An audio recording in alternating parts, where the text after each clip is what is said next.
That's because I gifted 5 memberships. I was praying Rick Astley. Anyways, hey everyone. Uh, Thank you for joining the live. I know it's early, which is fine. Melissa has stuff to do tomorrow, and I have stuff to do tonight. So today, I'm really excited because you guys, this is a. Oh, hold on. I desert you. Okay, so you guys, Melissa, of course, is here from American Justice Channel. But before we get going here, hi, Holly. Woohoo, made it under 10. Blessings to you all. Thank you so much, Holly. And there was, oh, so there was 5 of those. Let's see here. Now, let's see. Holly, I'm not sure. Whoops.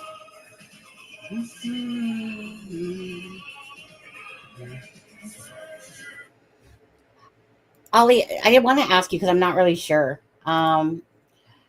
It's showing that you did a $20 thing, but then it says message retracted. So I actually, because I don't see it, I only see it in the thing. So I'm not really sure if it like shows up or anything, or if you did or retracted it. I don't know. If you could just say.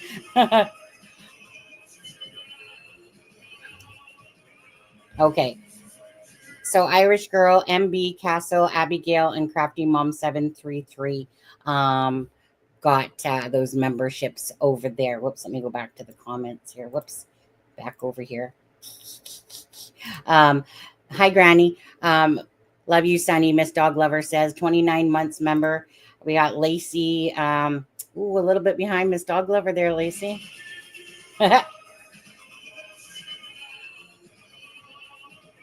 Ah, okay, that's so sweet. Thank you so much. It's very important to us to, try to keep things factual and still having, you know, ideas or thoughts and stuff like that, but not get into the drama side of things or try to embellish something. It's never our intent to ever do that. Why is it still playing them? I guess that should be the last one, I think. Okay. And so, no, you guys should be excited to be here today. To be honest with you, anyone that's following Sebastian Rogers' case, and I know you guys probably, whoever watches Clutch Them Pearls, he said he was going to be, I think they're going to be posting that Nancy Grace interview that he's doing. And, like, good on him, eh? Type of thing. Like, whenever you see like some of the true crimers that are on there, especially ones that aren't like like like the couple 100,000 people type of thing, those ones make it on there, sure. But it's really nice when what I call like the ones that are like, I think Justin's like 20.4K or maybe something like that. Last time I looked yesterday or something. But good on him and bringing more awareness to Sebastian's case. So I'll be eagerly waiting to see that, like I'm sure a lot of you guys have as well. And I just want to make sure there's the dirty scoops in here, the dirty scoop, the pooper scooper. There's Lacey, Granny 13, American Justice, which is Melissa, you guys in there. Bev is me. Hi, Bev. Again, Holly, thank you so much.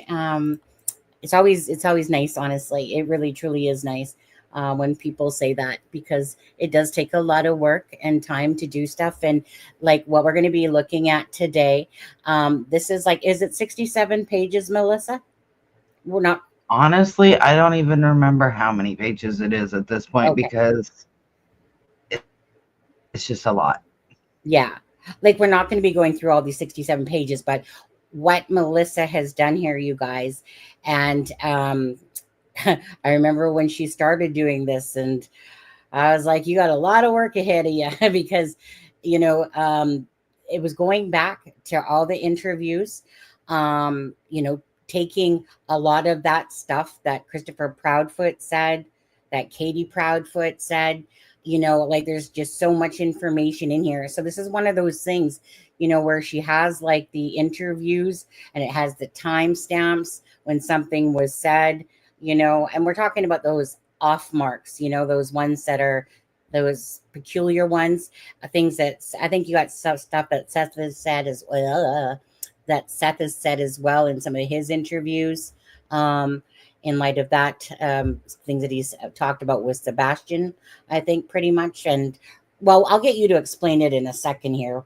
Let's just carry out of this. Miss Dog Lover, Sharon Parker's in the house. And then Sharon Parker again. Hi, Justice Jane. How are you? Sebastian, right? Green hearts for Sebastian, of course, right? This case drives me nutsoid. My brain hurts, honestly. And I'm not going to lie, I try to think of everything possible. But I do want to say that, you know, we keep talking about that certain thing about why can't Christopher keep saying, like, why is he keep saying that he can't say when he left? Because we talked about with Jennifer, we've talked about it before that, and even Jennifer was like, I don't know, but I think clutch them pearls, like, if it's true that he wasn't allowed to be in the house, and that would be a reason for him lying about that, because there's no reason to lie. There's simply no reason to lie about that. And anyways, so I know that he's been in contact with Brandon Carter, the detective on the case. Hi, Angel Mama. So we're just going to get all into that stuff. My favorite, of course, is the polygraphs. Ugh.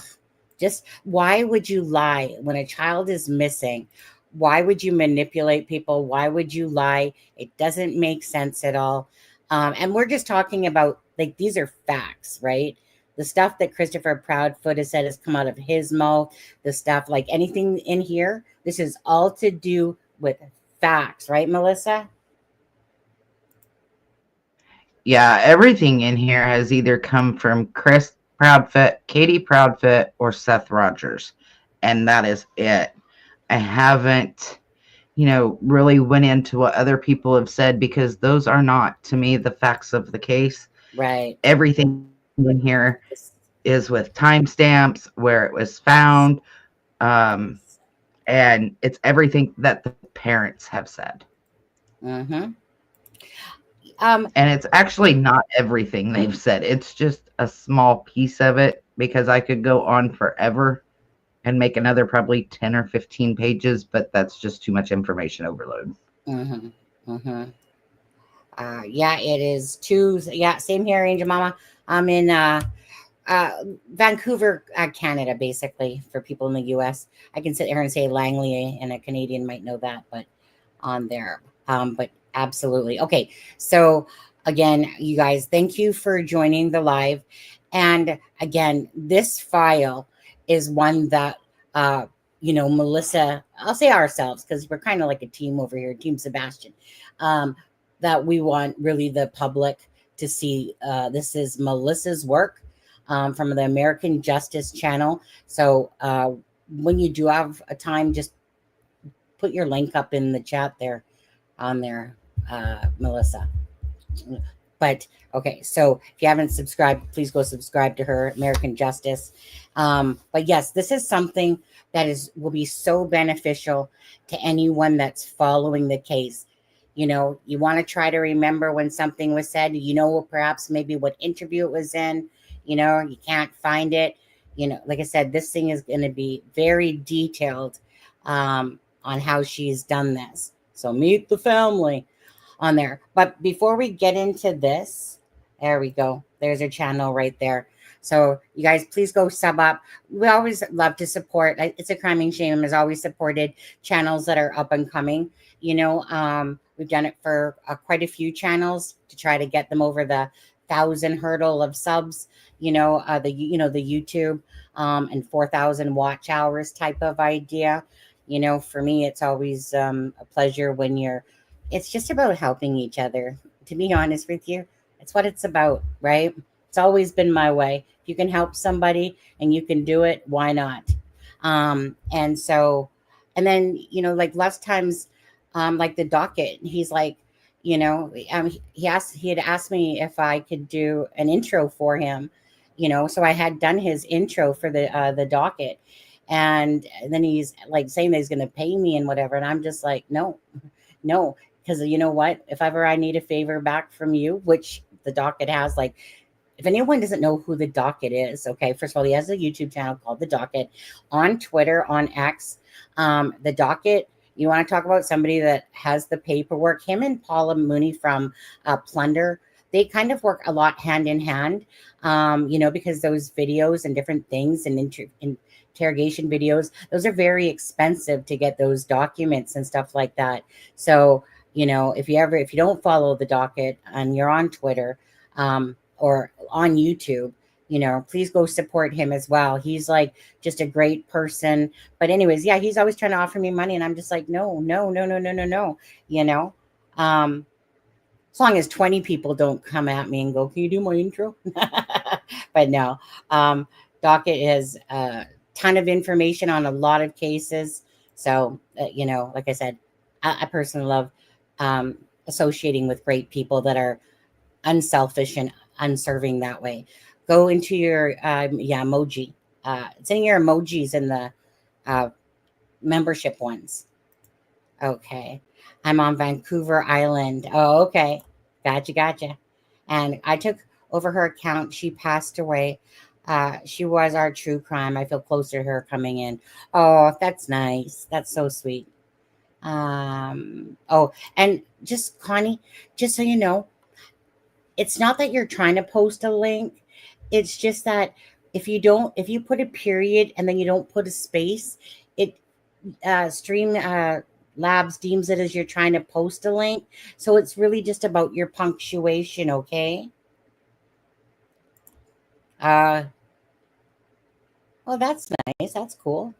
We got some Canadians. Gotta love that. Gotta love the Canadians. I am in Ontario. There we go. There we go. And you guys, I do before even we get into this live, I really do want to say, I'm not going to say a prayer, but prayers to all those people, the 67 people on the Black Hawk and the plane flight coming in from Wichita to Washington. Devastating, absolutely just horrific. It was, at first they had said that it was gymnastics, the U.S. gymnastics team, and some Russians and the families. But I guess it was, ended up being U.S. ice skating girls and some Russians and the family members. And of course, the people that perished in the Black Hawk.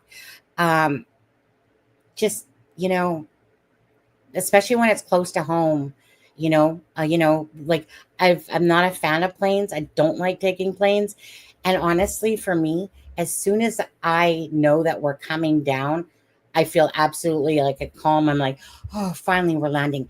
These people were just about to touch down, just about to touch down.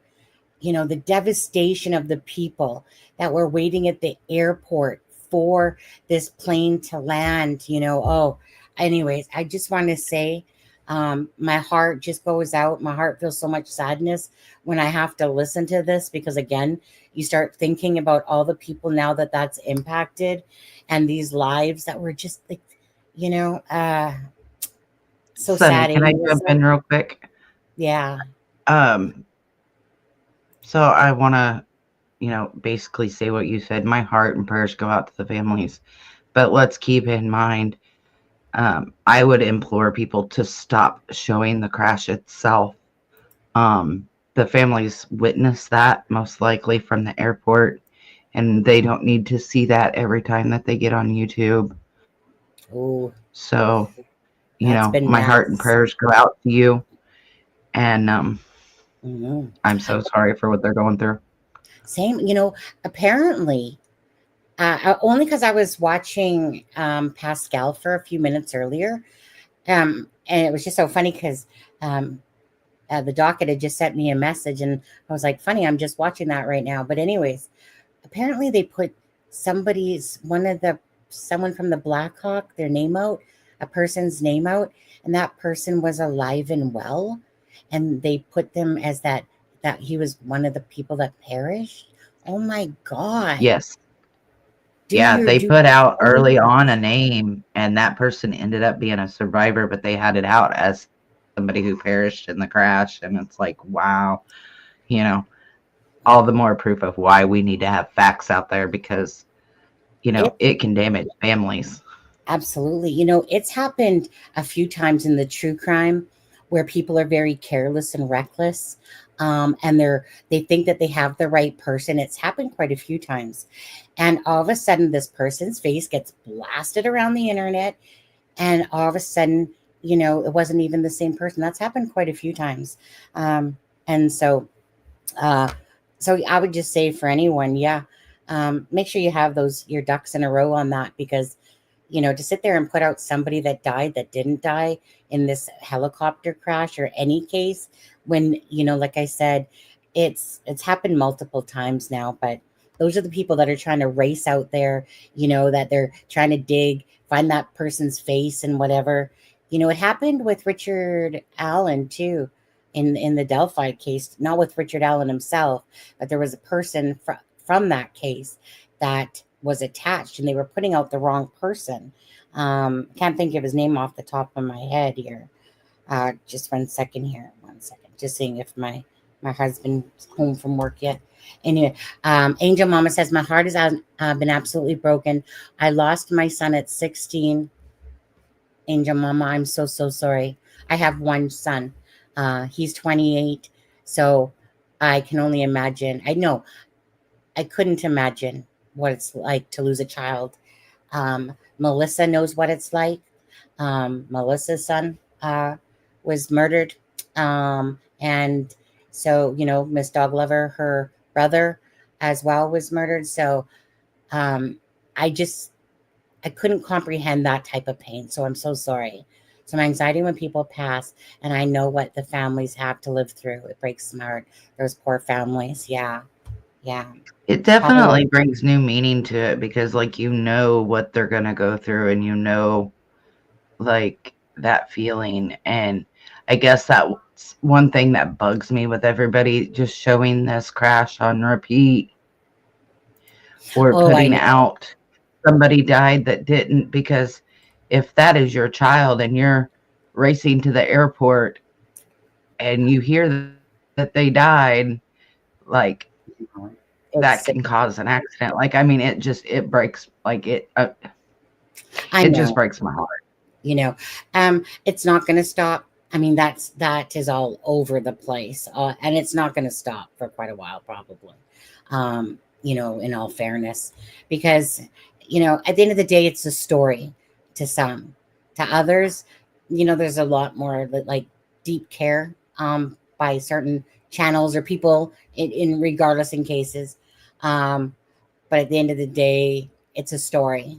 And really, the gist of it is clicks and views, clicks and views, right? Everyone wants to be the first to be on it, get in there, show stuff first, But I know that it is what it is. And it's just, like I said, to ever be in somebody's shoes, even, okay, so let's go back on to Sebastian Rogers here. To be in, and I'm not even going to say Katie's and Chris, and I'm sorry. Yes, I've cherry picked in a sense now. Katie and Chris, they just honestly, they exude everything the opposite of what I would think would happen when you're a parent and a child is missing. Seth Rogers, to me, and you can disagree with me, but Seth Rogers is the epitome of somebody that is so torn, devastated, has shown it week after week, or day after day, week after week, month after month. You know, no one that had a part in somebody's death, okay, is going to sit there and keep searching, keep going on channels, and to keep doing that. Okay, Chris Christopher Proudfoot, he's a different story. He's a different ball of wax there. He's a narcissist. He loves the attention. He likes to manipulate. He likes to play with people's games. He is called into shows with different voices. Like, he has done the most absurd stuff. He has lied. Why? A child is missing, and he's totally has made a mockery of Sebastian's disappearance. He's humiliated himself. He's embarrassed himself. And I just, you know what? Karma's a bitch. And that's all I have to say when it comes to Christopher Proudfoot. And Katie has exuded everything that I would never do as a mother of a missing child. For me, it is just that as time has gone on, I'm still in disbelief that that You got one side that's just totally heartbroken, meaning Seth, totally heartbroken, in pain, sheer agony. He's the epitome of what a lot of people would be doing, you know. And then you have the polar opposite happening on the Proudfoot side, right? Why is that? When something doesn't seem right, it's because something's amiss. When parents aren't looking for their child, or making it seem like they're actively searching and stuff like that, it's, like I said, there's something wrong with that picture. And when you're lying about different things, polygraph tests, different things. Why? Why would you do that? What do you have to hide? Why can't you say the date that you left? You talk about all this other stuff. So it's just whenever Christopher Proudfoot mouth opens, expect diarrhea to come out of it, just like flowing pretty much on that. But anyways, now did my husband? Okay. Oh, I'm sick and tired of these people calling. Scammers. They're really thick today, you guys. Whenever 780, like the prefect 780 calls, typical scammers. Those ones that think Just that, well, answer it and say FBI fraud division, and they'll stop eventually. ugh, they're just honestly, well, usually they're calling saying they're part of the fraud division. Okay. So, Melissa, I'm going to quickly give my husband a call. I'm just going to get you, if you don't mind, just to say exactly what you've put in, like in the gist of the overall sense of it, and then we'll take a look, you guys. But just the gist of everything that you've kind of compiled here, because this is a must-have, okay? And I'll be right back. So I just I'd made the comment that I needed to go back and make a timeline, because that's where I generally will turn in a big case, is I'll make a timeline so that I know exactly where stuff is at. And so after I don't know how many hours now, I've went back and I've watched numerous interviews, and I've taken down timestamps in those interviews. I've gone through and I've listened to the 911 call. I've made timestamps for the dispatch calls. I made a timeline of events that we know happened. I've taken timestamps down in different interviews. I think my favorite part about all of it is the quick notes that I did. Sunny's kind of scrolling here, showing you just some of the stuff I did. So I made things, what we need to know about Sebastian, not necessarily that it could help us find him. But if somebody has him, then it's something that they need to know. Then I went through and I did more of a deep dive into the interviews. Like I said, making the timestamps. I've went through and compiled a couple different things, statements and stuff that I found either odd or they just were not the same. So I don't really, I don't know what else to say about it, really. Well, no, I mean, again, this is like, you guys, trust me, like as I'm showing you this, right? We're talking about the interviews, whose channel that they were on, Nick Bears, Nancy Grace, It's a Crime and Shame, Bullhorn. Hey, who's that? It's a Crime and Shame person. Bullhorn Betty, Seth Rogers. All, like, honestly, this is just a work of art is what this is right here for Sebastian. So for people like, oh, perfect.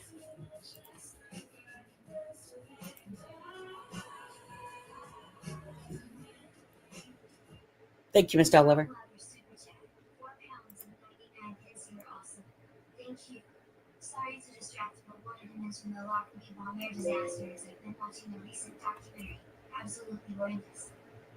Oh, I've never heard of that. Miss Dog Lover's from the United Kingdom, where my husband's from over there. But I've never personally heard of that one. And thank you for the super chat, Miss Dog Lover. Thank you guys. Okay, thank you for your support. Totally appreciate that. And again, and Melissa, keep posting your link on there so I can keep popping it up here. I need to stick it in the description of this video. There we go. Perfect. Okay. Thank you, Miss Dog Lover. Okay. So going back to this, like I said, this kind of work that Melissa did to honestly, for those people that are really invested in looking and can't remember, it was in Duchess too, right? Remember, these are all those things where Christopher Proudfoot has said something odd.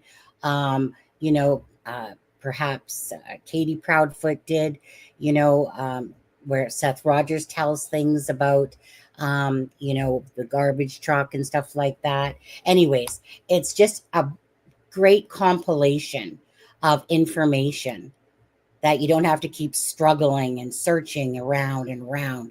Really, this is just like a beautiful piece of work that Melissa did. Took a long time, progression of the thud noise. And it's a So, whole lot easier to go through 60 to 70 pages than it is to search YouTube, because trust me, I've had to search YouTube for some of this, and it's just not that easy. This makes it a little bit easier. well, and you can just use the F1 key, right? Control F key to find a word on a document. Yeah, Control F. Like I said, she has all the timestamps here for each of the different interviews that she's been doing. Again, I'm just kind of scrolling through it. I'm on 33 of 67. Chronicles of Olivia. Fun fact, I made breakfast that morning, but it was on the Duchess that right? So she'll have that there as well. So it's on the Duchess where she said she made spaghetti pancakes, the Duchess 2 interview, stuff like that. Let's see here. Again, just for me, Sunny, it's like something will be said and I'll remember hearing it, but I don't remember where I heard it. Exactly. And so this makes it a little easier. And then if it's like some of these lives were like 6-hour long lives or 10-hour long lives, and it's like, really? Right. So it just makes it a little easier instead of watching the entire thing. Now, there are some interviews that Christopher Proudfoot had done or been on their channels. I shouldn't call them interviews, really. I mean, because usually he just budged his way up on the live and everyone was like, let me kiss your ass. But anyways, so there are some interviews that have been taken down. I distinctly remember that one interview, and I believe it was with Terry Lynn's, but she seems to have taken down a lot of hers with Christopher Proudfoot stuff. Because I remember that one where there was that phone call that he was swearing up a storm, cursing out, swearing to slap that. It was the Seth's PI or something like that. Anyways, honestly, it was like, I honestly wish that one, you know what? I know it's probably on a live somewhere I did, or somebody has that one, definitely. You want to see true colors of somebody come out when they're totally in a-hole mode, that one for sure. Yes, Melissa, only because she's been working on it. Do you off the top of your head know? Kaz says, do you happen to come across CP saying he will never be found? Wait, he will never. I have not come across that one specifically. Okay. I do know that it was said. I just don't know exactly. I'm still looking for that one. However, I did find where he said we could find Sebastian. I don't remember him saying he will never be found. I remember on my channel, what did he say on my channel again, Melissa? The one that you pulled up yesterday? That's the one where he said something like, so what if it goes east or something like that? So what if it goes south? Christopher Proudfoot was on a call-in show, and he said essentially he won't be found. And I haven't. It's one I still have to find. Like I said, I could add another probably 20 pages to this, Yeah, I think that's what it was, and I was in the midst of watching that one, but I had to come over here. Do you have So the web sleuths on here? The web sleuth one? no, that's the one that I want to add yet. Yeah, okay. Um, I was gonna say, because this is 67 pages long, but it's like still an ongoing project, really, because the web sleuth one's important, for sure. Uh, Yes. yeah. Sometimes I actually forget about that one. And kind of meaning the web sleuth Trish. I know she's always there, but I actually kind of sometimes forget about her. Like it's I don't know how to say that without it sounding not right, but it's like all of a sudden I hear like from the Delphi case, and it was like, oh right, they were when Becky and that was on the web sleuth, and I'm like, oh yeah, right. Because I get sometimes in my zone, and then unless it's somebody that I currently am watching and stuff like that, um, then they just like other, not just them, but other creators too go to the wayside, and I'm like, oh yeah, right, used to watch that. um, okay, so we got Smiley's story.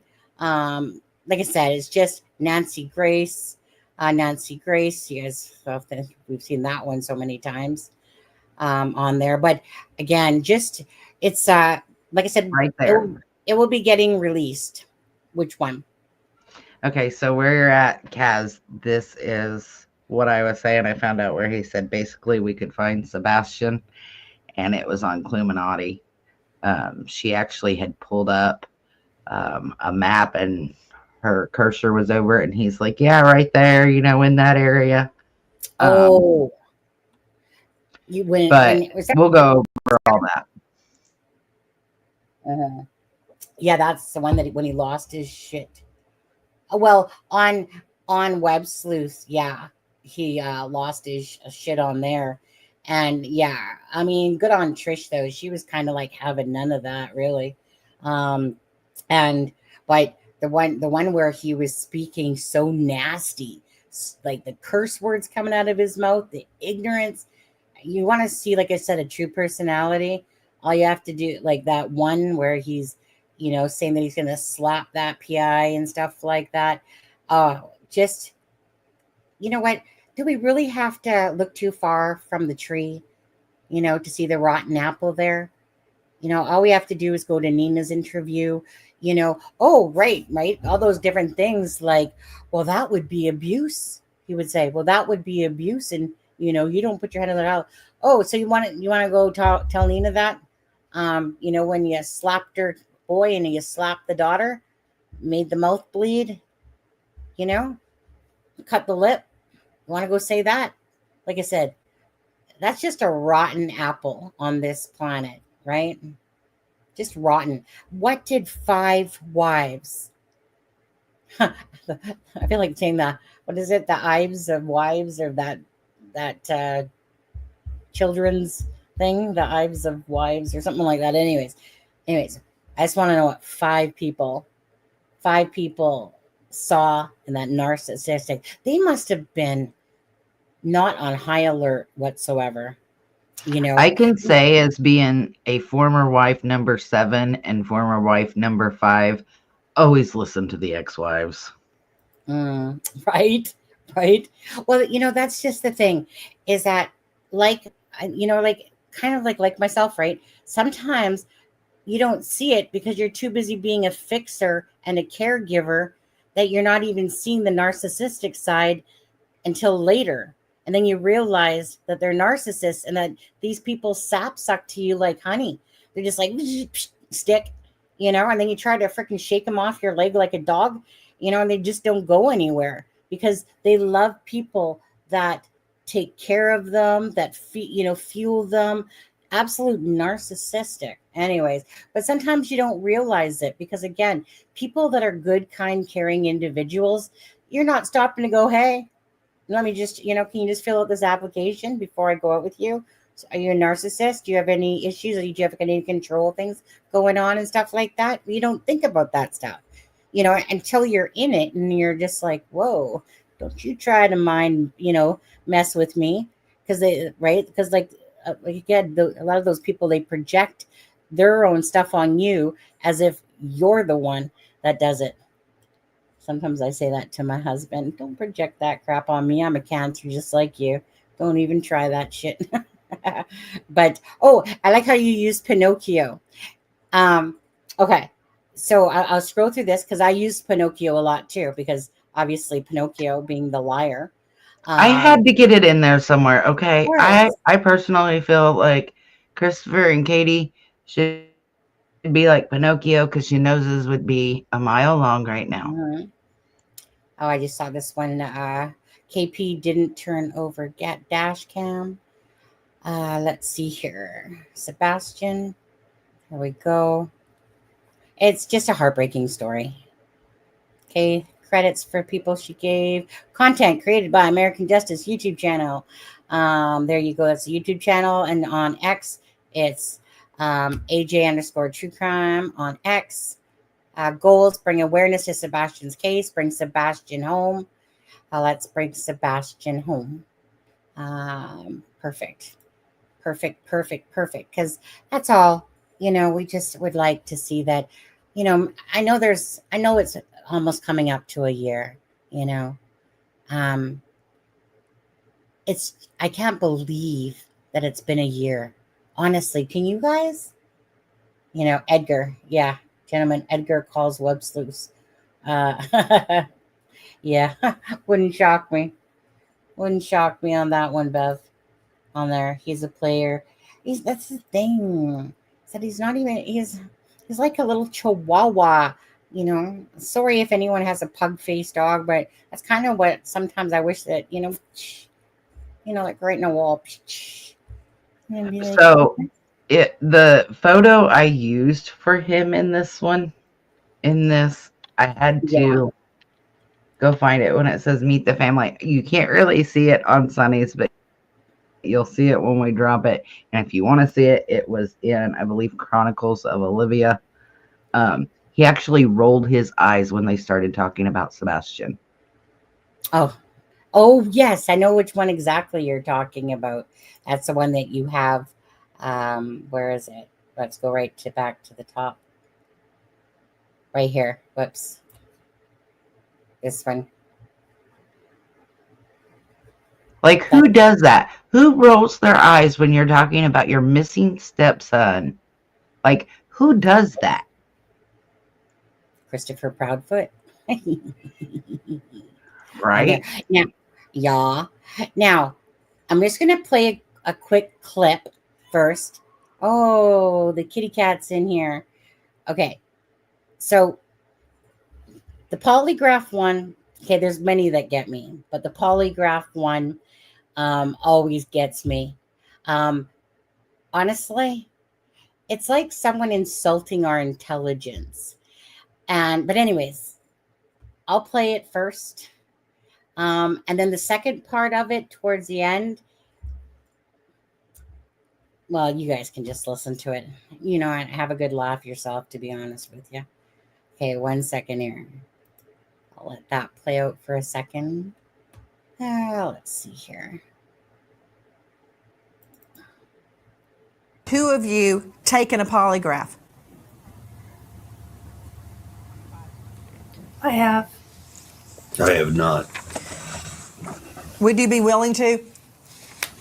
I've offered and volunteered on many occasions to take a polygraph, and I was told directly by law enforcement because of my whereabouts, I did not need one. I understand.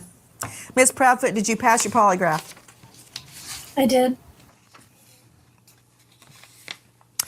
That's not exactly what has been stated before by Sebastian Rogers' stepfather, Mr. Proudfoot. Listen. And Mr. Proudfoot, you have volunteered to take a poly? Yes, ma'am. If I were to set up a poly for you, would you take it? Name the place and time, ma'am. I'll be there. But Right. if people want to ask, I'm okay to tell you. You know, people have asked about interrogations and polygraphs. All this stuff has been done. All of it has Yeah, I been think done. that was one of the questions that I had up next was have you both taken a polygraph test? The results are passed. I do have 4 or 5 more messages that just popped up that said they want to know that you definitely took a polygraph and passed because it got cut off by a different question and they feel like you did not answer that. So I'm just asking one more time. This is the last time, guys. I'm going to revisit this question. Okay. For the record. Mo, he said he passed it, according to Amy. Well, hold on. Somebody asked the question, was a polygraph taken and has it been passed? Yes. I didn't specify who or when. But what I can tell you, everything has been vetted completely. Polygraphs have come back as passed. So I'm confused as in why they're all wondering if myself, my wife, and the biological father took one. Joining me in All-Star panel to make sense of what we're hearing right now. But first to Dave Mack, crimeonline.com, investigative reporter. Dave Mack, isn't it true that crimeonline.com did set up a polygraph? Absolutely true. And what happened? Chris Proudfoot told us that he could not take it now. He wanted to, but he can't because the TBI told him not to. It's my understanding to Cheryl McCollum joining us. Cheryl McCollum, founder and director of the Cold Case Research Institute, forensics expert, and host of Zone 7 podcast. Cheryl, it's my understanding that specifically Sebastian's stepfather said he could no longer do interviews, including with us, because he had been instructed so by the TBI. And Jackie, correct me if I'm wrong, that they did not want any of his interviews to interfere with the investigation, and that even though he had agreed to do our polygraph, he now says that the TBI is going to set up their own polygraph and he can't take our polygraph until after that. And once he does that, then, quote, we'll take it from there. Honestly, that one always blows me away on there. Just like, this is a missing case for Sebastian. He's the stepfather. And that's only one example of the manipulation games that he plays. And then Melissa, right, he said he has one scheduled. The only way that we know that he took one is because he told Gray Hughes he took one, right?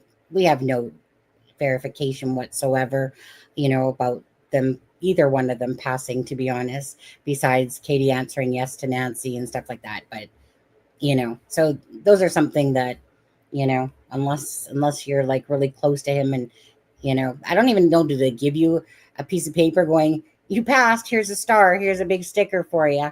I don't think so. But I will say, Sonny, they do tell you whether or not you passed. I've talked about it before with my ex-husband when they did his polygraph, and it being a stipulated one, meaning if he failed, they could use it in court. But they do tell you whether or not you passed. And in his case, he failed. They told him he failed, and they still let him walk out of the room. And he actually went on the run for a short period of time as soon as he knew he failed, because he knew an arrest warrant was coming. So you do find out whether or not you pass or fail relatively quickly. Yeah. Right. And it's just a fact of they might be told, we don't know truthfully. The thing is that the biggest joke to me is this whole, that he can't say when he left. We've talked about that for quite a while now, and it's a huge thing. Because why is he saying that?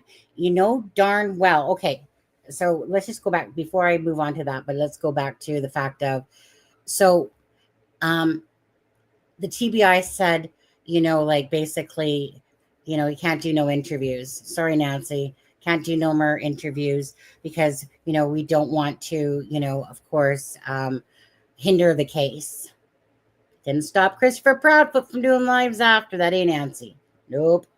And then, of course, she says, like, well, he can't take hers until he's done his. You know darn well she would have reached out to him again saying, hey, if you're taking a polygraph, are you ready to take ours yet? Again, the joke of all of this, all of it, we're talking about a child that's missing, and you have this stepfather that's playing games, that's lying, that's manipulating, like, meaning that either you're the biggest embarrassment joke of a person and you just literally don't give a shit about Sebastian, which I think is the case anyway. But to sit there and watch that play out during a case when a child is missing, like Chris Watts, the smirk on his face, Barry Morphew, the damn smirk on their faces and stuff like that. Okay, right? Very telling. I think it was very easy reads on those ones. But here you have someone that, they try to sit there and go, we just want this to be about Sebastian. And yet, when you truly listen to the lives, it's always about him defending something. He hops on lives because somebody said something about him that he didn't like. It's never, ever, ever seemed like it was about Sebastian. And that comes from both sides of Katie and Christopher. It's never felt like it. And of course, who's the last person to see Sebastian is Katie Proudfoot, right? It's not unknown for parents, like a mother, to do something to her child in the sake of a man. We see these cases all the time. And it's just unbelievable to parents that love their children, that care about their kids, But Katie Proudfoot was the last person. And in saying that, circling around all that, again, did he go on a magic carpet ride, and fly off into the sky and wasn't caught by cameras or a satellite or anything like that, or planes or hit a plane or something like that, or alien ships? Because there's nothing to go around that. Like, I know that there's that video that people can say it's a flashlight or the truck video, garbage truck video. At the end of the day, if there's a car, like Binocular Bobby says, the lady that lives up on Kellen at the end of the street, if she says, and say this video is around 2:58 when that car is on Kellen and Stratford, and then backs back out, goes up Kellen. Okay, the camera would have picked up Sebastian getting into a vehicle. Like, they literally would have seen that on the camera. Because remember, that's just a box. I do believe that when you look at the full thing, if a car is there and a car has their lights on, right, and they're saying that that's a light that's going into kind of like the grass there from the car at 2:58, at the end of the day, Sebastian would have been seen on that camera, let alone if he was going down Kellen, would have been seen on that camera. So every time I look at this case, I can't get by Katie. I can't. It takes me always back to Katie, because nothing. Oh, do you have anything to say? Because I really want to talk about something with Clutch Them Pearls. No, not yet. Okay. So, as you guys know, Clutch Them Pearls Justin has been talking with Brandon Carter, okay, which is the detective on the case.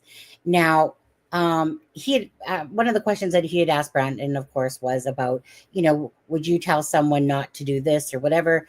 And they came back saying, no, like they can't tell somebody what to do. Obviously not, right? But when he had messaged him again, and he was showing the answer basically from Brandon saying, of course, it's an ongoing investigation, can't give it information. And then this is very telling to me, and I'm pretty sure you guys too. When Brandon Carter literally says to Justin from Clutch Them Pearls, so I'm not saying this verbatim, but it's close enough. He said, so what would be your theory, basically, if you were to basically think about Sebastian Rogers? I didn't say that word for word, but it's close enough. Basically, Brandon was asking him, like, what's your thoughts on it? Like, what's your, theory on what happened to Sebastian Rogers? If a detective is asking that question, that means that they have no idea. And if someone else has maybe something that they can give, like, you guys, that's where this is important, right? Because we know that the TBI, LE, and whatever, that they've done certain things. But sometimes it can take for somebody else to think of something that nobody is really, that they haven't even thought of themselves, you know, um, that would be like, oh, like, well, there's an idea we didn't, or look into or something like that, right? So that's where, if you truly have like a good thought or tip, like, send that in without being careless, of course, right? But just meaning that if there's a logical, thing that you think that perhaps that they haven't thought to do, then that's why else would Brandon Carter come back and say, so what's your thoughts? That means they literally have no clue. And that's what I felt all along, that they might have information more than us, but they have no clue, or they're waiting for it to break open, because if there's one thing I can tell you by watching a lot of these interrogation videos, is that besides, that they're in the police room for a reason and stuff like that, I mean, there's people that they just literally are good at bold-faced lying right to your face. And they always say the same thing, like, I swear I didn't do anything, swear on my son, swear on my life, swear on all this, and it always turns out that they did something typically.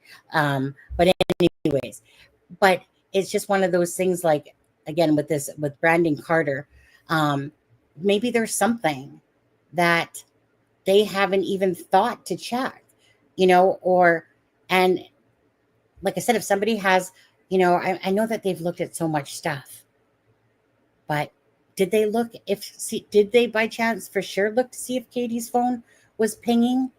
I would like to think so, but like, was it pinging past the time that she went to bed? Was there any movement of her phone, outside of the house, just by chance? I'm just saying. But anyways, so I thought that was very telling. What do you think of that? That literally detective is saying, so what do you think might have happened to Sebastian? What's your thoughts? I think they have a lot of dots, and I think they're trying to connect them. And I think they're just missing that, like, one little piece, and they're hoping somebody has that one little piece to connect the rest of the dots. I mean, I feel like they're in information overload, honestly. And I can understand why. I've been going through stuff. I mean, I can understand why it would be information overload and how easily it can get overlooked. Like, in the stuff I've put together, I've had to watch these lives multiple times and rewind and everything else because I missed something and I had to go back, and it's like, wait, did I just hear that? So I had to go back and rewatch it. And so I can see how TBI or the sheriff's department can get overwhelmed with everything. Yeah, and absolutely. And it's like, people are putting out this new picture supposedly, and it's been enhanced and it's been altered. Let's be honest. It's been altered. If you've enhanced it, you've altered it. Okay. And they're saying, oh, this is Chris and Katie, and you can see Sebastian's body. Okay. But you've altered it. I want to see what you altered side by side with what you didn't alter. When I was watching, and it just because I was watching some of Justin last night as I could, I want to tell you this, and this is from my own experience, being an amateur, thinking I was doing this amazing job after a couple years had gone by. I was thinking the Delphi case is what I'm talking about here, right? There was a helicopter footage, and when it came out, there was said to be like this bear stuffed animal thing there, bunch of different stuff, to be honest with you. Most of it I couldn't see, but I started seeing my own stuff. You want to talk about pareidolia? Okay, that was a hard lesson to learn, knowing that I had spent a couple years just staring at pictures, enhancing them, bringing them in. So when I saw Justin putting those up on his channel to show people, there ain't no foot there, Justin. I'm so sorry, buddy. There ain't no foot of Christopher Proudfoot's there. Ain't no foot. That is absolutely pareidolia. That's what that is. I'll tell you right now, you guys. If when you guys see those images where they're trying to make it seem like there's some body there on these things, honestly, after spending like what 4 years looking at pictures and realizing that what I thought that I saw literally wasn't even there at the Delphi crime scene. I'm thinking I'm seeing this knife, you know, and it's like ends up being a freaking tree, but yet somehow it formed like a knife. So all I can say is this: when it comes to those pictures, you guys, don't put a grain of salt into those at all, because it is absolutely enhanced. It is manipulated, but it's not because they're trying to manipulate. It's amateurs like myself included that literally have, you know, as much as we try, like as much as I always try to look at things like the flashlight video and everything. Okay. Honestly, that flashlight video, besides the 3D module that Pinchot did, okay, there's nothing you can do with that video to make that video any better without it being distorted. And that's all that stuff is. I'm telling you right now that, you know, I actually was one of those things. I'm like, oh my God, all I could think about was Delphi when I saw these pictures. You know, please do not get wrapped up in those pictures. They will mean nothing. All they'll mean is that it's some end of a truck that happened to look like this and they lightened it out, like meaning they're playing with coloring. And okay, I'll give you a prime example. I was playing with coloring on that flashlight video as well, seeing if I could see any sort of figure behind that light. Okay, you know what? There was a point there where I stopped it and I put it on a certain color. I tell you, it looked like someone was holding a freaking camera in their hand, you know, like literally a camera. And when truly, and honestly, it had straight lines and it had what looked like a person holding a camera in their hand. Honestly, even I knew better. Even I knew that that was just it. If I was to have shown you guys that, most of you guys would have believed it, going, oh, yeah, you're right. I just, honestly, I can tell you right now, 100%, knowing I've spent years on Delphi doing this. It's absolutely crap. That's those pictures, okay? And it's not just that one, Sonny. It's not just the new one that they're doing it with. There was one, I won't mention her name. I don't think that's right, but she went and she played it and she paused it and she outlined and she's like, right there's two people. And it's like, you are spreading misinformation and that's not going to get us anywhere, because Sebastian deserves the truth. Is that J for Justice on that one? Yes. Yeah, because I remember that. Oh my God. Sorry, but J for Justice on this one. But like, she literally thought that the camera or something was up in the air. Like sometimes people just put out a lot of just stuff. And I remember when she was looking at that video and she thought it was two people fighting, you know, in the shadowy stuff. And that's what I'm talking about, you guys. So when you see those pictures come up and they, you know, and, you know, say it's a leg here and a boot. Sorry, Justin, but no, it's not. Honestly, it's not. All it is the enhancement has created it. The coloring has changed it. And it's creating, because it's perception. So if you say something, you're planting a seed now, because, you know, you're pointing something out. And once you see something, it's hard to unsee it. Unfortunately, through my own vast, you know, embarrassing situation with Delphi, it's not what it seems to be. It's not, you know. So I would put no emphasis on those pictures whatsoever, people, at all. If you want to think that Katie, threw Sebastian over her shoulder and something like that, like Bobby was trying to say, uh, who knows? I doubt it, but who knows?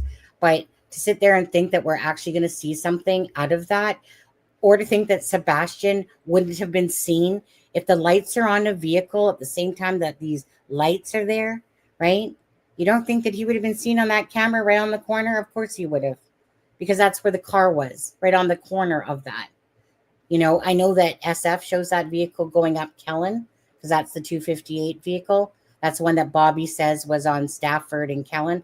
All I'm saying is, when it comes to that stuff, just honestly, just use the brain smarts on that. And when amateurs are manipulating pictures like myself, I got no business. Right, Jeff? Jeff likes to play with videos all the time, you know. Even Jeff loves to play with videos. He's done Idaho with the car and stuff like that. He's really good. Like, he's really good with his programs and stuff.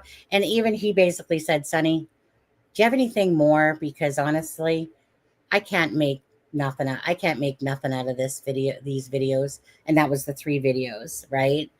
And it's because, just like me, it's like I play around with it. I'm trying to just see if there's a person behind that light or something. Nothing. You ain't going to get nothing out of there. All you're going to see is those little trees waving and stuff like that are fluttering. And, you can kind of see that those are floodlights on the left-hand side, is what I personally believe, that those are 2 floodlights from that one house. But other than that, yeah, there's just nothing you're going to get out of that, unfortunately. For me, the pictures that everybody is putting out and basically saying it's true, it's, people see Jesus's face in toast. Okay. So, well, I mean, Hi, husband. you're manipulating something, and then you're putting it out there as a fact, and you're putting something that is clearly manipulated as a truth to other people. And that just distorts the whole case. The truth has to be out there. And if the truth isn't out there, then this case isn't going to be solved. So that's how I feel on it. Yeah. This case, Sebastian Rogers case, honestly, and again, I'm going to go, sorry, let me just go, stop screen present, and I'll go back to this, because again, we will drop this later, you guys, for anyone, once we've made sure that nobody can, we'll create a link for it, but as long as we can make sure nobody can use it through editing and stuff like that. So we're just going to make sure that it's secure, so that nobody else can play with it and, manipulate it in a sense, because you just want this out there. This is really good stuff here. That's in here, 67 pages, still more to come, but I think it's 67 pages and a wealth of knowledge. So Melissa literally sat there and watched these 7-hour lives, okay, these 4-hour lives, these 5-hour lives, took down the important details throughout each one of them, and those would be the oddities of when maybe Christopher, let's say, laughed, perhaps during the interview, as he's talking about something with Sebastian and stuff like that. Just a wealth of information, all packaged up very nicely between almost a year's worth of stuff, but not that it's fully got everything, because there's just a lot of stuff out there. That would probably be more like at least 500 pages, honestly, if we delve. This is the important things, because these are the out of the horse's mouth, out of Katie's, Christopher's, and I say Seth because obviously Seth has said things about his son, that his son, like that, for him to have a day like that, fun fact, spaghetti pancakes, to have this day that everyone, myself, and a lot of people think of as the last dinner, that she's probably taking pictures. Oh, let me just get my pictures in here quickly. It's the last time I'm going to see her for a while. So if he's alive or not, do not know. But even Seth said that that's not normal, So again, those are the horse's mouths, regardless if Christopher's lying, Katie's lying, if Seth hasn't said some truths and some things or whatever, right? It's still out of their mouths. And then anything else to do with the landfill search, the what do we got there? The landfill search. I'm just trying to think of those, the Nick Perez videos and stuff like that. All those things, right? All compacted for you guys into here. So anyone that's truly following the case and really wants to find something, because I do that all the time, honestly. I was following, and then after a while, what happened was, like with this case, what happened is that because there was a divide, of course, Seth started going on a ton of channels, Pascal, multiple times, T-Rev, just started kind of going on a lot of people's channels. I wasn't concerned about Seth at all. But once I felt at that point with Seth, I felt like there was no more he could tell us about Sebastian, really. He had already said it all. So it was just a matter of going on channels and kind of repeating most of what he had said. And so for him, I was good with that information about Sebastian, because that's what I wanted to know, things that he could tell us in regards to Sebastian, from his perspective of Sebastian living there. Seth still says to this day that the laptop of Sebastian's is sitting on the table and has never been taken by TBI. They've never taken it, or Ellie, or whoever it is that took the devices and stuff like that. And it took a couple weeks before they even took the Proudfoot devices. And that's why Seth was upset about that, because he was waiting, because that's how he was playing, like can access his TV and that. But so when he come to find out that they hadn't even taken the devices till like 2 weeks pretty much later, because he was going to go get Sebastian's PlayStation or whatever it was, game, whatever it was. Was it PlayStation? Switch. Well, the Switch, right? The Switch, and then he was going to go get the PlayStation so that he could watch movies. But but when you have a father that says like, that's not a normal day for Sebastian, and then you got Katie like getting some pictures in there. Why? But what I wanted to say from before was, and I want to reiterate this. So when Justin was, because Christopher Proudfoot keeps claiming that he can't say these dates, right, about when he left. You guys know, right, that that's just a bunch of, hog shit, whatever, manure. When he says that, there's absolutely no reason, considering the details that he has given already, to sit there and act like TBI doesn't want him to give that out. No, Christopher, it's you that doesn't want to give out that information. So if Christopher Proudfoot was made to stay away from home, from the CPS, whatever incident thing, and he was told that he couldn't stay there, that would make sense. That is something that would make sense why they would lie. But the thing is that that's where hindsight kicks in. So when Katie did that clip, remember, and she says that on Smiley's world there, Smiley Stories world, and she says, Smiley says to her, so, Christopher said that the last time he had seen Sebastian was February 1st, or like, why do you, type of thing. And then Katie says, well, that's because it's true. And then, so it's kind of like, okay, so February 1st then, Katie, because Christopher had just hopped off because he had to answer a phone call on there. But then Katie said that, or I should say Smiley Stories then said, so, well, I know, but he's been gone for like 2 or 3 weeks or something like that. And then Katie's like, yeah, but he's seen Sebastian when he come home. And then we're like, wait, what? What do you mean? But he didn't come home till Sebastian was missing. Right. So I definitely feel that definitely is, one of those slip ups where she fucked up.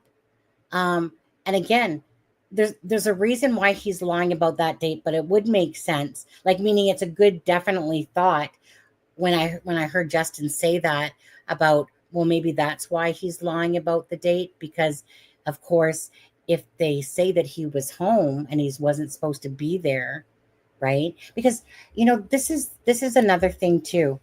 And this is where it came off of, Lauren from Sweetie Pie Low, um, when she was sitting there talking about Melissa. Melissa, Yep. lost my train of thought there. What was Sweetie The Pie Low? Sweetie Pie Low, what she said. Nope. What did I say before that? I don't know. That was like 2 minutes ago. No. Lack of, okay. My brain panicked for a second there because I remembered what I was going to say, and then my brain panicked, and then I was like, wait, where was I going with this? You guys in chat, come on, tell me. What was I just saying before Sweetie Pie Low? I hate it when I do that. It will come back to me, of course. I was just what were we talking about though? What were we just talking about? Katie, All the oddities and what they were saying about how he didn't see Sebastian until he come home. Oh, right. We're talking about that. Yeah. Yeah. Okay. It's just gone right now. Okay. Something about Sweetie Pie Low, though. And her, thank you. Okay. It was about when Donna Serafina had talked to Seth, and she obviously had a conversation besides the reading on Sebastian, but and she was saying about how Chris had told Seth that their marriage was on the rocks, right? That, and again, this is a shocker, right? Because we're already on marriage number 5, so this is obviously shocking news to us to know that his marriage would be on the rocks. Didn't want to deal with Sebastian shit, Katie shit, got his own shit to deal with. Heaven forbid, right? A narcissist wouldn't think about himself, would he? Seems unheard of. But you know what I mean? So with that being said, and now it's all of a sudden this whole kumbaya type of thing. But again, there's something there that's missing.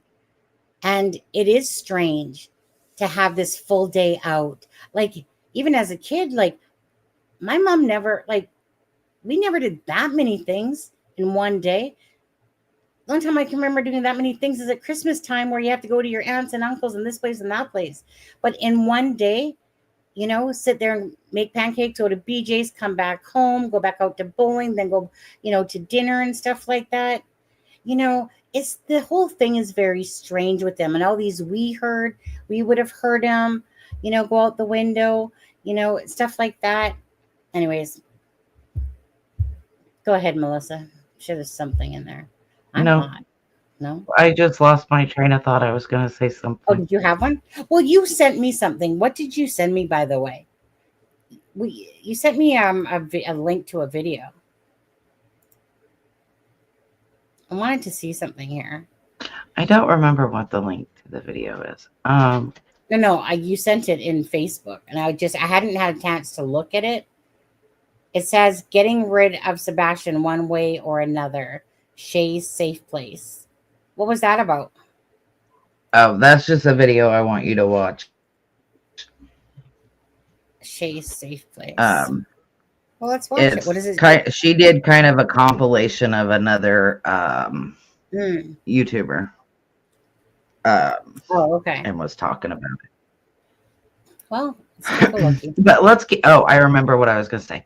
So let's keep in mind, in the interview, one of the interviews that Seth did, Seth himself, like you said, he said this would have been an overwhelming day. But something that caught me in that interview, and I didn't put it in the notes, but after he had, talked about stuff and about how it would be overwhelming, Seth has said Sebastian, he would have to talk Sebastian into going to the grocery store to get snacks for him, right? Right. So for a child that doesn't like to go out, right? This is a child that doesn't even want to go to the grocery store, has to be talked into going and getting snacks for himself. To take him to all these places in one day is a lot, because this is a child that doesn't like to be out in public, clearly. So it kind of struck me when he said, and he had said it multiple times in different interviews, that he would have to talk Sebastian into going and getting snacks. Like, he would have to talk him into going out. So that tells me Sebastian wasn't the type of child that wants to go to a store, doesn't want to go out a whole bunch. Yeah, I think sorry, I had to get And off my yet check. she took him to BJ's and all these other places. And it's like, that just seems a lot. Yeah. You know, and by the way, because I just saw this myself, so it just so happened the night before, so Jennifer Coffenaffer did a live about Sebastian and then the different scenarios, right? I literally that night before she even did the live, I was literally going, you know what? I really need to do a video and go over those things. Now, Jennifer obviously doing it so much better, being a retired, FBI agent, but that's just it, right? Because I was sitting there going, yeah, I really need to do a live and just kind of pinpoint because Sebastian's phone was on the counter, right? If he was texting anybody, why would he? His phone's on the counter. His phone was barely used at his mom. I think isn't it his mom that said something like that he it's like she has to force him to take it, I believe almost. Because why? Because at his dad's house he said the opposite thing. He's like, Sebastian's always on his phone. And I'm like, oh, right? But that's because at home he didn't really get to do anything on the phone. But at his dad's home, he got to watch videos and do things, right? Because and Christopher Proudfoot made that comment, like he had made that comment that he didn't, like that's what they do at their home. When somebody asked him, about Seth as well, and Christopher did say, like, well, no, like it's not up to us to tell, Seth how to, what to do at his home type of ideas was the gist of the conversation. But yeah, but I remember when it was said about, Sebastian, didn't really take his phone with him because nothing to do on it, really. Dad's house, different story. But anyways, Well, it was severely locked down at Chris and Katie's house. Sebastian's phone was severely locked down. calculator, friends list, And photos. yeah, pretty much. Like he wasn't Yep. able to do anything. Something that struck me in one of their interviews, and chat, let me know if this strikes you weird when I say this. In this house, we don't restrict safety even if we could. What part of that, Sonny? And let me find the exact quote because I know where it's Wasn't it at pretty much here. that?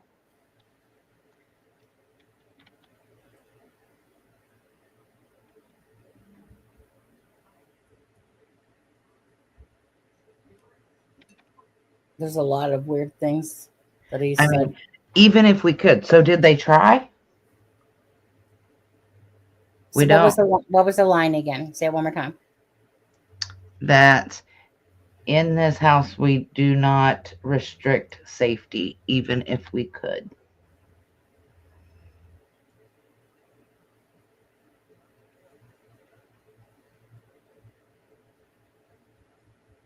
It seems like an odd sentence, to be honest with you. In this house, we don't restrict safety, even if we could.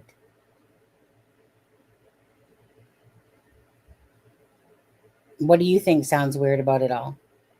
Just that seems like just a weird sentence, really, kind of. In this house, even if we could. That's the part that gets me. That even if we could. So did they try? Because this is after they were talking about what all Sebastian had access to on his phone. And then he said, well, we don't restrict safety even if we could. So to me, like even if we could, what? They obviously don't restrict safety, right? Because, I'm just blown away that you have an autistic child. And even if he's deemed as not an eloper, that there was no motion monitors, like, if the door opens up, for instance, like the little beep goes off, nothing, right? Cameras, nothing. I find that so strange when somebody is as like anal and like a drill sergeant like Christopher Proudfoot. I find that so strange that people that have normal kids got freaking, cameras and all that shit going on. And yet you have a child that, obviously has sensory issues and, people issues, but he's not an eloper. But I just find that hard to believe that out of how they talk and what they didn't have, they don't mesh. They just don't mesh. Like they don't make sense to each other. She works for Brinks. They have no alarms, no monitoring, you know. It just doesn't mesh. It's two things that just go opposite of each other, considering how strict, you know. You guys know what Chris has said, right? About all that stuff, about his room, about snakes, you know, the belt, all those different things, right? There was something I was actually going to say from the other day, and I don't remember exactly what it was, but I remember it went against it. It goes against when Chris and Katie are saying, like, especially when she's talking about Christopher Proudfoot, and they had a really good relationship, Christopher and Sebastian, and and da, da, da, da. Like, it's like they're just feeding us a bunch of bullshit when they say that. Because that really goes against the grain of salt again, right? If you listen to, say, Robin, the thing I am confused about is, so how would Robin, remember how she's put out things like, I'm gonna send this stuff to the, FBI, Christopher Proudfoot, if you don't, knock it off, the things that Sebastian has told me. But yet, in the interview with Seth, was that with Nancy Grace? No, it was on a different one. No, it So when wasn't I, it. no, but it was, I can't think of it at the second, but anyways, where Seth says, the video that I just put out, actually, I haven't done a video in ages, and I put that one video out. And Seth says that Sebastian never told him anything. That was, like, no clue. He didn't know anything about any of the details of Christopher Proudfoot and CPS. But besides the CPS, I just mean that Sebastian never said anything. So I find that so strange. So that's where I get thrown off a bit by stuff like that. So was Sebastian in so much fear of Christopher that he didn't want to start something by telling his father how it was? That seems so hard to believe sometimes, because but still, a lot of people don't tell if they've been sexually abused as a child because someone threatens them, that this is going to happen, or da da da da da da.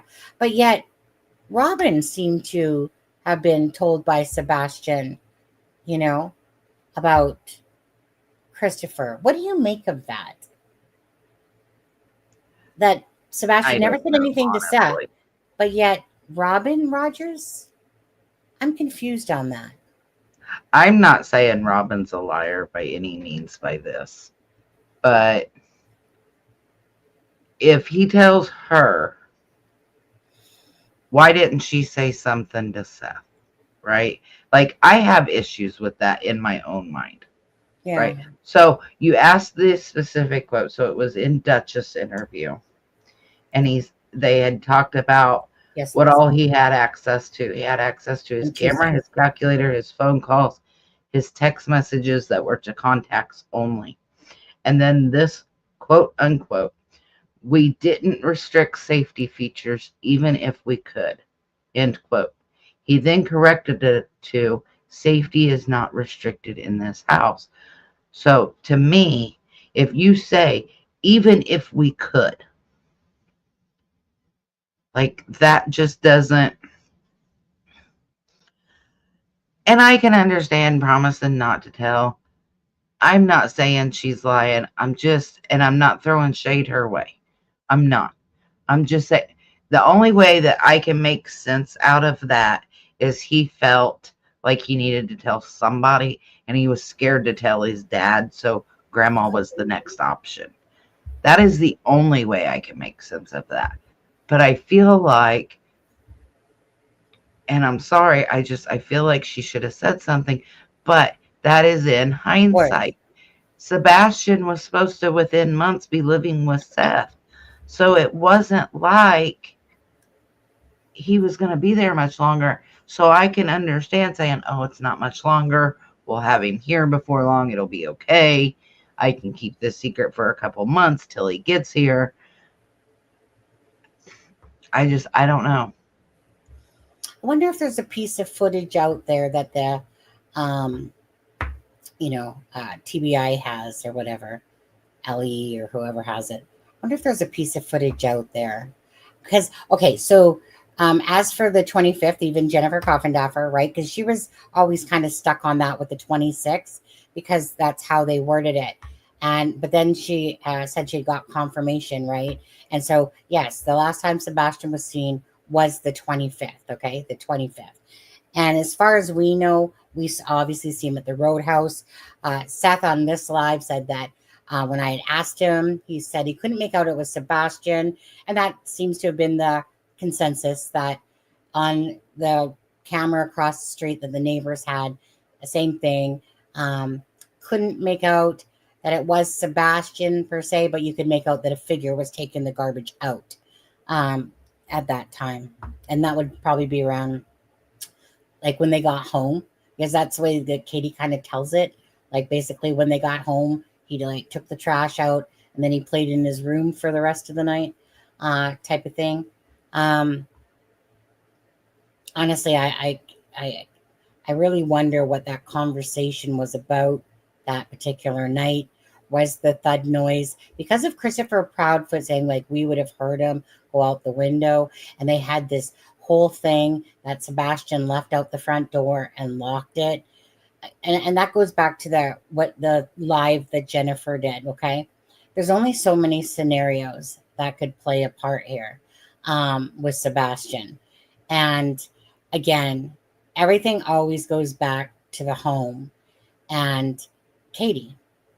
And when you look at how they're acting, things that Christopher Proudfoot has talked like, why is he lying? Why is he manipulating? Is he just a straight up narcissist and doesn't realize how he comes across to people, acts like he's some sort of victim? Or is there more to it than that? And they both know, and they're just lying, because again, I don't know. Polygraphs, whatever to those.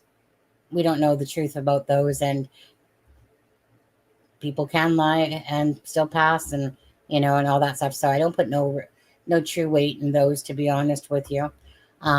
Just because it's, like Seth, his was inconclusive, the first one. Why? Because he was tired and I think probably had medication and whatever. He retook it and passed it.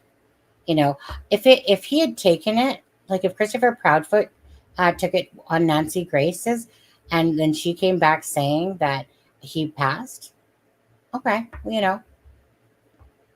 still, he's a manipulator, he's a liar. Could he pass it with lying? Sure, but at least I would believe that Nancy Grace is putting it out there herself, knowing full well it was handled by their people in a sense. Hi in Clover Bliss. My Sebastian was starting to talk and had to get gone, just like Summer Wells. I'm sure there's not a person in here right now that their brain is mind fucked by this case. Like some people, for instance, lose interest in this case because there's not much more you can say besides what's out there. For me, it's like a puzzle.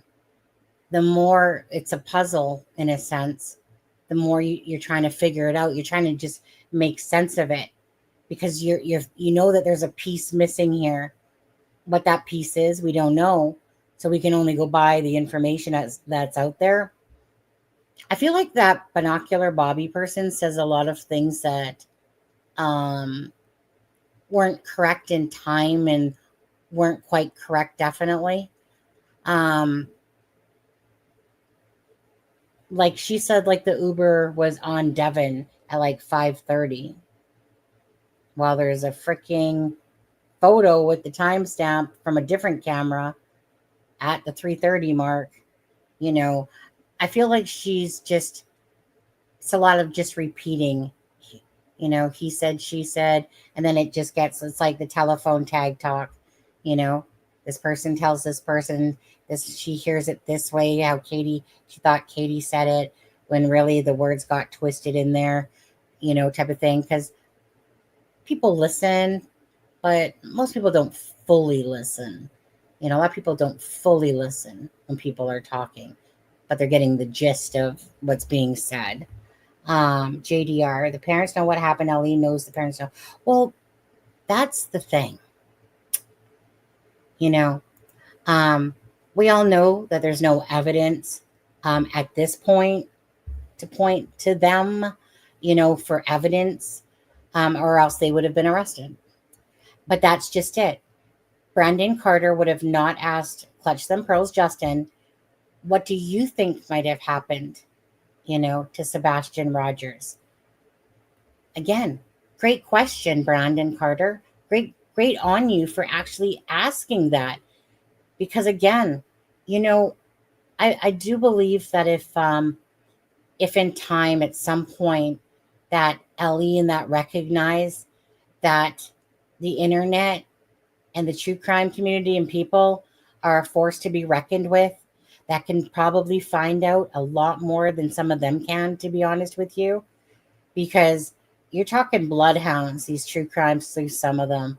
Some of them are just very smart, intelligent, can dig way better than your average LE officer. And I'm talking about, you know, digging for information. Like if you had to use like the Wayback Machine and the different things that go on, of course. But there's some really, I think that if Ali was to give more instead of always this holding it to the vest, or how long are you going to hold it to the vest? 1 year, 2 years, 5 years, 10 years, like they do with cases. And you're like, why? Put out some of the stuff. Do you think everything's going to ride off of everything? So that's kind of getting old to me about this, you know, well, it's an ongoing investigation and blah, blah, blah. You know, chances are, I wouldn't even doubt that people could have found out what happened to Sebastian Rogers if they actually unleashed the video, whatever, like the videos properly or something like that, or gave some more information. And do you kind of feel like that, Melissa, sometimes? Because I just think in this day and age, it's just, you know, you have hundreds of thousands, millions that know about this case, you know, and other cases. What do you feel about that side of it? I don't know. My brain is completely effed right now. Yeah. I will be honest, it is just completely screwed up. But, you know, you had said something about footage, camera footage, you know, why wouldn't it show it? And I have a theory. And all I can say to law enforcement is if you didn't get the footage directly from the neighbors, you might want to. Because Seth Rogers said in the Bullhorn Betty that at timestamp 154:30, some of the neighbors brought video footage over for Christopher Proudfoot to look at. Christopher Proudfoot would not let Seth watch this footage and then turned it over to law enforcement.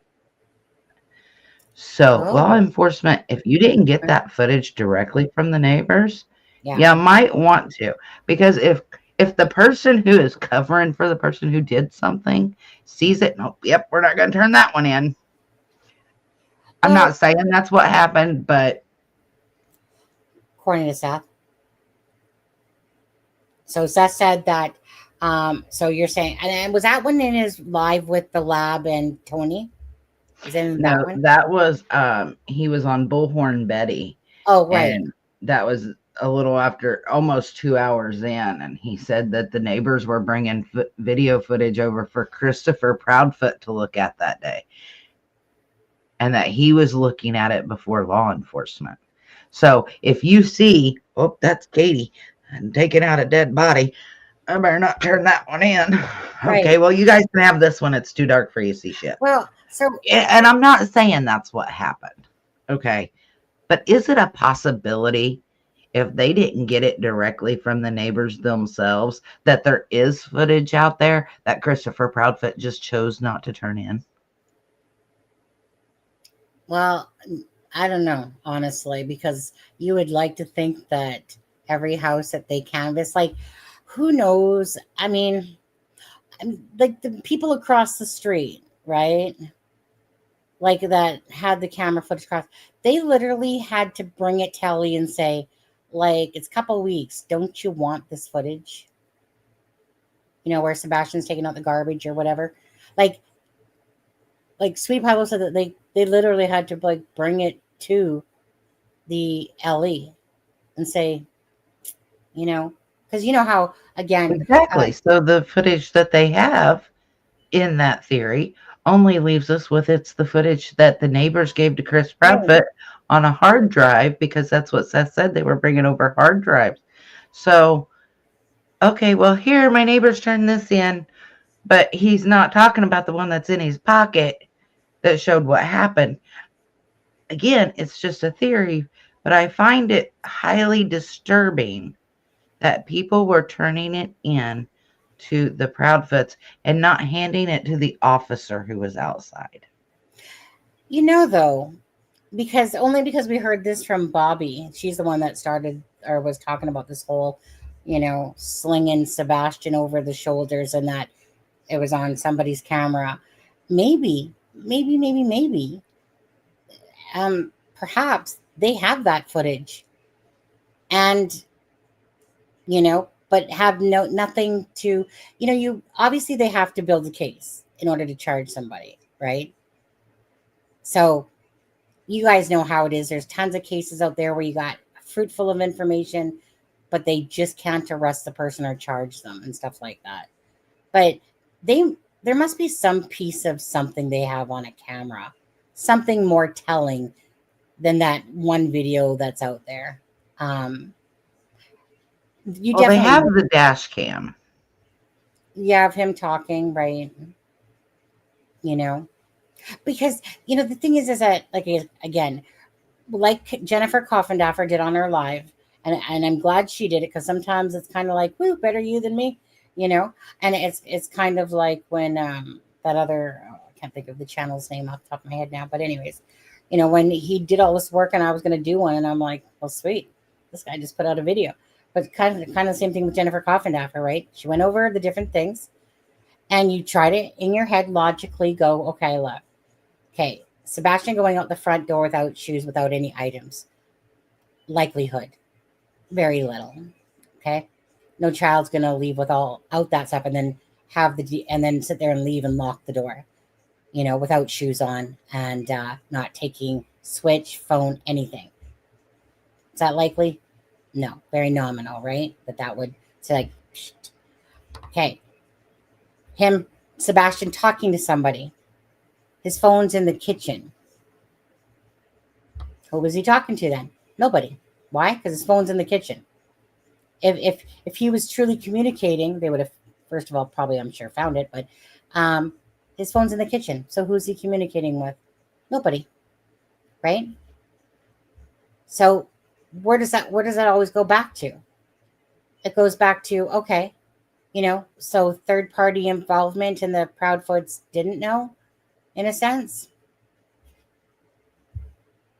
I don't see it. I don't see no pedophile coming down 5 minutes away, you know, coming into the yard and not being seen on camera whatsoever. Right? We know that there's 2 vehicles, 258, 330. 330. vehicles. 258 one, according to Bobby. Actually, you know what? Before I play this, I wanted to play this last time, so I'm going to go back to this. Yeah, that video you just had up is for you to watch, not for. Oh, okay. Is it? Okay. Let's go back to. Oh, we'll start it right here. This is kind of where I wanted to start it, you guys. So let's listen to this very carefully. No, I'm sorry. The state troopers came in. Still don't know why state troopers got there. Haven't figured that one out yet. I don't know why state troopers would be there. But state troopers came in. Actually, they came. No offense to this lady, but it's like watching Charlie Brown. Wah, wah, wah, wah, wah, wah, wah. Like she talks a mile a minute. Like you can tell that she says that she's not that nosy neighbor. Okay, she's that nosy neighbor for sure. I'm telling you that right now. Came into my driveway because they were rinsing their shoes off. They had gone into the construction area and his boots were all muddy. And so he and my son were rinsing his shoes off. And I looked at him and I said, "Let me ask you a question." I said, "He's like, what's that?" And I said, if you had fallen asleep in the living room and your kid walks out the front door, wouldn't you have heard that?" And he was like, "Not only would I have heard that, but I would have jumped up with my gun in my hand to figure out who's coming in my house." Yeah. Because that's the thing is like she falls asleep on the couch and her kid just walks out the door. But then when I asked my neighbor about that again, called her the next day, I'm like, "Okay, explain this to me. This is what you said. I don't understand that." And she said, "Oh, well, she woke up and then heard the thump and that kind of thing." So I don't know. Yeah, it's just, it goes with all that in the evening time. At the same time, like you said, no evidence that any neighbors or anyone seen that he actually returned home that day. And then we also have those lights. It's just a mystery in a sense, because those mysteries, someone asked it. Go ahead. I'm just going to say those were not trash trucks. I concur. But why did authorities say it doesn't have any evidentiary value? I asked that when I called the lead detective, and I flat out told him that I know the neighbor. I've seen the video footage from the very beginning before it was edited. She told me with her own mouth, looking at it herself, there are two separate occasions, car, then truck. Why is that? We've had it. He argued with me and told me that he had it broken down. The Secret Service looked at it and they confirmed that in fact it was a trash truck. And I said, "I'm telling you, it was not." He said, "Well, I'm not going to say I'll argue with you." I was like, "Okay." Wow. Somebody said in the chat, any video footage of Katie searching for Sebastian that morning? Like, do they have any, since you have a neighbor that has a Ring camera, did any cameras pick up Katie actually out there searching that morning before? If she, oh, you mean before all the police got there? Yeah. So the neighbor that was leaving to go take her well, actually, the neighbor's camera did pick up her walking around her house. Really? So she walked around her house? Yeah, because any video footage of Katie searching for Sebastian that morning? Like, do they have any, since you have a neighbor that has a Ring camera, did any cameras pick up Katie actually out there searching that morning before? If she, oh, you mean before all the police got there? That's why I'm playing it again. So the neighbor that was leaving to go take her well, actually, the neighbor's camera did pick up her walking around her house. Really? So she walked around her house? Yeah, because in the neighbor, if you're looking to her house, the neighbor to the left of them, that the wife came out and was actually looking. There's like a little like a wood door underneath the house. What do you call that underneath the house? The crawl space. They actually opened up that door and were looking in the crawl space together. And so they were looking. But as far as outside of the neighborhood, I've never seen them. And they've never, no, not that I'm aware of. I mean, I asked my kids, and my kids said they had never seen her, never seen him. They did see Seth was out there a couple of times with everybody. He was at the command post. I have a good friend that was there in the command post, and she confirmed that he was at the command post. He got kicked out of it. Did you see Katie or Chris or the Bowers Hawks? And she said, no, never saw any of them. But then again, she said, but I mean, law enforcement did ask them to stay home in case he came home or called. So there's that. Do you think law enforcement exhausted the whole area? Like, do you think they did a thorough search of the entire neighborhood and the streets along Long Hollow Pike and in the school? Do you think they? Oh yeah. I mean, I watched it with my own eyes. They were deep in. They were climbing in the trenches and looking in the sewage areas. And then they had dogs everywhere. They had drones everywhere. The question is, what are they doing with whatever evidence they collected, and what are they doing with the surveillance cameras? Because what I'm told that neighbors saw, they're denying. They're denying. Yes. Why? Why is that? Exactly. I don't know. That was what I asked. Just gonna stop it there for a second in case you have anything on that. So that besides Bobby has a dog behind her that's snoring. Just so you know that noise.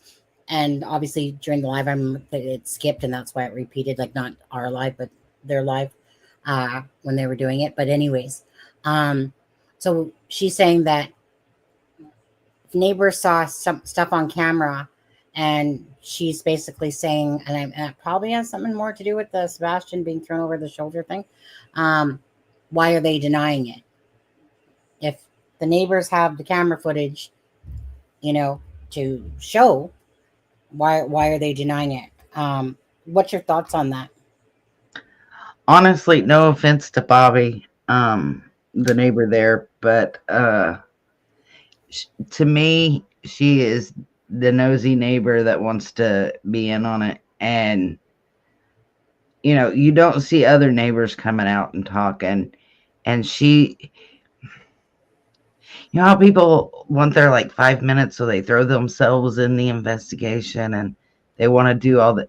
To me, that's what she's doing. She is going on lives and she's talking, but she's a whole lot of like Chris Proudfoot. She has nothing to back up what she's saying, right? She's throwing shade at law enforcement. She's just, I don't put a whole lot of stock on too much that she says personally. I think she has a lot of things wrong there. And I think this is what causes a bunch of crap, is when somebody is talking, but they don't have their ducks in a row, their facts straight. And I can tell that as I was listening to this entire live, because of times that I know that are wrong that she's talking about. But this is exactly where stuff gets so twisted, because here she is, the person that lives in the neighborhood,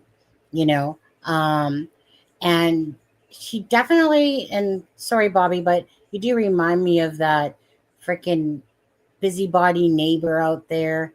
And she actually went on when a phone call came out between her and Crabtree, I think it was, and she was shitting on JLR, actually. Like, all of a sudden, it was just like, I just felt like I was abused or, used, type of thing, for clicks and for views. Okay, you know what? If a YouTuber asks you to go on their that's why channel she's doing it though, and you agree to talk on the channel, and then you try to play victim, like all these people are trying to say, well, JLR was just using you. I mean, she did say she was upset, apparently, because basically she wanted JLR to kind of like back her up when people were attacking her, type of idea. So basically, like, after, you know how it is, right? And crime here. But she was starting to get attacked, right? And I think it's just really like it was probably with her own genuine, purposes. She's that person, like that, the leader of the pack, in a sense, the busybody. And you know what? God darn it, I'll be the one to go do that interview. And then she does it with JLR. Okay, she talks, whatever. Did somebody twist her arm? Was it broken? And JLR forced her to do this interview, and then all of a sudden, after the fact, because people were attacking her, she wanted like JLR to kind of like have the back, and then so she kind of felt like, well, basically being used and then tossed to the side. Well, okay, a lot of YouTubers do that with people and stuff, but in saying that, it wasn't like, to me, it's not like JLR was like putting her arm behind her back saying, do this live with me. She did it on her own accord, and then wants to kind of whine about being attacked. Well, Should have thought about that before you went and been the only neighbor there to go on frickin', YouTube land, and then you can't even have your facts straight that you're putting out there, and so it's not like she's coming off as anything but a busybodied neighbor of the thing that was the only one to do an interview. I mean, I appreciate anyone, you know, there's lots of YouTubers that, right? They ask, and if the person accepts, then so be it, right? Doesn't matter if you're a news station or whatever. If a YouTuber says, hey, like, why don't you come and tell people and stuff like that? And then I think she said something like, and she didn't want to be on camera. But then JLR said, well, and that's how I feel too, right? About people not being on camera. Like, it's a disconnect when people aren't on camera. I know you're not on camera right now, Melissa, but it is. I don't like it too much because it is a disconnect. That's why, yes, I sit there and maybe have a drink or put something in my mouth and be right back for a second when somebody else is here, like we all do. But it's because you want to connect with your community and your, viewers. I don't want to sit there and watch this thing going wah, wah, wah, wah behind it, right? So she's saying basically like the JLR, it's like made her go on camera. Well, absolutely. Honestly, if you want, okay, I was waiting for that to happen. You know that. It wasn't guided at you at all because you a lot of times are on cameras. You're about 50-50 to be honest with you. And that's usually because you're up late and you feel like you look like a bag of shit half the time, you always say, even though you look fine. But I'm either extremely tired or I'm smoking. So when I'm off camera, I'm 9 out of 10, it's because I'm smoking. Yeah. And yes, I'm a chain smoker. But you guys agree in chat, right? I'm thinking that you prefer to see people talking to you, to connect, right? So when this person's talking about Sebastian Rogers, you get definitely a more of a connection feeling, because you get to see how their, body language is, they're talking, you get to see their face and you can connect versus when somebody puts the freaking, little avatar thing there instead. So, I get it, but no one, again, forced her to do that. JLR just said, well, you would like it if she would. But again, she's the one that, like I said, you can't blame other people for accountability when it's really on herself. She didn't have to. She didn't have to sit there and spend an hour and something on JLR's live. She chose to. She chose to put the camera on, right? She didn't have to do anything. But for me, every bit of information when it comes to Sebastian's case is important, you need to do your makeup while you're on the live too. Maybe we're going to do this true crime and makeup. No, on there. But so yeah, so like she was talking about the sleeping as well.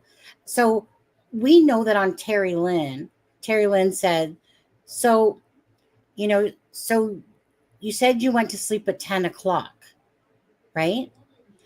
And remember, they got on the phone at 9:43 and 9:46, according to Christopher.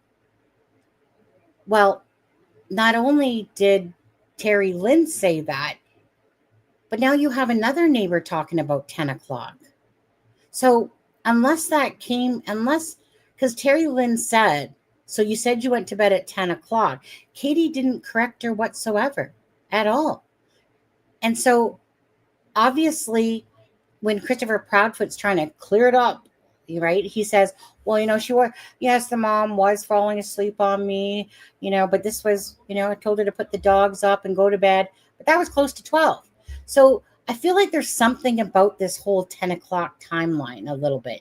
Do you? I feel like there's, when the feelers And it. For me, like the 10 o'clock time frame is when she heard the thud. That if I were law enforcement, I would focus on that 9:45 to 10:30 time frame. I'm sure that they have, I would think. But yeah, there's something about that that's not right. I mean, I know that Sweetie Pie Low, and I heard Justin bring this up too as well by Sweetie Pie Low because she said the same thing to me. She said she wished she would have asked the neighbor when she said that the door was left open. She forgot to go back to the conversation, the one with the camera across the way. She said she forgot. I think it's like an old couple. And there's an LE that's right across there, eh? Like that one that's, if you're looking at the Proudfoot from the Proudfoot home inside of it, it would be to the across the street to the right one home, like just how there's two right in front of there. So that's an LE. That's a LE cop. I think he's retired though. That lives in that home right across there.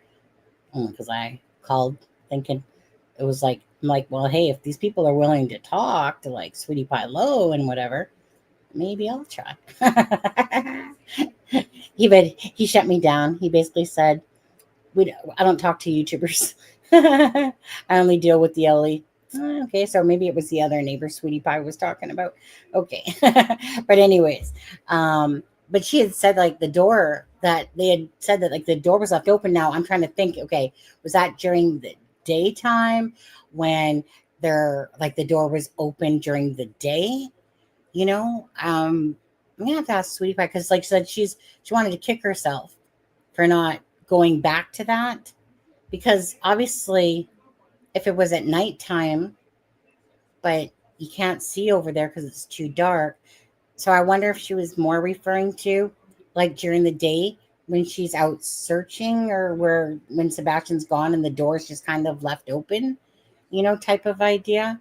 That could make sense because it doesn't make sense it being open at nighttime if it was the front door. Okay. Because the camera can see the side. And so she just, anyways, bottom line is we don't have the answer to that. We don't know which store. We don't know what time it was at and stuff like that. But anyway. But it doesn't make sense for it to be open during the day either, because remember, they were out doing all this other yes day stuff. So it doesn't make sense really for it to be open during the day either. Well, I mean, if I was running around looking for my kid, it would, for sure. Anyways,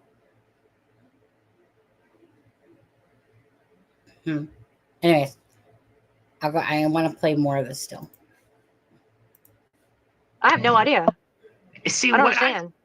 what I find interesting, Miss Bobby, is, I was up there a week and a half later, and then we were searching and on that federal property, and there was a dog hit, and law enforcement didn't even go out there to look at all. It's as if they didn't even care that there could be. I would think that they would look. It seems like they've already made up their mind or have a. I wanted to bring up with this whole Sebastian Rogers disappearing. Okay, like those dogs did not get even past their yard. Remember there's the clip out there, and the dogs are all walking around the freaking home, and it's like they just stop. It's like they couldn't get past like the street or anything. It was like they just stopped right in the driveway. That's telling there, right? No shoes, no scent. Maybe there is truth to this thing that Bobby's talking about when she's saying that the LE is denying it. There has to be truth somewhere to this story. There has to be that puzzle, right? I mean, Sebastian disappeared. Yeah, there's definitely a missing puzzle piece here. Yeah. And I think that missing puzzle piece is Katie. I Katie agree. and Christopher. I mean, honestly, he didn't leave. No child is leaving without taking their shoes or a jacket and preparing their freaking runaway bag. They ain't heading off anywhere. Some idiots still think that Seth has him hidden. grow a brain cell. Honestly, I can't understand. Do you honestly? So you have someone like Chris Watts and whatever, like, or I should say, what's his name? Peterson. Yeah, woo, exhausted myself after 2 days looking for my wife. I'm done. Bury Morphew. Put it in a few weeks to make it look like he was, actively searching for Suzanne, just to make, just to play the role, because you have to, right? You kind of have to. Peterson's another one of those that wouldn't go to the vigil. Let me just point that out. He's another one that there was a vigil and, I can't be bothered to go. Right, exactly. When you know the truth, that's why for me, for Katie and Christopher, like in hindsight, like looking at everything, these are things that aren't normal to me. And I'm not that person that's going to sit there and go, well, everyone acts differently. I get it to a point, but not when it's meshing with everything else. And you look at everything that they've done, from taking the flyers off their vehicles, including the Bowersock, from closing down their Facebook, all the social media, right? They're so worried about themselves. Why are they so worried about themselves? Why is Christopher Proudfoot lying? Why did Katie take Sebastian for all those events on the day? That's not even including like their marriage was breaking up and falling apart and all that stuff. Those are just things that you're looking at and going, this doesn't add up. This doesn't add up of people that are truly looking for this child. Why does the stepdad go on and, like I said, instead of being, proactive for Sebastian, no, he's proactive about himself. He likes to talk. He likes to manipulate people. He likes to, like I said, lie, right? Like the polygraph test. Like, why would you play games? Why? What motive do you have to play games with people during the moment that the child's missing? Or that stupid laugh of Katie's when they basically said, well, walk through that day.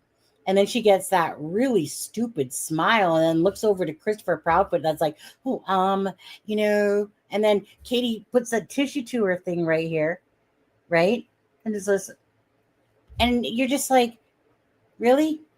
You're asked about your son. And even remember when she hesitates on Chronicles of Olivia? So if Sebastian was watching, what would you say? Let me just think about that. Deep breath. Just come home. We love you. You're not in trouble. We miss you. Blah, blah, blah, blah, blah, blah. Hey, the minute somebody even asks me that, words are coming right out of my mouth. In fact, I'd be bawling on every occasion like Seth does. And so people want to think that Seth Rogers is going to spend a year of his time looking for his son just so that he can put on a show? Are you kidding me? No one that actually did something to their child would put on a show. Like, that's the most absurd shit. But these people exist. You're talking about common sense. How is common sense saying that somebody's looking for their child actively, freaking bawling? You can see that it's genuine. And then you have, Mama and Papa Proudfoot over there doing what? Katie doesn't go freaking on lives anymore and stuff like that. And she went on a couple, and Christopher Proudfoot pretty much took took control. And they're, like I said, you don't sit there, it's like, well, so what are you guys doing? Well, people don't realize all the work that we're doing in the background and whatever. Really? How about Katie get her fucking ass on interviews with news stations if you don't want YouTubers, and just keep being out there for your son. The son that's missing. That one, Katie. That one? So it's just a joke when you look at it all, as I see it. Just how I see it. Okay? I mean, thing is, we know that a lot of parents do shit to their kids. I mean, look at the freaking boy in the box. These freaking Looney Tunes exist, thinking you're going to build a fucking square in your garage and stick your kid in there, and somehow that that's normal shit to do. Just like Christopher Proudfoot, just normal shit to do. He didn't wear a belt, so I'm gonna spank him with a belt because he needs a punishment. You know, Ugh. From my point of view, from my perception, I see Katie Proudfoot was the last one to see her son. When you look at all the different angles, all the angles don't seem to exist when you think about them, to what makes sense, to what the evidence is showing of camera footage and stuff like that, that there is nothing. There is nothing. A phone in the kitchen. So he wasn't talking to anybody. He wasn't talking to anybody online going, you know what? Let me just meet up with you after we get back from, the Texas Roadhouse. Ain't happening. They would have found that. Go ahead. No, I mean, I don't know. Something's missing. And I guess that's why I kind of put this document together, because it's like I was hoping by putting it together, maybe we could, I don't know, figure out that missing Well, you piece. know what? No, so again, you guys, and we showed this at the beginning of the live for anyone that's coming in after that fact. Melissa has done up a 67-page. Actually, you say it. I'm going to go to the bathroom quickly because I need to go to the bathroom. So just tell everybody again that is coming in that's new. We have a 67-page document. It will come out to share with you guys. It honestly, it's like pretty much a dictionary of Sebastian Rogers, of the interviews with Katie Proudfoot, Christopher Proudfoot, some with Seth in there, and it's just out of the horse's mouth. There's no fiction in there. It's all straight. Or wait, is fiction? No, I forget. Sci-fi. Is it called fiction if it's real? Fuck me, I forget that. I was in school too. No, I mean, it's just all based on fact. And, well, yes, some of the things that I have in here, I think Sunny and I will go over a couple of them, but, there's just so many interviews where it's been one thing is said and then something else is said. And for example, and I'm sure we're going to go over that, but on one channel, Sebastian was missing at this point for 82 days. And Christopher Proudfoot said, the best part about it is he has managed to do this without any evidence left behind, quote and end quote. Then 296 days missing, he went on another YouTuber's and they asked him about that quote. And he said, no, I didn't say the best thing about Sebastian disappearing, okay? I said, as it stands right now, this boy has vanished and there's no clues. Nope. You said on day 82, the best part about it is he has managed to do this without any evidence left behind. So for me, when there were big lies like that, I tried to pick them out. And I guess I shouldn't say lies, but discrepancies like that. Just like the last time they seen Sebastian, this is a case to be studied, what they've said about cameras. And there's a couple things in here. And it was said on day 9 of Sebastian missing. And then again on day 296, something that really sticks out to me. And let me know in the chat if this sticks out to you guys. But they said, Christopher Proudfoot said, and these are quotes, there's answers to questions that have no answers. And then he changes that to questions with no answers. And then that was day 9. On day 296, he said, there's answers that we have. And then he has a long pause. He says, want, and we don't get. And then a little bit later, he says, let me find it here so I can quote it, guys. I know exactly where it's at. I just got to find the page. He says, and I quote, I have some information. I am not going to say where I got this information from, and I don't want people to speculate. But if you read statistics and everything like that, if you believe numbers, you need to go outside of the 5-mile search radius. At this point, there was a map pulled up.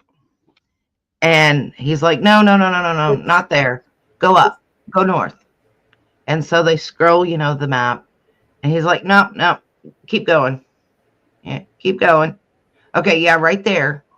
And then he says, right there. Right there is where they need to search. And you need to have snake boots on. It's heavily wooded. And search there and search there. And it's like, what in the holy is this man talking? Did he really just give us a map to where Sebastian is?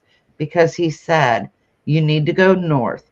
You need to look northeast and northwest of the New Hope Baptist Church. And where did you say that on? That was on Cluminati, day 82 of Sebastian missing. So, if you want to go over these a little bit, we can. I would suggest starting on, I don't know what page it is because I'm on the wrong one here. Let me go over here. So again, for anyone that's coming in, 18. so this is factual stuff all in here. Okay, 67 pages worth of stuff from the different interviews that had happened. Now, again, the web sleuth one she hasn't done yet, but we got the Duchess 1, Duchess 2, right? You got like all of the ones, right, that are out there so far for the most part. Of everything that's been said, all of those strange things out of Christopher Proudfoot's mouth or Katie Proudfoot's mouth, and then, things that Seth has said in regards to Sebastian and stuff like that. But it's like all compacted here for people because, again, so many people are racing around doing this. And all you have to do is hit Control F, search the word in there, just like anything, it will populate to each spot that it said. So this is to me, like a holy grail right here. Nobody has even closely put in this type of structure to Sebastian Rogers' case, right? People have done lives, have a little bit, but nobody has ever done a timeline like this. I did a little timeline back in April. This super succeeds that. Just with so much information and knowledge for you guys when it does get dropped. Okay. This is, like I said, like a holy grail here. And, honestly, it's will be worth it to go through it for all those people that can't remember where something was said, or want to revisit, and go back to that spot in the video. And like she said, and I heard you from the bathroom there. When he said, what was that? What did he say? And then he denied saying it like that. When he said the best part of the evidence. So if you want to scroll up to page 18. I'm on day 8. Oh, no, scroll keep up going, to 18. up. 18. Okay. It'll be the case to be studied right there. Go back down. Okay, so that was the polygraph and all the different places he had talked about. So this, with the case to be studied on day 8, I thought he had only said it once, but he had actually said it multiple times, even in the first Duchess interview there. So you'll see who said it. Basically, you'll see the day. That is how many days Sebastian has been missing. And then you'll see my little quick notes here. So case to be studied on day 8, he said it's a case to be studied for sure. About 10 minutes later or so, he said this is an extremely unusual case, or very extremely unusual case. If it is in quotation marks, it is word for word for what was said. So then on Smiley's World on day 24, he said this is a case that literally has all the agency stumped. And then he said it again on day 296. He said that was a conversation that he had with law enforcement. And in the way I took it, in that he was saying law enforcement said that first. I don't think law enforcement said this was a case to be studied for sure. 8 days in. I don't see that. And then, like the last time he seen Sebastian, he'd been gone since the beginning of February, was the last time that he actually was home. Christopher was the last time he was actually home. Christopher was actually home. And yes, he did see Sebastian when he come home. Well, he didn't come home till the 26th. So how did you see Sebastian when you come home? And then he said it again on Elevated Truth. Just know the last time I saw Sebastian was early February until I came home on the 26th. Well, if you come home on the 26th after Sebastian was missing, you said you got home at 1. How did you see Sebastian? He was missing. So then like I said, he said the best part about it is that he'd managed to do it without evidence, but then denied saying that 200 and some odd days later. Right. So again, I just want to reiterate this because honestly, like I said, this is like a holy grail. I took the thing off because that way, without people having to go, oh, it's cut off here, that, whatever. Is that to me, this is like, again, the beginning of a holy grail for the Sebastian Rogers case. She already knows, like we said, that Web Sleuth isn't on there yet. It will be. But again, you got the timestamp, you got the channel. Go listen to it yourself, right? For all those people, I'm not talking about the ones that are licking Christopher Proudfoot's a-hole.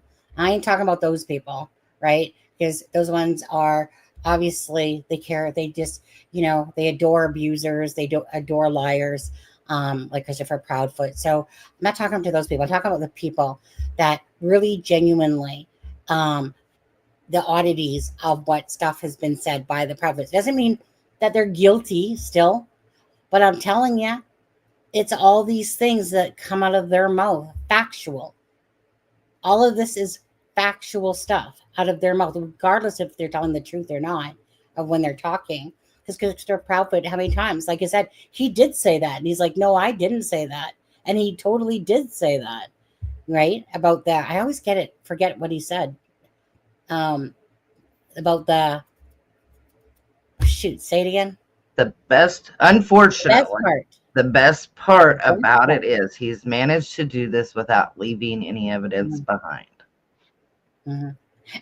And actually, that whole conversation where he was like, yeah, that was a conversation I had with Ali, and they, to tell themselves when we had, well, like I said, on a different live, he literally said that it was Ali. And on this one, it's kind of like he was saying that he said that. And I was having a conversation with Ali. Again, inconsistencies. Why are you not talking about the day that, why is it so, like, he's lying when he says that he can't tell you the date. That's an absolute fabricated lie right there. You can talk about everything else. You can talk about when you came home, what time you came home. You can talk about, beating the Sebastian with a belt type of thing. You can talk about all these things, Christopher Proudfoot, and then you tell Nancy Grace that you can't do her interview, you pussy. She would call Pussyfoot, you pussy, because it would be detrimental to the case, right? Don't want to hinder the case. And then you're still doing lives after that, but that's going to hinder the case. That's what you tell Nancy. Again, bullshit, right? Bullshit. But that's just it. Why aren't you saying the date? There's something to it than that. I probably, like I said, if it's truthful that he wasn't supposed to be in the home, then I will concur that that's the reason why they're not saying it, because that makes sense. At least him not being able to tell a date, that's bullshit. But he keeps using that TBI, TBI said this, TBI said that, right? And that's when Brandon Carter said, we don't tell them what they can, just what they can and can't say type of thing. They probably, like anyone, say, well, it's probably in your best interest not to, or something like that, but to control if they talk or not, no, they got really no control over that. But Christopher Proudfoot, he doesn't seem to care. He wants to lie when he feels like it, but why? Like, again, why? Why all this deception and manipulation of people? He honestly, he might as well just come out and say, listen here, you dumb motherfuckers. You guys are so stupid because I didn't say exactly who took the test. I just said that they all passed it. Really? Because there wasn't no all passing type of thing. Like he basically is thinking that you're all stupid, that y'all don't catch on to what he's saying in a sense when he's like, well, I didn't do this. Who even needs to talk like that? Who even needs it? And he's done that, like I said, multiple times, calling into live shows with a different voice.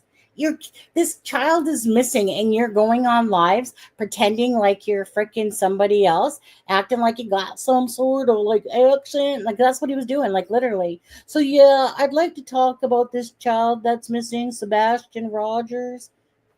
And he literally is voicing like that.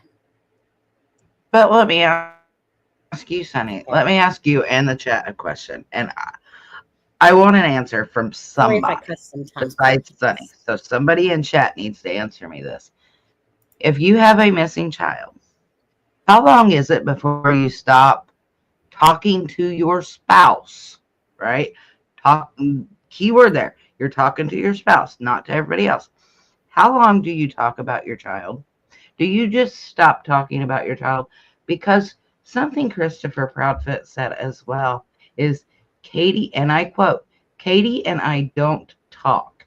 We don't talk really much about this case. Did you say that? At that point, Sebastian had been missing for 82 days. And he said, Katie and I don't talk. We don't talk really much about this case. How do you not talk about somebody that was in your life every day, all day? How do you not say, honey, have you heard anything? How? Somebody answer me that. I think so. Just quickly, I think so, JDR. I want to say that he's going to be there with Justin from Clutch Them Pros. I want to say that, did Justin say Mob Crew as well? Correct me if I'm wrong on that. Did he? I can understand, Melissa, if the child has passed away and you don't want to keep bringing things up, right? If the child's passed away and you know that the child's passed away, and you don't really want to, be on an emotional roller coaster ride by constantly bringing it up, right? Because everyone deals with it. But this child's, we have no clue what happened to this child. So yeah, every day my heart would be broken, and every day I would be bringing it up. Why? Right? I mean, it's just like, is that guilty knowledge? Does that show guilty knowledge? And it does to me, because you wouldn't want to talk about it every day if you have that guilty knowledge. Yeah.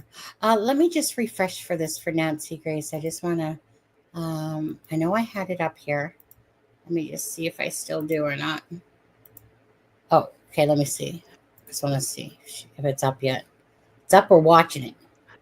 No, I don't see anything. So while you're looking for that, these documents should drop relatively soon. I'm not sure if I want to put Web Sleuth in this document or just do another one, but probably within the next couple weeks. It wouldn't make sense not to put it in here. Say it again. True. It wouldn't make sense. I'd say probably within the next couple weeks, you or I will drop this, one of the two, somewhere. But this one we can drop for now, right? Yeah, I mean, we can always drop an updated version. Just an updated version. Absolutely. Right. And if people see it, they see it. If not, oh well. And that way it gets it out there sooner, because, as you know, not everybody else knows, I'm leaving tomorrow. I'm going to be out of town for a while. So I'm not going to have access to my computers and doing everything. But we can drop it. We can always drop a updated version 2.0 later on. Yeah, absolutely. But at least the information will be out there for people to see. Yeah. For me, if I saw somebody had one of these a file like this on the Sebastian Rogers case, and it showed me what interview, what timestamp that this was said, and I could just go, wheat, sweet, gonna go right there.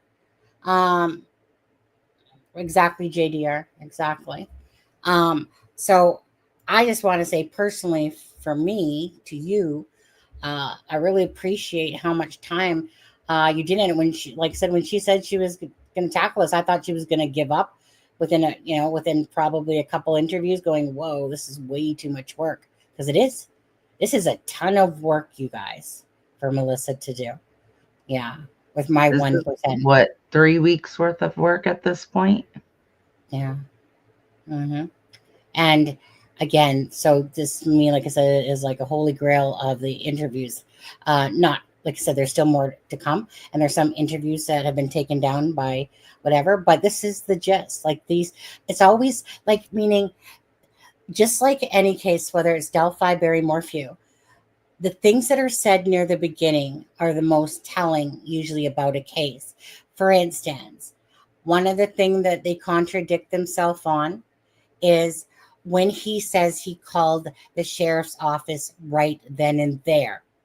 Well, hold on a second, Katie. Let me just ring up that sheriff's office, right? Right then and there. Another interview that Katie talks, so Chris is saying that one. When Katie talks in Olivia's, searched around that house in 1 minute flat and got in the car, and, and then, Chris coughs and I three-way, that's it. Three-way. The call, because Chris did. Okay, which is it? Were you right then and there in the bedroom? Like you basically had just said? Or Katie's version, where she was driving in the car? How hard is that? Neither.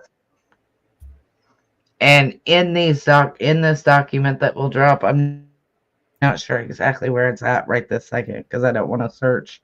But it was said, and I put it in there because it struck me as weird. She woke up at 6 o'clock. Yeah. Okay.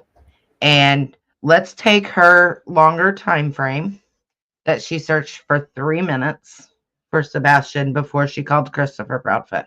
So Right. she woke up at 6. By 6:03, she was on the phone with Christopher Proudfoot, who gave her a couple of places to look. So let's say 6:10, 6:15. By that point, he's like, we're going to call the cops, right? And I'm going to call the sheriff's department, not 911. A lot of people are giving him grief about that. I am from a small town. I fully understand and agree. Bypass that middleman, go straight to the sheriff if you're just going to get switched around to a bunch of different dispatches. But the 911 call didn't come in until 6:34. Yeah. So if you woke up at 6, searched till, let's say, 6:10, right? And then let's say you're on the phone with Christopher Proudfoot for 5 more minutes. So the time that they're saying, and the time that is a hard fact, cannot be disputed. It came from the dispatch calls itself more than once. The time of that call was 6:34. So your times aren't matching up.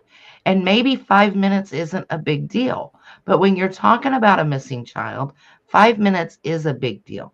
And when you're talking about a missing child, I'm going to know the difference between I called immediately and I called 34 minutes later.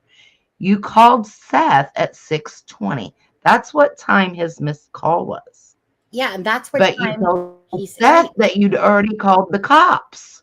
But you didn't call the cops till 6:34, 14 minutes after you called Seth. So how are you going to tell Seth I already called the cops?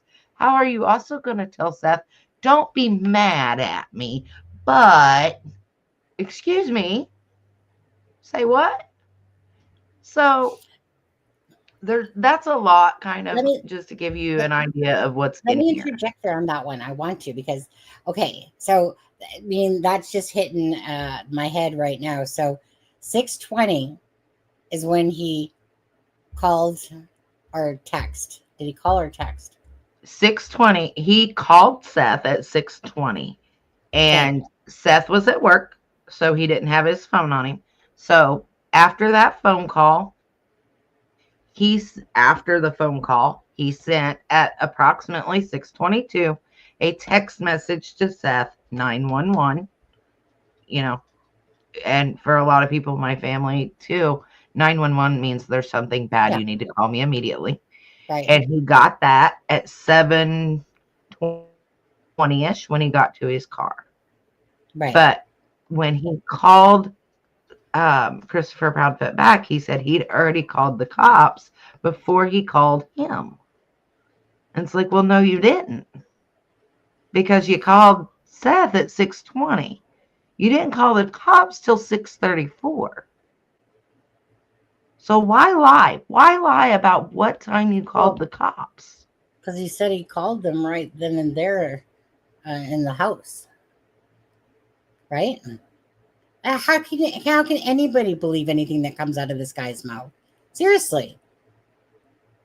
If like honestly, the guy, again, there's just so many inconsistencies, and he's telling a story that Katie should be telling first of all. But again, some of the stuff would make sense if it's, of course, something that was planned. Was it planned that Sebastian Rogers had those 4 dinners? Yeah, or 4 places that he went to. The fun fact spaghetti shit. I mean, that right there is our big red flag with that one. And then here, let me just quickly snap some pictures of you, Sebastian. It's the last time I'm gonna see you. Because like I said, And she sent the pictures that she took at Texas Roadhouse to Christopher Proudfoot. Yeah, because he's like, if you want to know who got those pictures, it was me. I remember him saying that on a live. And I was like, yep. Well, thank you. Thank you for letting us know. Something happened to Sebastian, okay? Bottom line is, dogs didn't pick up a scent. There's no shoes. He was going to go live with Seth. It all keeps going back, pointing to the Proudfoots. Like the call from 9:43. This inconsistency of Katie falling asleep at 10. Oh, you mean 14 minutes into your call?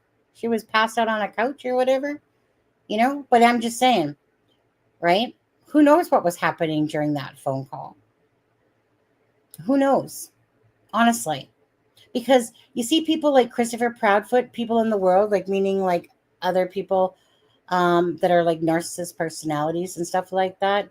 Again, and he's trying to put it on Sebastian.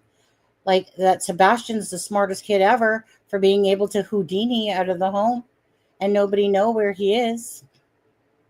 Yeah, or you think you're the smartest man in the room that's deceiving us or trying to, with your bunch of bullshit. Because again, when you put it in context of why would you lie when a child's missing? Why are your stories inconsistent? Why would you lie about that polygraph like I played for you guys earlier?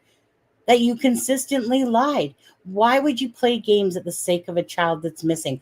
Why would you care so much about the GoFundMe that somehow now just deteriorated the relationship between you all?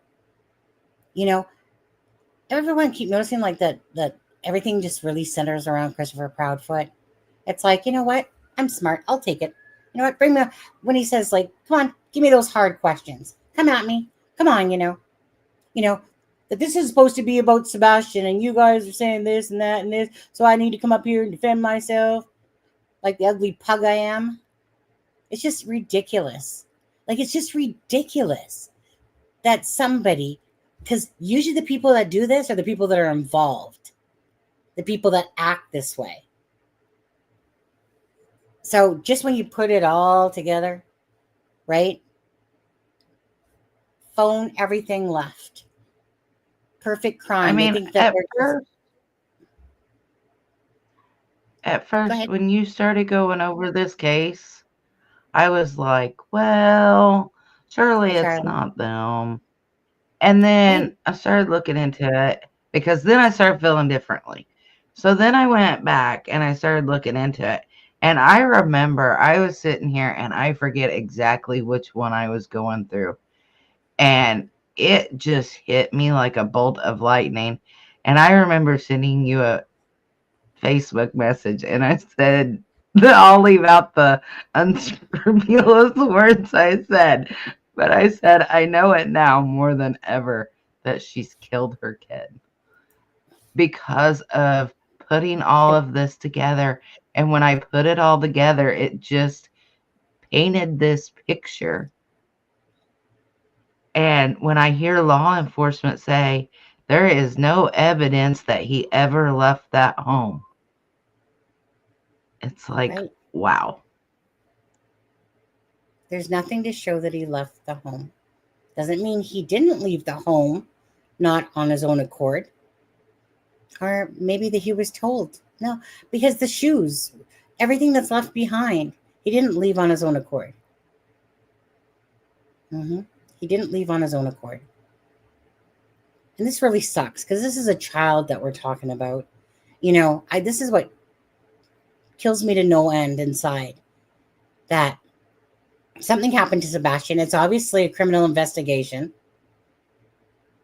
into the disappearance of Sebastian, to be not missing, disappearance of Sebastian Rogers.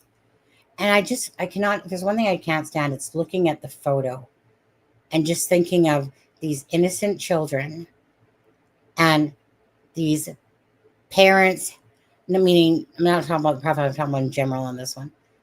And that the parents lots of times have something to do with the disappearance or the death, to get shoved in suitcases, to get cut up, all these horrific things, It's crazy. I remember there was like one But case then last year. Huh? are you able to see the messages from my chat as well? Yes. Charlie's in there. And you are in there. So, Charlie, no, I'm not in Pennsylvania. But if Christopher Proudfoot wants to track me, why don't Christopher Proudfoot reach out and I'll go ahead and talk to him one-on-one because I am not scared of that man. Are you scared of us? For sure, the wussy. Seriously. He has his little groupies, Honestly, he can't answer hard questions. Come here, Christopher Proudfoot. Come on, get your pussyfoot ass up here. Seriously. I'll give you some hard questions. And the truth is, honestly, I just want to ask questions, and it, like, regardless if he lies or bullshits, there's just a bunch of questions that I'd like to ask, like straight shooter, Actually, no, Katie, get your ass on up here. You're the mother. Get your ass up here. You're the one that was with, your son. But no, not Katie, pleading the fifth over there. What have you done for your son, Katie? Really? You wonder why people are slamming you? You guys, honestly, really? Well, with Christopher Proudfoot at your side there, I mean, that's just one, pretty much a big moron, to be honest with you, for the way he's handled this. Like, and then he wonders why shots get slung, shots fired. Gee, I wonder why, liar, Pinocchio. Explain yourself. Why you can't tell the truth. Katie, tell us about your son. Tell us every minute about that day. And the truth. How about that? The truth will set you free, Katie Proudfoot.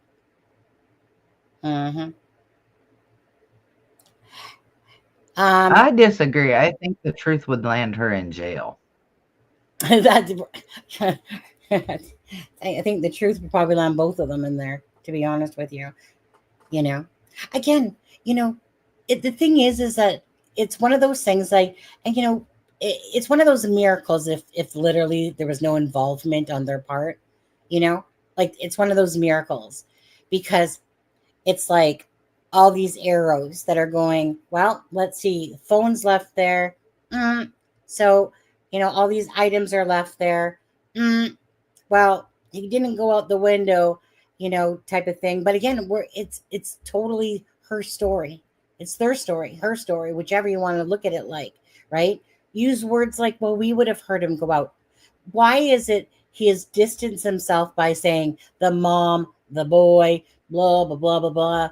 I think their behavioral panel, I think they need, you know what? I think that they're, well, they did that about 9 months ago. But if the behavioral panel did them now, it'd be a whole different tune.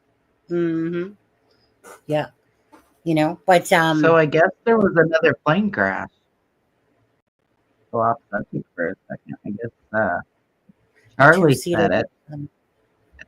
Two-seater went into a mall, and then Sharon said there was one in Philly.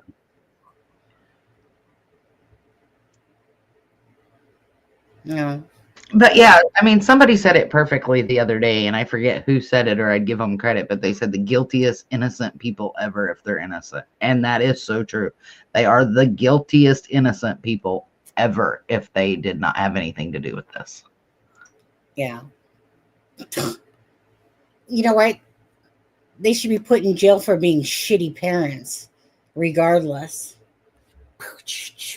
I don't see how they can't get them for neglect. At least you heard a thud in your words, Katie Proudfoot. You heard a thud, and at first you didn't hear anything, and you thought about it, and it made you sick because you'd been thinking on it so long. And then it was some noise, and then it was just a thud.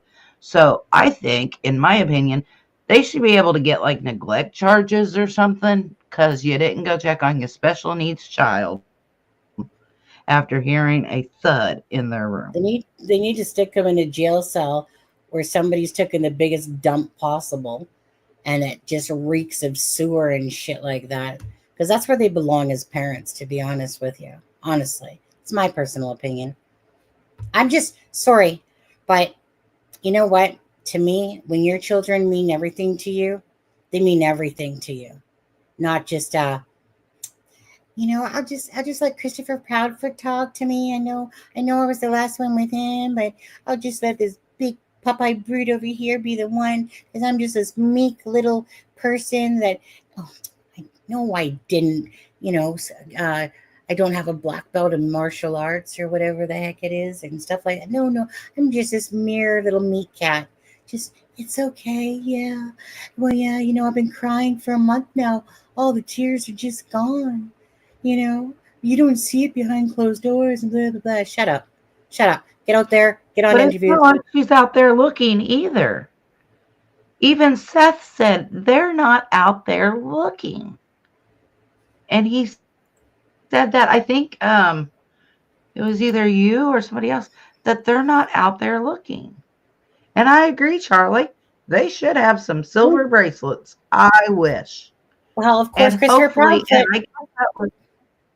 I guess that's Christmas why I time. made this, is so that it can get out there, and maybe something in here I'm not seeing, or somebody will go look at these timestamps, or somebody will go listen and hear something I didn't hear. And maybe, just maybe, the lights will be turned on, and what happened that night in the dark can come to light, and Sebastian can come home. No matter the outcome, whether he's alive or not, the goal is to bring Sebastian home.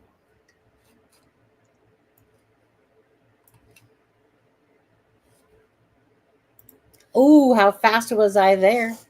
Speed of lightning right there. Went down to like page 65. Just like that.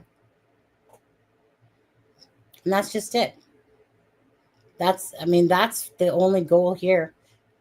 It's too bad. Actually, I'm not even going to say it on there. Each to their own. But that's the goal. What happened to Sebastian? Where is Sebastian? And the thing is that this is not looking good at all. I just pray for Seth that honestly, that his boy can get returned to him, and never to be ever in Katie's arms or Christopher Proudfoot's arms again, or the Bauer Sox for that matter.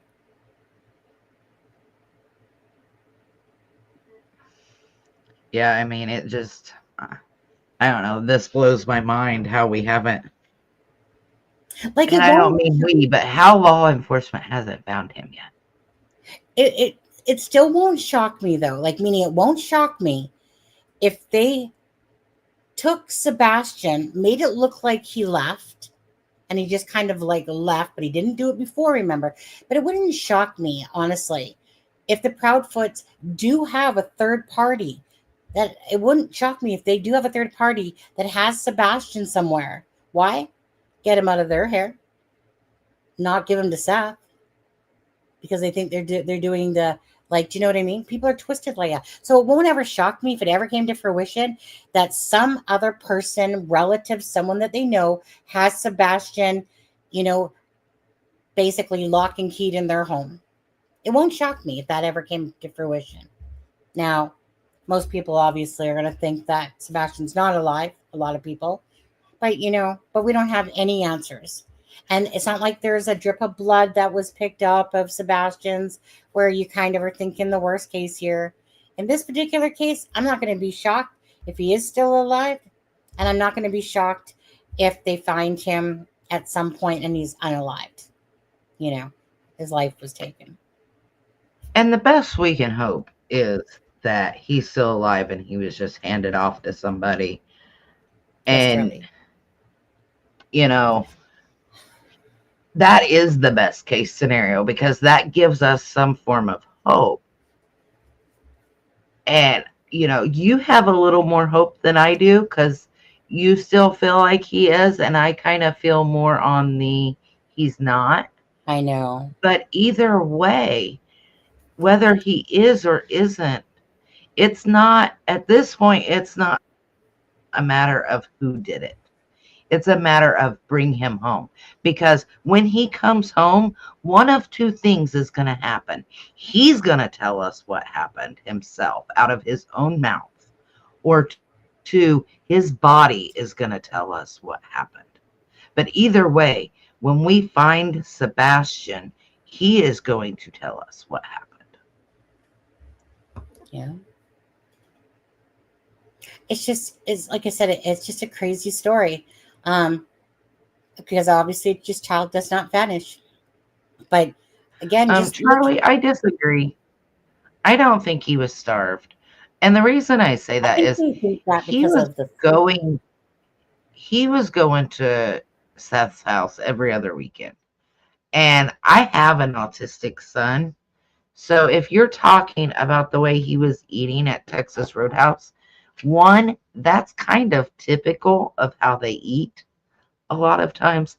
And two, if he was off of his medicine, he would have been super hungry. Like you get to the point where like nothing fills you up and like you just eat everything in sight as quick as possible.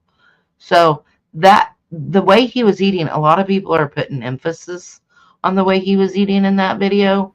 And from my experience, I don't put that much emphasis on it. No, the way I'm taking it with Sebastian is that if he could sneak in his snacks and stuff like that, that kid's eating everything he can.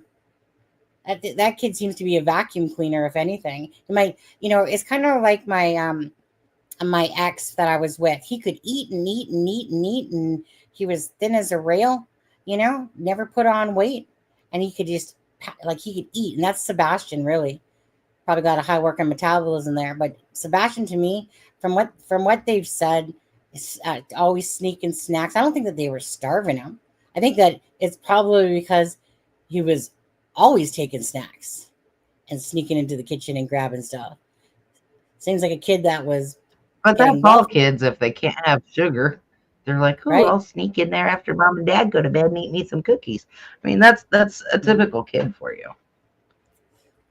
Yeah, I just see the opposite of that. I don't see Sebastian being starved at all. I just see a kid that's just wolfing down food, because probably he's got a hefty appetite. I think Sebastian does have a pretty heavy appetite, type of thing.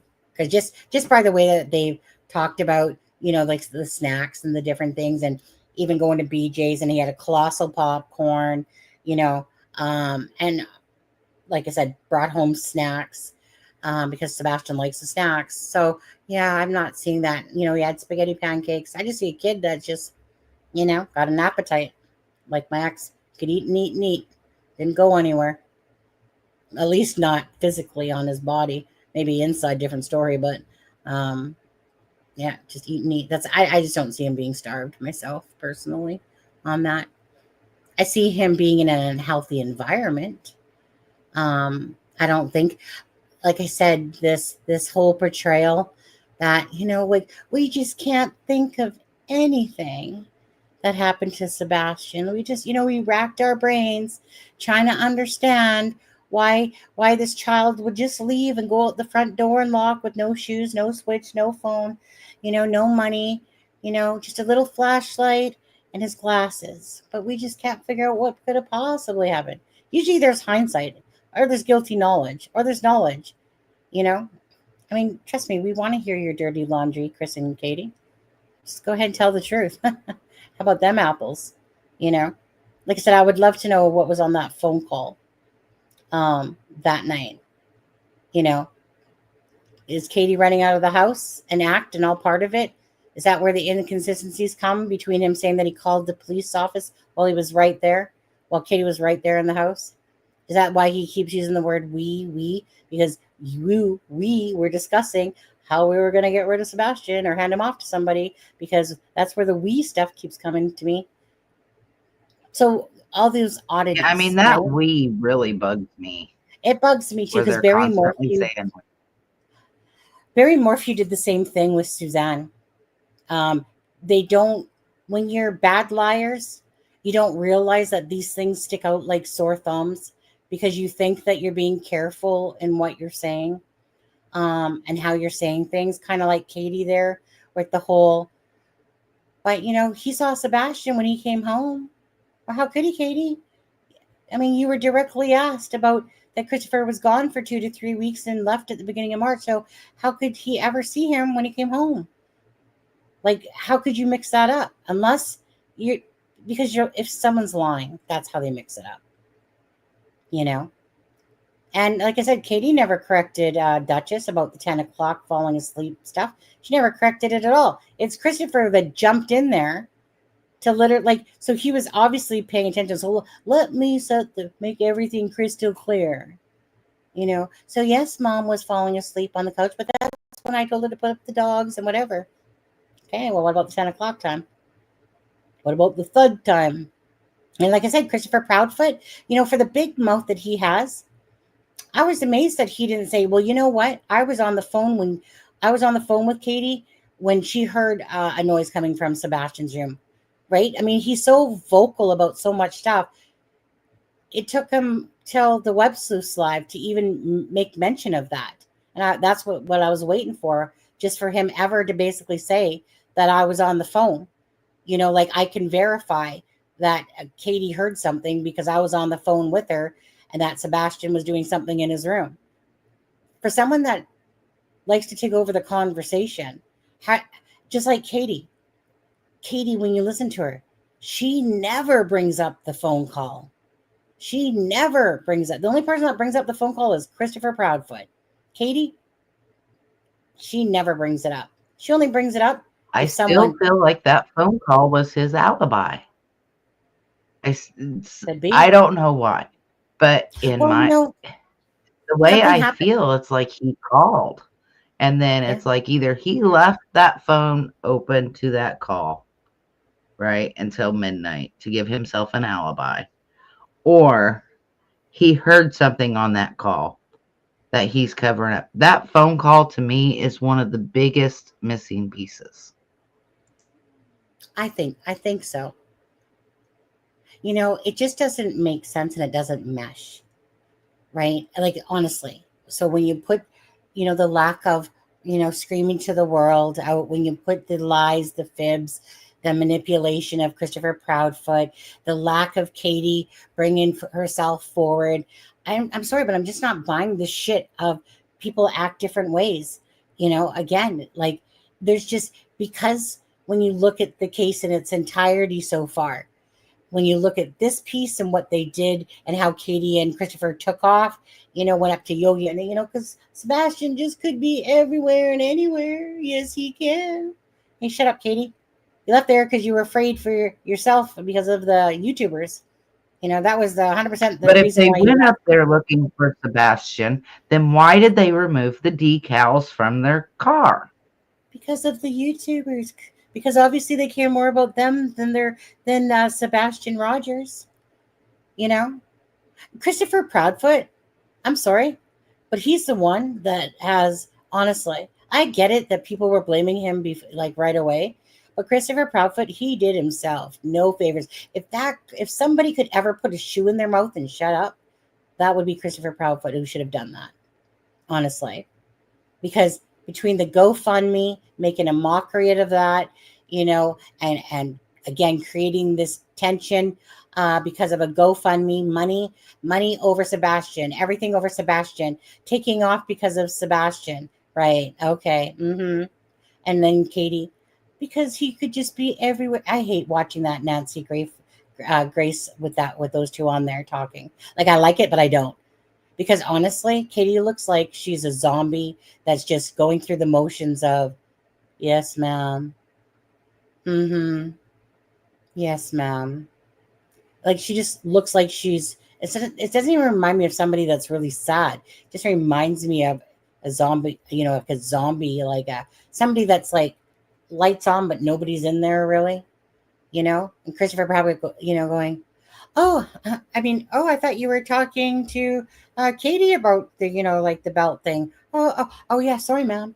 Ah, that interview But did was so you catch nasty. when he did that? Did you catch Right? when he did that, Sonny? He said, Yeah. "Oh, I thought you were talking to me," and then changed it to her. No, I have to go back and listen to that nominal switch up there. I'm just calling a spade here. You know. So, fork you, Christopher Proudfoot, and Katie Proudfoot. Fork you. Because to me, it's like I said, it's just visually everything. When you look at it, it's just odd to me. It doesn't make sense. And if it doesn't make sense, and there's a missing puzzle, why aren't the dogs tracking Sebastian? Right? Why is there no footage of Sebastian leaving? Why is that? He's obviously had to have left somehow because he's not in the home. Was it through the trunk of Katie's car?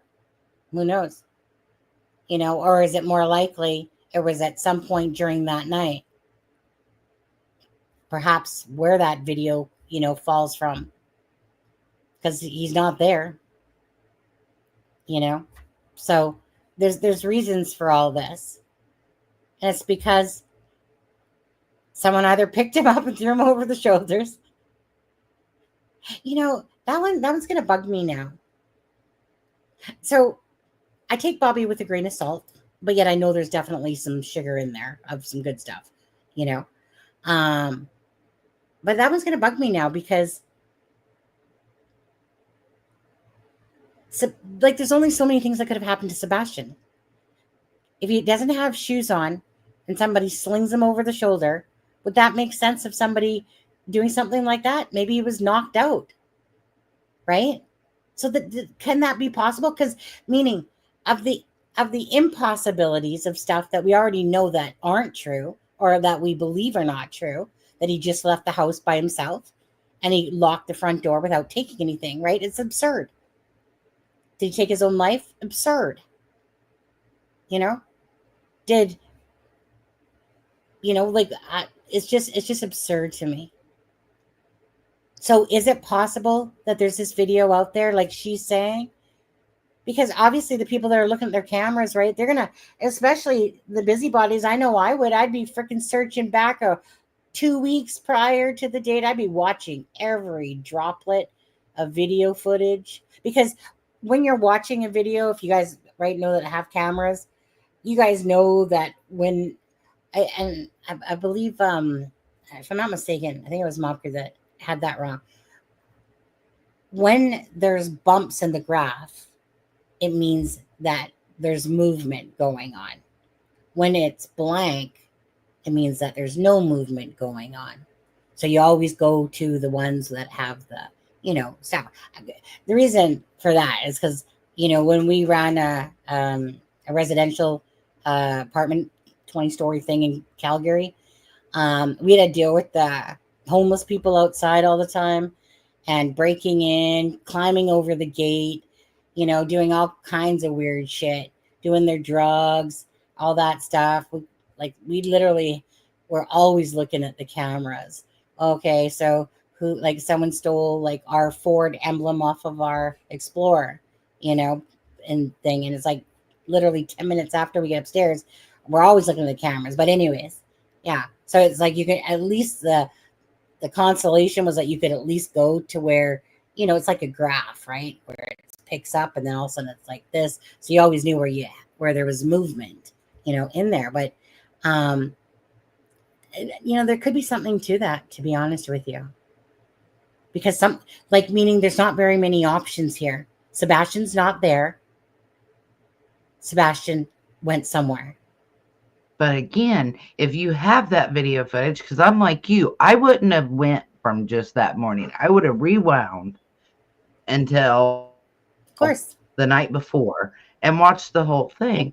But I wouldn't have then took that footage and given it to Christopher Proudfoot. I wouldn't have walked past law enforcement to give it to Christopher Proudfoot. I would have handed it to law enforcement and said, here you go. Is that how Seth said it? Yeah, he said that morning, or well, it would have been that afternoon, technically, that there were people coming in the next day and giving their information to Christopher Proudfoot. They were handing him flash drives of video footage and that he would go and watch it, but he wouldn't let Seth see the video. Why wouldn't you let Seth see the video? The more eyes on it, the better. Maybe you're paying attention to something and I'm paying attention to something else. And then what he decided to turn over, he did. So, why are you the one watching it? That should be law enforcement watching that, not you. Well, see, that's where I really don't know what to say, because obviously, we said earlier, is that the neighbor across literally had to bring in their footage to the LE and say, like, look, you guys going to take this? Like, it's been a couple weeks. Like, they literally have the front view of and the garage view of the home. Yeah. So it's one of those things. And that takes us back to Delphi. Exactly. It takes us right back to Delphi. Things that we would think law enforcement would do, they aren't doing.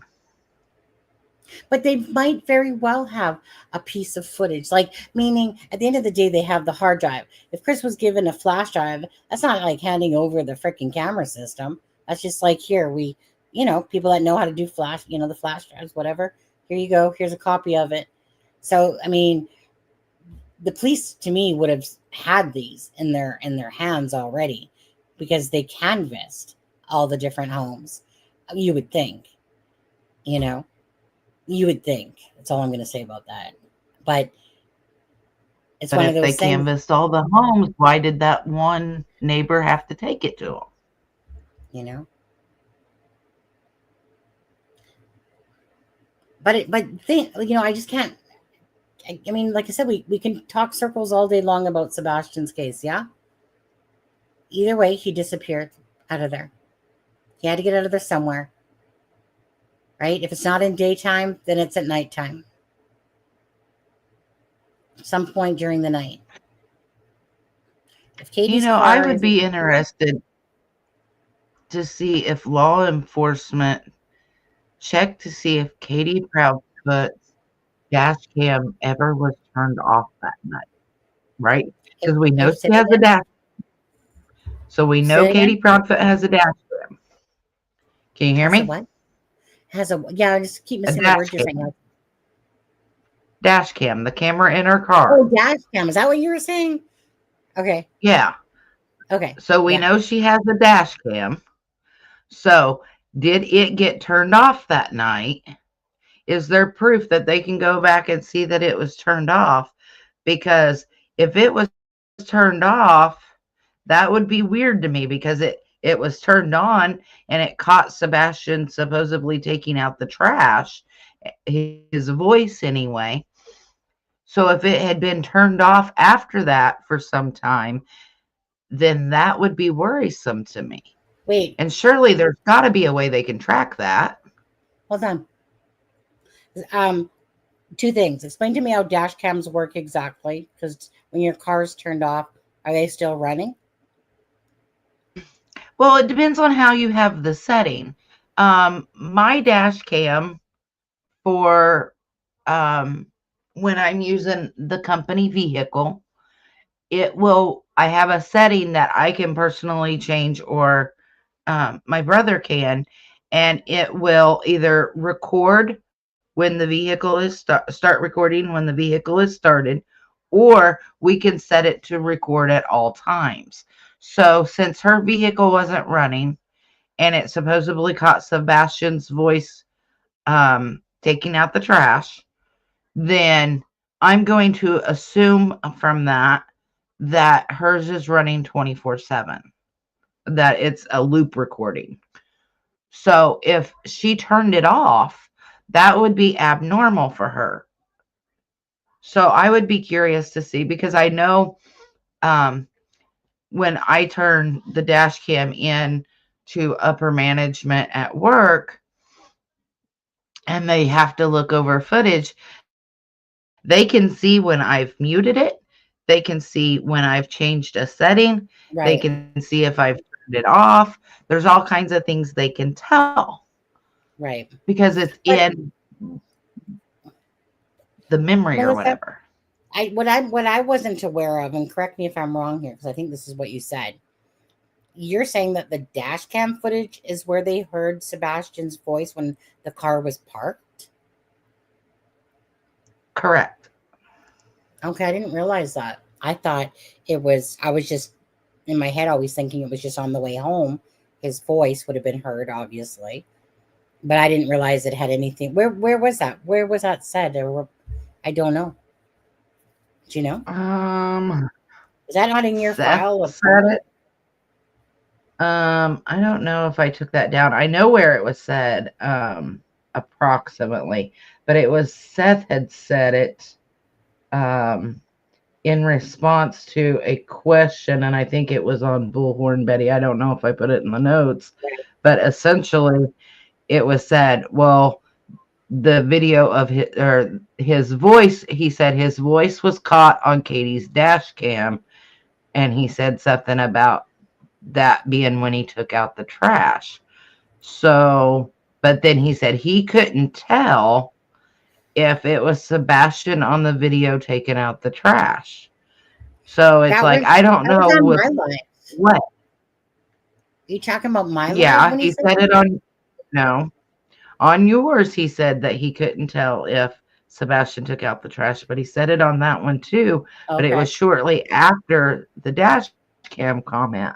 Mm-hmm. So for me, it's was it just audio recording? Was it, to me, there's something missing. It was just audio. This dash cam, to me, the phone call and the dash cam are the two sticking points for me of where they could find the answers.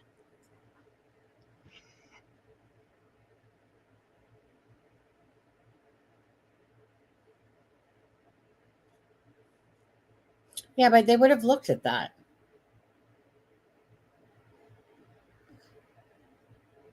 That would be 101, you would think. You would think. That's one of those things that I would like to think that it wouldn't even be in question, because obviously if they, the dash cam information came out and they know she has a dash cam, that would be something obviously to be looked at, especially if it picked up, I was told it was just audio, by the way. It was just audio. Yeah, it was just audio. Mm-hmm.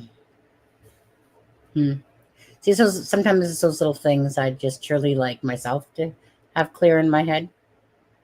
But at the end of the day, I just try to keep it down to the basics of, well, phone's in the kitchen. Who was he texting then to tell him to come pick him up? Nobody.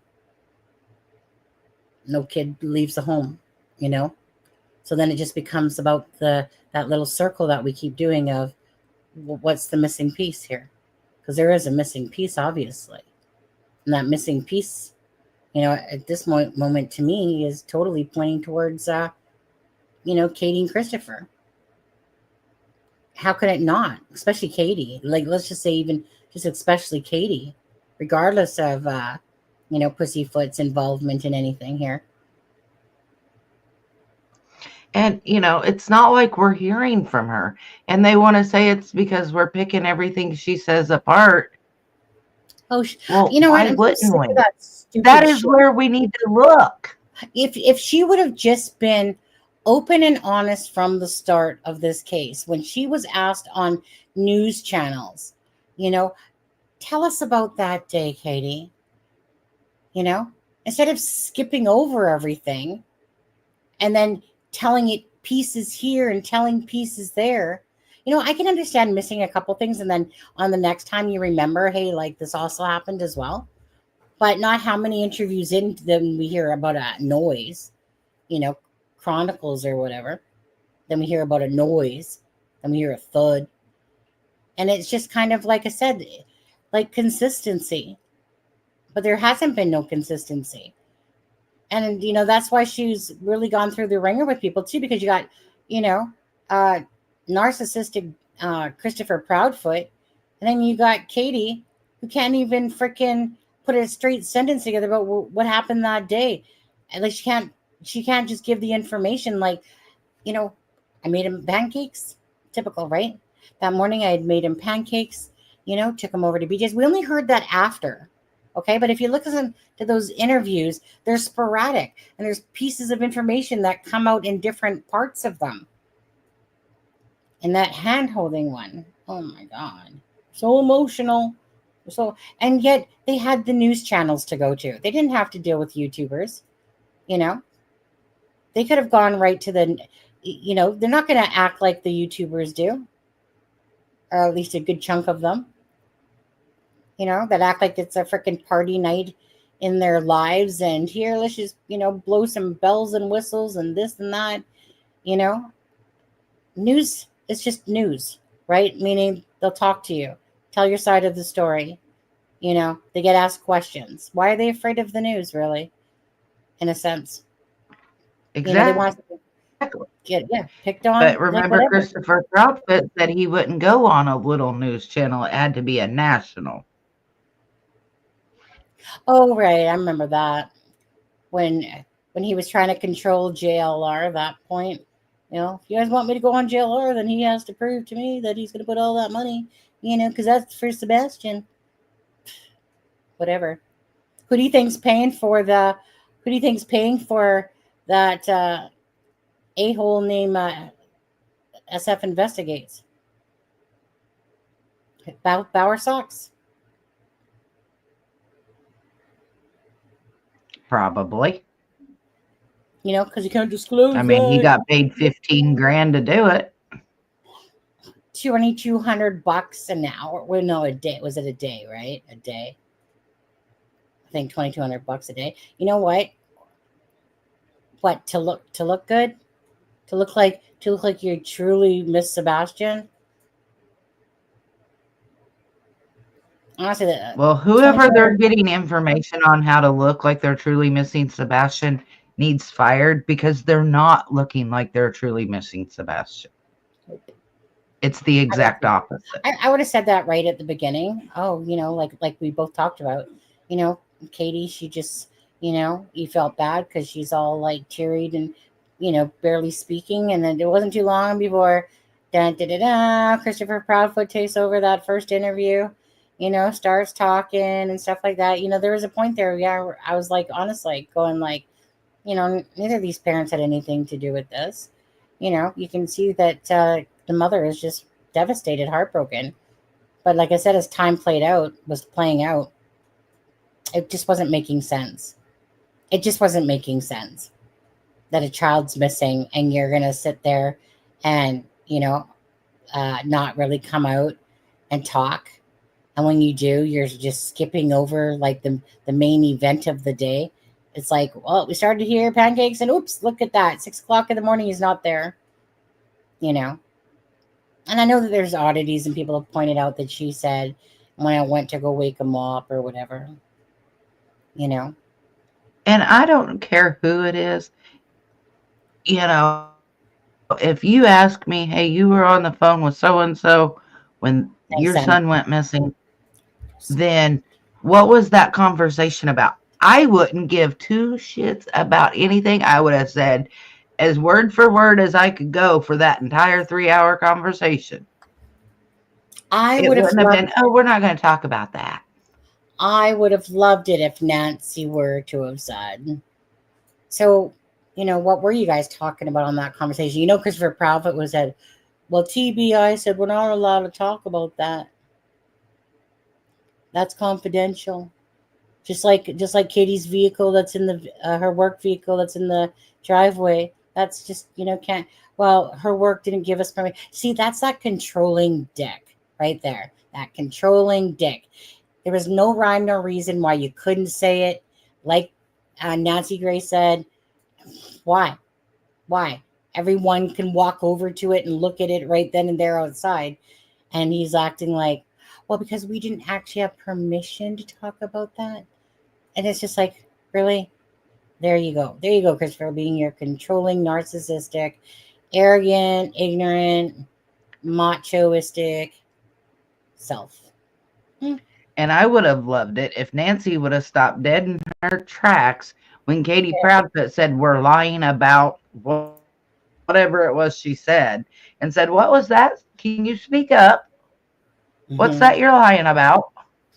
Yeah. So, again, for anyone that's coming in, this is a 67-page PDF file. Everything to do with the facts of what's been said in interviews. Most of them, not all of them, are on here yet. The majority of them to do with Katie Proudfoot, Christopher Proudfoot, and some of the things that Seth has said in regards to Sebastian, stuff like that. Again, whether it was a news clip from Fox News or WSMV, whether it was about the landfill, all that stuff. There's links, there's timestamps that Melissa has done, which is the American Justice Channel. So again, if you haven't subscribed to her, all you have to do is type in American Justice and just put even Sebastian. It will pop up. If because tired one here can't seem to remember to drop her. Oh, there she goes. That's what I thought she said. What would I say, Lacey, if Christopher Proudfoot was in? Tell him to get his ass on up here. That's call me. Let's go. I'm sure Sonny will drop you the link. Let's go. Call in. Yeah, we know you like to call in, so go ahead and call in because we'll talk to you. And we'll ask the hard questions. We're not going to pussyfoot around. Definitely. Because we want the truth. Well, he says, I might be brash and all this, but I am respectful and I'm fair. Well, actually, you're not very respectful whatsoever, actually, Pinocchio. But anyway, no. Honestly, and this isn't reverse psychology. Christopher Proudfoot, I wouldn't, like I said, I don't put up with bullshit. Whatever. Just, speak your mind, speak your piece. I got questions to ask you that I would ask you. But honestly, I don't even want to talk to that loud mouth. Really, it's Katie. Katie's the one that was with Sebastian last.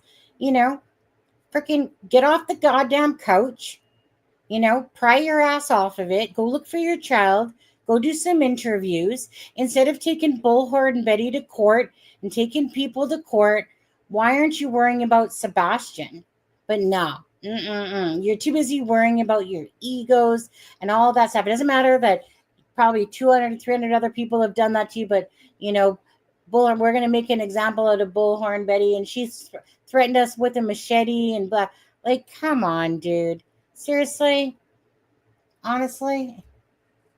It's just so ridiculous that a child's missing and they have more effort towards themselves than really, truly caring about Sebastian Rogers. her son. And I like honestly, like Christopher Proudfoot, like I said, you know, it's one of those things. Like I said, there's obviously there's a group that talked of Christopher Proudfoot. You know, no offense, but honestly, you guys are pretty much licking his a-hole out. You know, like he's in our corner, you know, like Mr. Abuser. Definitely, you know what? Come look after my kids. Come babysit them because we love you so much, Christopher Proudfoot. Oh, right, you want to come on the live? Yeah. Whatever. Trust me, he is getting used, and he thinks he's probably using them, and he's getting used. And oh, hold on a second. Go on, Sammy. Go on with your bad self. Right. If Seb walked out of the house, why does it matter what day CP was at home on February if Seb had keys? And oh, right. And the keys thing you didn't want to answer either and stuff like that. You know, I'm glad to see AJ is making a great progress on our timeline. Yeah. We got 67 pages. She does have to add some more from the web sleuth and whatever else if there is that she thinks about. But other than that, we want her. I'll say we because I am cool like that. It's we want to release it out there. So meaning I want to release it out there to as many people as I can because I think that this is like a holy grail of if you're invested in this case and you want to remember things that were said or watch clips and just know where to go. Maybe you don't even know some of the ones where they did interviews on or whatever. Anyways, Melissa's like said, done a holy grail here of Sebastian Rogers. It's all factual stuff in the sense that it's coming from the horse's mouth. These are all documented, whether they're interviews or about the landfill, all that stuff. Right, Melissa? Here. Yeah, I mean, it's as factual as I could make it. Although I will say there's a couple things in there where I've put my own remarks, but when I first started, I was trying to put like where they laughed and stuff. And after a while, I quit with that because right. Too many let's just put it. That would take up 1,000 pages by itself. Yeah, but it was just, I wanted as much factual. This is what came out of so-and-so's mouth. And if I could, I quoted it word for word. Yeah. And it just, I'm tired of stuff being out there that's not true or saying, well, he said this or he said that. Well, you know what? Exactly. That's what the timestamps are for. Go back and listen to it yourself. Like I said, this is like, to me, this is like a dream PDF file that nobody has ever put this much time into this particular case to do this. I have not seen any creator yet take this much time to do this. Even I wouldn't do it. I did one before, but honestly, for Melissa to have kind of she wasn't even sure of certain things with Sebastian's case, and she literally plunked through it like good freaking 90% of it at least, or let's say good 80% of it, you know, and put everything down, right, for everyone because of facts. You just want, if you want to go look at this timestamp. The timestamp's there. What day it is there. What channel that they were on when they said that. And I will reiterate, it is a we thing because without you, I wouldn't have done it. But I do think it's funny that you thought I was going to give up. No, I don't give up. I'm a dog on a bone. When I'm attached to something, I am a dog on a bone, and I am on this right now. Yeah. And I'm not letting loose until Sebastian is home. And we need to get this dropped so that everybody can get the truth out there. Yeah. And I know there's going to be a lot of people when they get a hold of it, you know, come at me. I don't care.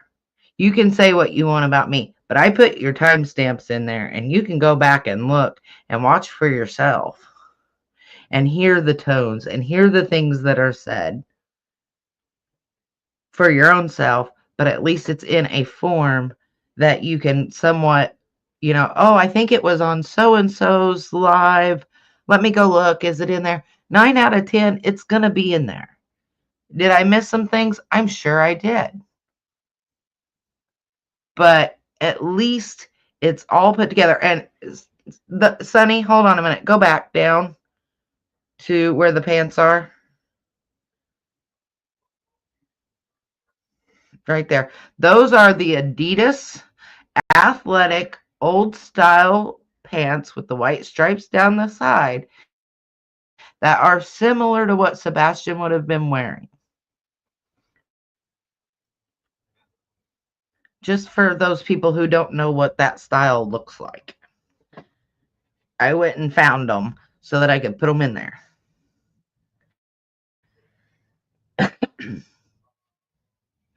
But I mean, there's timestamps, there's what was said, there's quotes.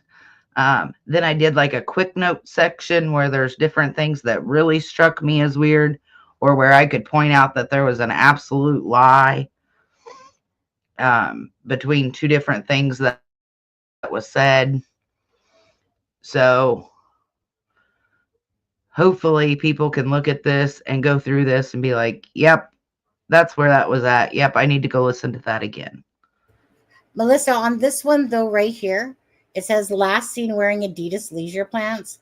It's not that they were Adidas leisure pants. They were similar to Adidas. Christopher Proudfoot said Adidas style leisure pants. That's why I put it in there like that. Yeah, Adidas style. Adidas style. Yes. So, that's why that's not necessarily in quotes, but it's to give you an idea of what he was in. Yeah. Adidas style. And actually, that is from Seth. So that may be something, because that was with Seth. So that may have been something that Seth said with the Adidas. But, even with Seth, at one point he said he was in a jeans. And then at another point he was and my line said a blue leisure pants, blue gray shirt. And a blue gray shirt. And it's like, so I even have that stuff in there. Yeah. Was there medical plane? Yeah. Okay. What was it? There was a medical plane, 2 pilots, 2 doctors, patient, and a family member. Oh, on support person. Doctors in Philly crash. Oh, that's one that's kind of breaking in the news. You know how it goes, right?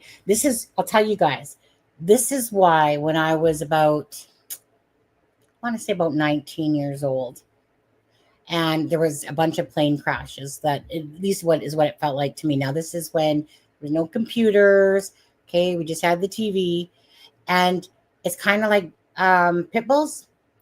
Once you hear one attack, next thing you know, you have weeks of hearing about other attacks of pit bulls. Same thing with plane crashes. This is where I actually, when I was younger, got scared about going on planes. And that's why I do not like planes, because kind of like now, you have the one plane crash, then there's another. So any plane crash that's going on anywhere now is going to make the news. Doesn't matter, right? And so this is where I got scared of going on planes, was because I was like, I was going to be going on a plane ride from Alberta to BC here back when I was younger, and I was living in Calgary, to come home for Christmas. And I was terrified. Now, this will never happen to you guys mostly, but back in the day before 2000, the Twin Towers there, I literally got to sit up in the cockpit. The attendant there said, I said, is everything okay? Because it was a little bit of turbulence. And then she was like, why, are you scared? And I was like, yeah, She goes, no, flying's really whatever. And she let me go sit up in the cockpit with a captain and co-pilot. And I got to just sit there, and it was beautiful. It was dark out though, but the moon was like right in your face. And they were just talking, because obviously it's on, what do you want to call that? When you're not steering it. Autopilot? Yeah, that thing. And so, so they're just sitting there shooting the shit, and I'm like, huh. And it was cool. You'd never see that happening nowadays. Ever since 2001, you never ever see that stuff happening like that. But like I said, I'm not a fan of planes. My husband loves them. He likes planes, and he's had a lot of those model planes and stuff, and been up in his uncle's small couple seater airplane and stuff like that. It's like a Cessna type of thing. And but yeah, that's just where I hated flying. Turbulence, I might as well just shit my pants right there. when turbulence comes and you're like bouncing around, and I'm like, oh my God, we're gonna die, we're gonna die, we're gonna die. Oh my God, this is such pretty clouds with unicorns on top, but we're gonna die, we're gonna die, we're gonna die. Wait, what? We have to circle the airport for an hour? Okay, we're gonna die, we're gonna die, you know? But then what happened? I'll tell you what happened. So now I don't care. When it's my time to bite the bullet and bite the dust, it's my time. What happened was, for me, just on a side note here, my mother, my mom, don't usually say mother, but my mother, she died in 2015. So she died of cancer at 67, and my dad died of cancer at 68. My true dad, a-hole that he is. Hope you're doing good up there anyway, but whatever. Anyways, so here I was always worrying about being afraid of flying. And here's my mom on her deathbed. And I'm worrying about what might happen and the chances. Like, I've spoken to many pilots throughout the years as customers that have come in and they're a pilot. And they're like, no, girl, that's the easiest way to fly. Meaning the least amount of accidents and stuff like that. Like, that's rare.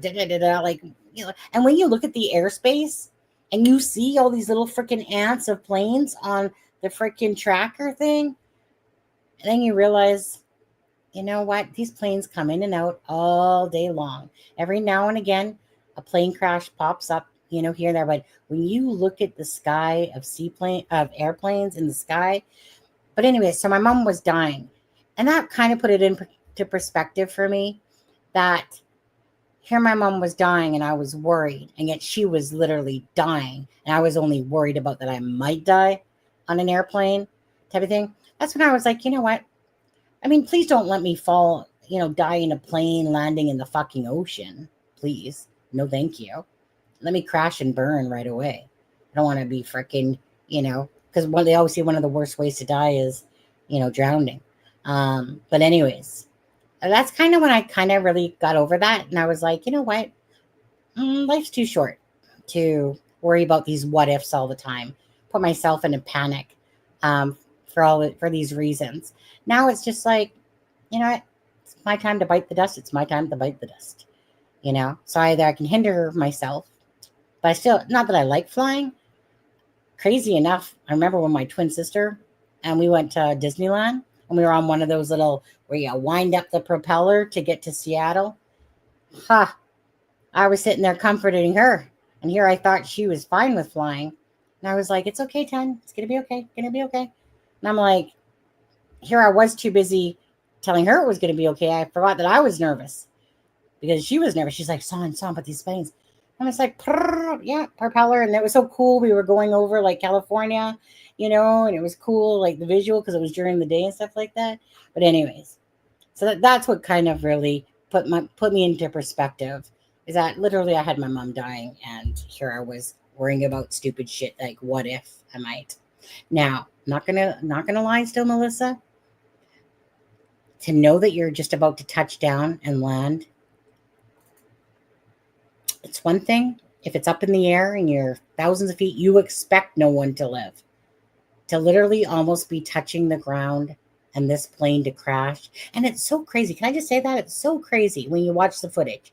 Because you see the plane coming in and you see the helicopter as if it's like, are you blind?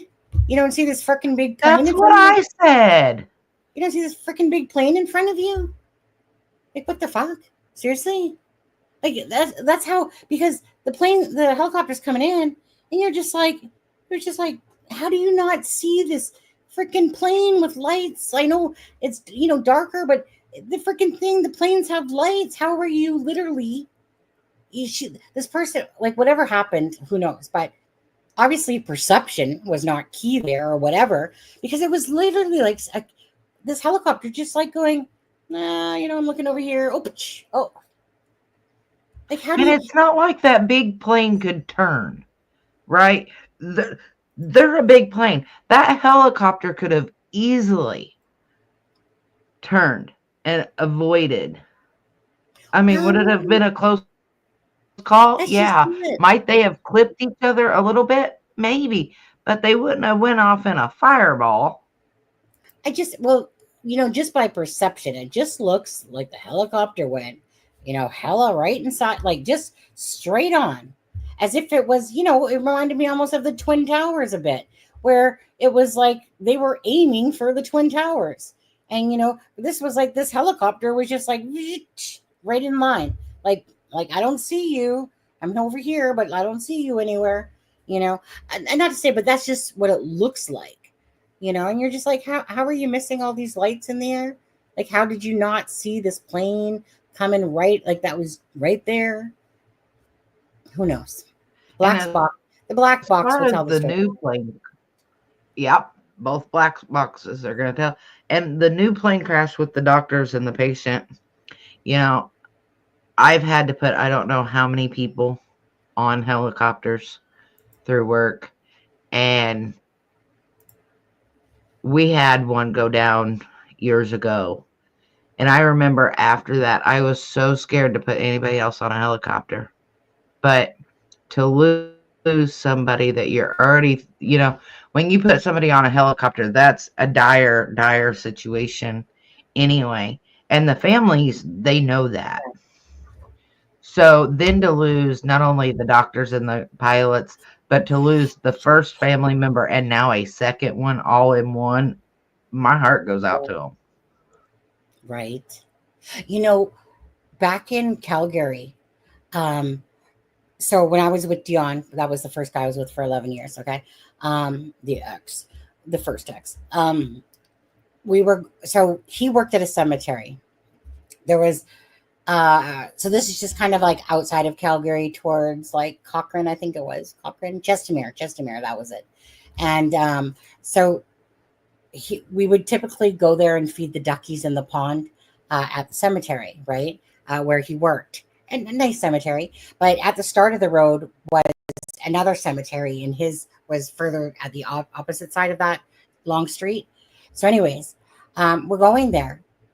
And all of a sudden, these people that are leaving from the cemetery that have been literally, obviously, at a funeral that had been going on there. Well, this car and this motorcycle, just dead. That's all I'm going to say. Dead. Motorcycle, dead. His vehicle, his car, motorcycle, this way. Okay.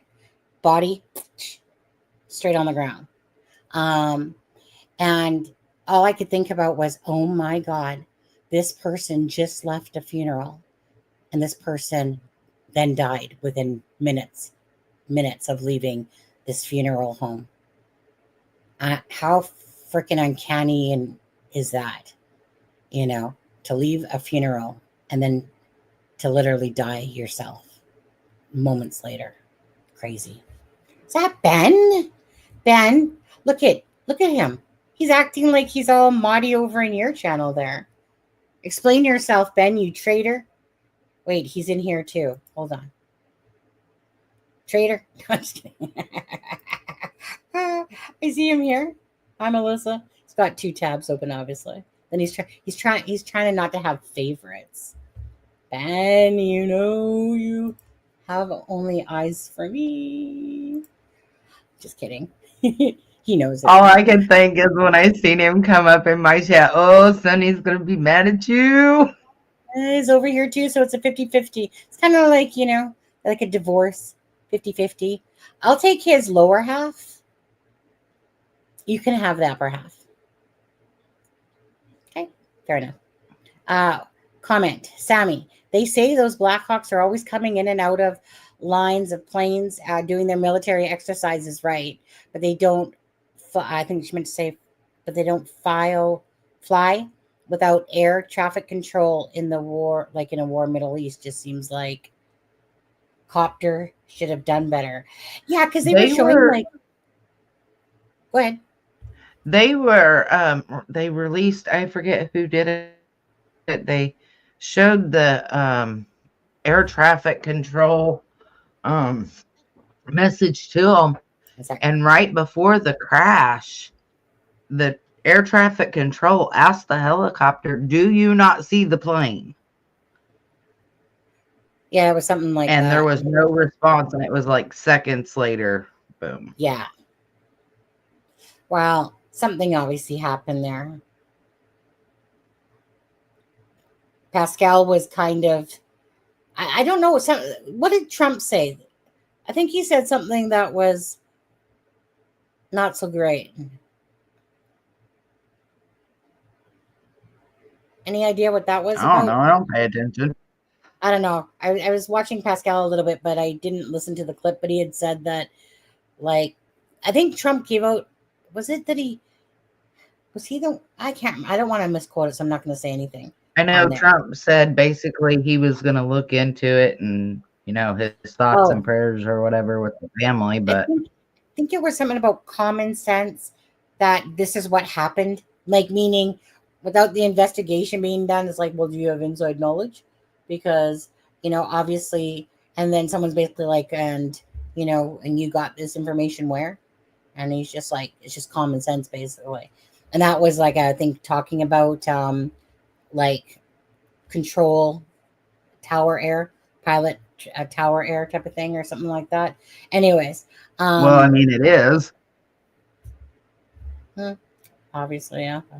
I mean, but Pascal was doing this thing where he's, I guess, a female. So there's like three people, and the third person's never been shown or identified to the public, but the female has and the other male has. And then Pascal, he's doing this thing where he's just like, basically how, like, I mean, it's typically, you're not going to, well, it might be some women too, but usually it's the males going, well, that's just it there. It's obviously a woman's fault. Women don't know how to drive, like, has to be the woman. The two men were sitting in the back and she was obviously piling it, damn ass women. They don't know how to drive. They don't know how to whatever. How do they even? Well, we gave birth to you motherfuckers. Okay. That's what we did. We gave birth to you motherfuckers out there on there. It was funny watching him a little bit because it's so true. Damn well that it's just like, must have been the female. Must have been the female. Must have been the female. And yet most pilots are male. Yeah. Yeah. Mm-hmm. But it's so true how people easily target, like, yeah, had to be the woman, couldn't be the two men, especially men. Men would more or less say something like that, because I always want to remind men. Okay, Ben, listen closely. Man, you guys come at the end of woman. Remember that we are superior. Just so you know, I just want you to be aware of that. If males are unaware of that, I just want you guys to know that, okay? We're men. Why? Because we are superior. We multitask. Most of you guys can't. Most of you guys can't find your own underwear in the morning, let alone your keys. We're too busy picking up your underwear and your keys and knowing exactly where they are. I'm just saying, don't get mad at me. Don't get mad at the messenger I'm on just this saying one. half of our problems start with men too. Menopause, menstrual.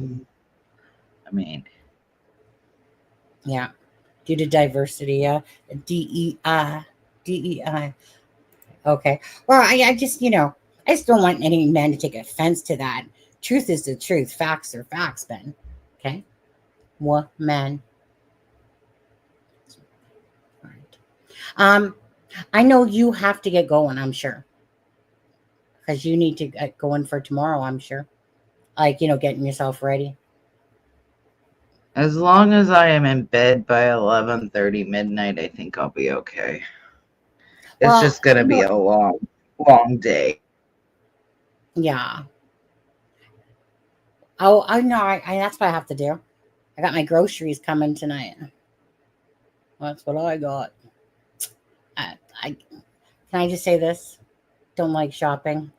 If it can come from Amazon, if the store can deliver food,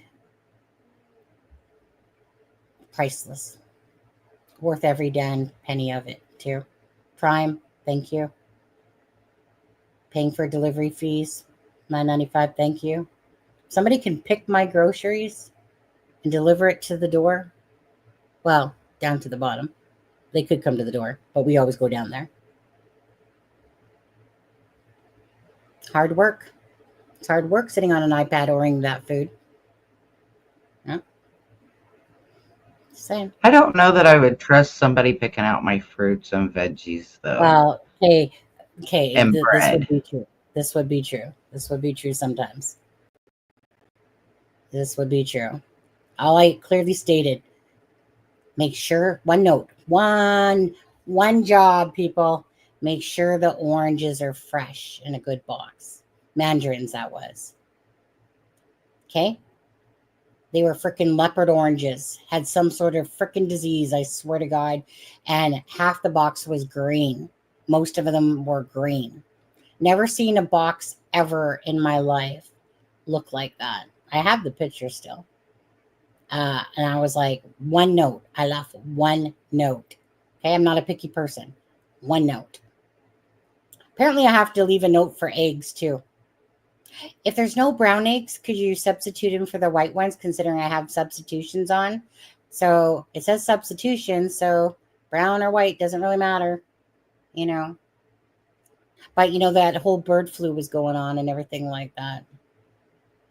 That's why a lot of stores were out of eggs. Should be okay, better now. Did you tip well? Yeah. I tipped him 0 of 0. Our store, they don't ask you to tip. The company I work for. But did I tip at Christmas? Absolutely. I have to pay a tip because, there's already a delivery fee, right? Plus I get paid. So trust me, I ain't putting out freaking $20 worth of delivery shit. Groceries are too darn expensive. But anyways, Christmas time I tipped, gave $20 for Christmas, Other than that, like whenever I go to any store, I'm tired of this expectation of everything has a freaking tip thing on it now. You go buy vape juice. Want to leave a tip?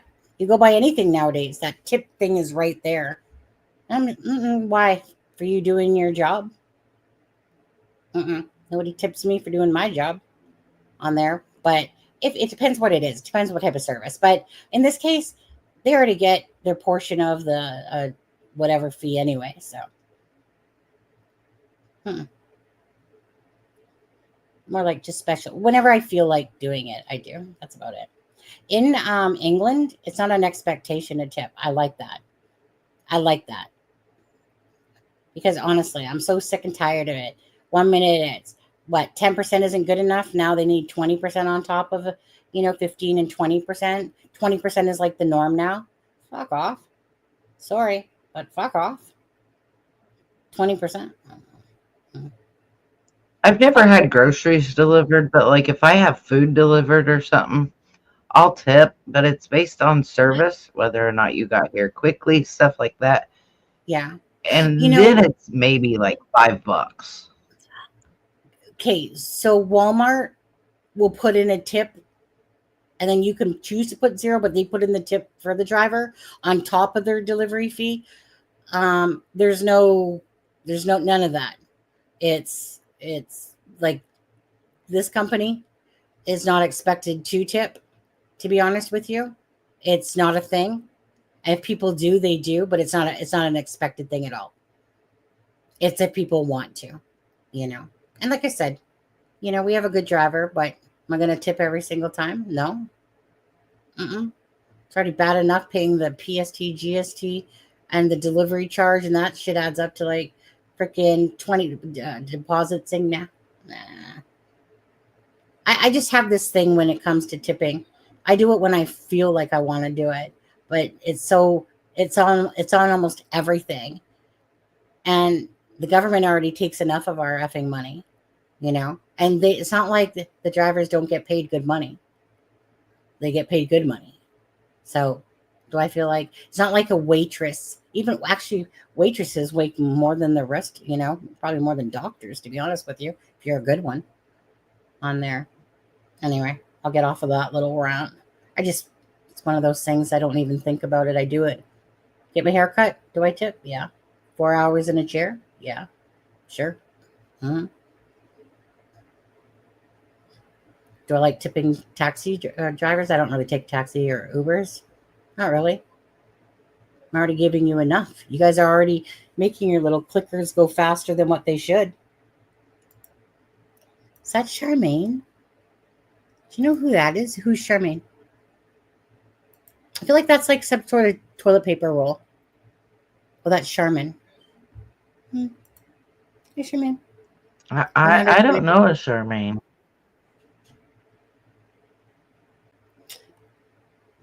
Wait a minute, isn't she the one that always comes in your live and says she wants to come up on panel with you and she wants to come talk, but never does? That's the one. That is the one. No. You want to tip me, Sunny? No. Maybe I need to go on to Streamlabs and do what all those other YouTubers do and put the big tip jar out there for you guys. Let it tingle empty. It always makes me laugh when someone has their little tip jar out and there's like 0 in it. I don't know. I do find that a little cheesy, but whatever. Each to their own. Freaking little jingling tip jar there. It just, I don't know. For some reason, it just makes me giggle whenever I see that. I'll give you a tip. Stay away from Ben. That's my tip. Okay? You know Ben's my internet hoe. Even though I think Steffa has issues. But anyways. You know. Okay, so Sonny, you pointed out this 241.23. So I just went to it to see what exactly was said. And it was Seth. And he said, from what Katie told him, he was last seen wearing Adidas leisure pants with the white stripe down the side. Yeah, so he that's not what she said. So meaning that's where sometimes when Seth repeats something, I don't necessarily believe he got it right, kind of like the shirt, because just Christopher Proudfoot on a live specifically said, just think of those pants that look like Adidas, that you know, the old style pants that look like Adidas that had the white stripe down them, right? So it was just think about how those looked. That's similar to what Sebastian was wearing. So that's where sometimes to me Seth doesn't say things as accurate, and it's little things like that that can be inconsistent. So because Seth kind of had his clothes wrong originally, I'm more apt to believe Christopher Proudfoot, because, you know, on this one, if you were in the United Kingdom, I'd believe him in a second, because that's all they ever wear is Adidas stuff over there. But Christopher Proudfoot said they were like Adidas. Oh, I agree. I just, you know, that was one of those things I just wanted to put in there, but I agree with you. Yeah. That it, you know, they were like, you know, because that is what he said. Look at this troll. So mean. I'm in whenever I'm asked. That's a lie. That's a lie right there. You were asked the other day and you didn't come up here, and you were home and not at work. So next. Yeah. Charmaine, next. Nah, you know I love you, girl. Yeah. I know that I don't think Charmaine follows the Sebastian case overly. Like, she knows about it, but she doesn't like follow it. In a sense, kind of like, you know, like we're diehards on it. But she knows the gist of it. Right, Charmaine? Am I correct on that one? Yeah. So the last live that Charmaine was supposed to be on, clearly, what was it? That she couldn't make it. That she was something to do with work, driving, something silly like that. I believe it was. Anyways, so again, at some point later, we'll drop this tonight once we figure out exactly, like to Twitter. Yeah. And, you know, if the like it's going to be one of those things where you, like we can drop the link. So it's kind of like on Canva where you can create, like I can create a video and then you can drop the link that allows you to go view that video type of thing. Same idea, a link that lets you go view the document. Okay. Stuck at Edmonton for an extra 2 days. It sucked. Yeah, that was it. On there. Yeah. Well, Charmaine, I mean, Melissa is going away for a little bit. She's not really sure when she's coming back. I don't know when I'm going to be allowed to come back. Put it that way. Yeah. Okay. Well, I think I'm good, to be honest with you. I'm starting to get hungry and to go see my husband. I haven't spent any time with my husband yet since he's been home. At least I got to get a kiss, yeah? Just a kiss at least, you know? But, yeah. Other than that, what do you have any last thoughts or anything besides prayers to that other plane that went down, prayers to the people in the plane that went down in Washington on that. Honestly, I don't like thinking about that stuff. It's just, it's like a final. It's like a final. 1 minute you're there, 1 minute you're not, right? And then these people, these parents, these family members, literally, right? Don't see anything like this coming, lose a loved one, you know? Yeah, I mean, it's just crazy. I mean, we're not guaranteed tomorrow. We're not guaranteed a minute from now. That's just it. And That's why people gotta not take life too seriously. You gotta YOLO. You gotta YOLO a lot because honestly, you just don't know, you know? And I'd rather at least live a YOLO life than uptight, worried about money all the time, you know, or, you know what I mean? The priorities, you know, that most people have, or not most, but a good chunk, you know, are just too bad. That's all I can say. Too bad. Because if you bite it tomorrow, would have, could have, should have, didn't, you know? So I just prefer to live that more lifestyle myself instead of being uptight and arguing and all that useless shit that doesn't matter. You know, oh, I say that. Do I talk to my family? No. I'll see them up in heaven at some point. Anyways, yeah, and Sebastian Rogers, obviously. Coming up to a year, guys. Literally 26 days, 25 days. Let's say the 25th, because it's really 25th. You know, it's 25th he was last seen. It's not this 26th date. So for me, the 1 year is on the 25th. Not the 26th. I agree.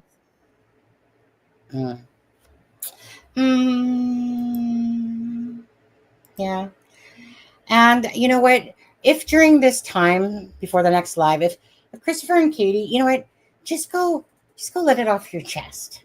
You know, just go talk to them. Just tell them what you've done. Hypothetically. Just use a hypothetical situation, Chris, that you hypothetically might have, you know, participated with Katie in the whereabouts of Sebastian. You know what? If he's still alive, you know what? So what? So you what? Do 20 years or so? You know? Poor kid. That's all I can say. Something happened to Sebastian. Sebastian deserves better. Yep. Yep. Go listen to If Today Was Your... Oh, yeah, today. Oh, I love that song. Nickelback. If today was your last day, but that's my motto, honestly. Yeah, you guys all go do that. If I could play it for you right now, I would totally, if I didn't get a copyright.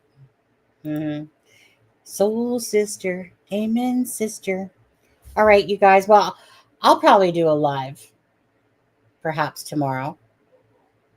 Perhaps. I don't know. I'll just YOLO, right? I'll just YOLO it. Yeah. Thank you, Melissa. You're welcome. Hopefully we can get this dropped tonight, at least 1.0, and then we'll do 2.0 later. Exactly. We'll build ourselves up. Okay. Honestly, I just want to say this. I cannot believe that a year has gone by almost. And that Sebastian Rogers, we don't have a clue. They don't have a clue. Again, if you guys are listening to Clutch Them Pearls, which reminds me, did that come out yet? I think he said around 6 o'clock. I don't know what time that was, but I thought he said 6 o'clock. But there's nothing out here for Sebastian or Clutch Some Pearls. Yeah, there's nothing Check on Nancy Grace herself. Huh? I am on Nancy Grace. Oh, okay. Yeah. I'm like right on her channel staring at her. But yeah, nothing yet. So, oh, are you free tomorrow? Oh, you sure? You got time for me? Ben, do you have time for us tomorrow? Anyways, prayers for Sebastian. So, just in all sincerity, um, again, when this drops, if you guys are on Twitter, just check back at some point tonight. If I can, I'll put the link in the description of this video, or tag it to the video itself where you put the comments. But if I'm able to do that, um, and if you guys could share the live and hit the like button, I think that this is a really great piece of work. Like the Holy Grail is like what I'm calling it here, because it truly is. Let's put an immense amount of time into this, and I think that so many people can benefit by having this little in their little pocketbook there, just to go, hey, look, read through it and go, oh right, I forgot he said that, or go to the timestamp and listen to it, or look at, like I said, it's right there for you. A few more to come. Other than that, it's a great piece of art, great piece of work, right? Just like Delphi. Yeah. Great piece of art on there. My latest podcast episode is a good one, Ben. My daughter has some wit on there, right? Charmaine has her podcast. I always forget the name of her freaking podcast. True crime, true bed, true something. Maybe there's not even true crime. I always forget. I hate her. I hate her title. I can never remember it. Like never. Do you remember it? I can never remember it. Hey, wakey, wakey. I was on mute. Oh, do you I remember? remember what? What's Charmaine's podcast called? I always forget it. I do. I always forget it. True No. crime, true what? True crime story. Oh shit. Is that true crime story? Oh, maybe I'll You associate had the that. true crime part, right? You were just missing one word. Well, because I always feel like that there's another word, that I'm missing. True crime story. Okay. That doesn't look so difficult. Now I'm just looking like a moron by saying that. It seemed difficult. The Big Ben Show. And we're not just talking about the clock, Ben. No, just kidding. Anyways, you guys, I just want to say thank you again. Thank you to Holly. We gifted 5 memberships. Miss Dog Lover has been for 29 months to be a member. And then you guys can use the little Sebastian things if you are a member. Lacey is like 17 months. She's trying to throw in a I love you, Sunny thing going on. Miss Dog Lover was $4.99, so distracted, but wanted to mention the Lockerbie bomb air disaster, as I've been watching a recent documentary, absolutely horrendous. So thank you guys. Thanks everyone. Again, honestly, like I said, don't hit the like and share for us. Please just hit it for Sebastian. This is great information. Just trying to keep things on the up and up. I hear noise. I desert you, whoever you are. Oh, that's Charmaine. She's been a member for 26 months. You're not quite the dog lover there, are you? But you're close. You're close. Yeah, it's a race. Just read that Seth on Nancy Grace. Oh, is it next week? Oh, okay. Thanks, Sammy. I just read that Seth on Nancy Grace next week, because Nancy Grace is adding extra stuff. So a few more days. Just keep looking. Okie dokie then on there. So prayers to Melissa. You have yourself a good trip. I'm sure you'll message me here and there. But until then, Charmaine's my new best friend again. I'll message what I can. I don't know what all's gonna happen when it's like a 4.5 hour one-way trip. So this is gonna be interesting. The live has been at 4 hours and 5 minutes, so it's only another 25 minutes past how long this live was on there. But anyways, Charmaine, mods, everybody, just everyone that's watching or comes across this again, thank you guys so much for coming and joining and participating, or just sitting back, relaxing and chilling and being like, shut the fuck up, Sonny. Just shut the fuck up sometimes. All right. And if you feel like that, then don't watch. Don't watch. Anyways, Melissa, love you guys. Thank you guys. Thank you, the It's Crime and Shame family. And thank you for the support and love. And Melissa, thank you for the hard work that you put into this PDF file. That, like I said, just at some point tonight, we'll drop this. Okay. So whoever wants to come find it, you can follow me or Melissa on Twitter. And at Crime and Shame for me, and yours is AJ_True Crime. I think so. Let me grab my link. And I'll Don't you worry about that. I'll find it for you. It's right. Uh-huh. It's right here. Yeah. AJ_True something. Crime. Yeah. And the YouTube channel for that. Okay, you guys. See, I feel like I want to leave you guys, but I don't want to leave you at the same time because I'm so normally used to doing lives around this time instead of earlier. Now I feel, but I got groceries coming in a bit and I'm hungry, you know, or else I'd probably like talk your ears off for another 3 or 4 hours. Yeah. Okay. You'll Anyways. just have to let me know when you drop that, and then I'll probably just repost. Since it's on X, I'll probably just repost it. And yeah, we just got to make sure that that it's just a link only, a view only. That's all. Just got to just double check on that. You know, so some twat. yeah, because I don't want anybody be. Yeah, I don't want anybody being able to edit it. And whenever I go to it, because I created it, I go to the edit screen. Yeah.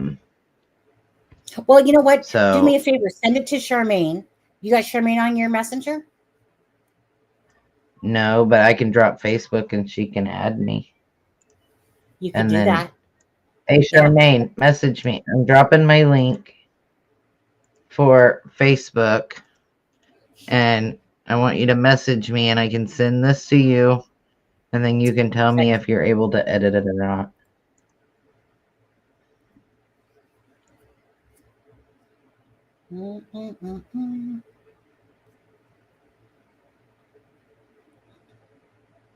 Pretty much my Facebook's on shutdown for the most part. I really only post the live links on it. Other than that, I have pretty much most things just a private mode.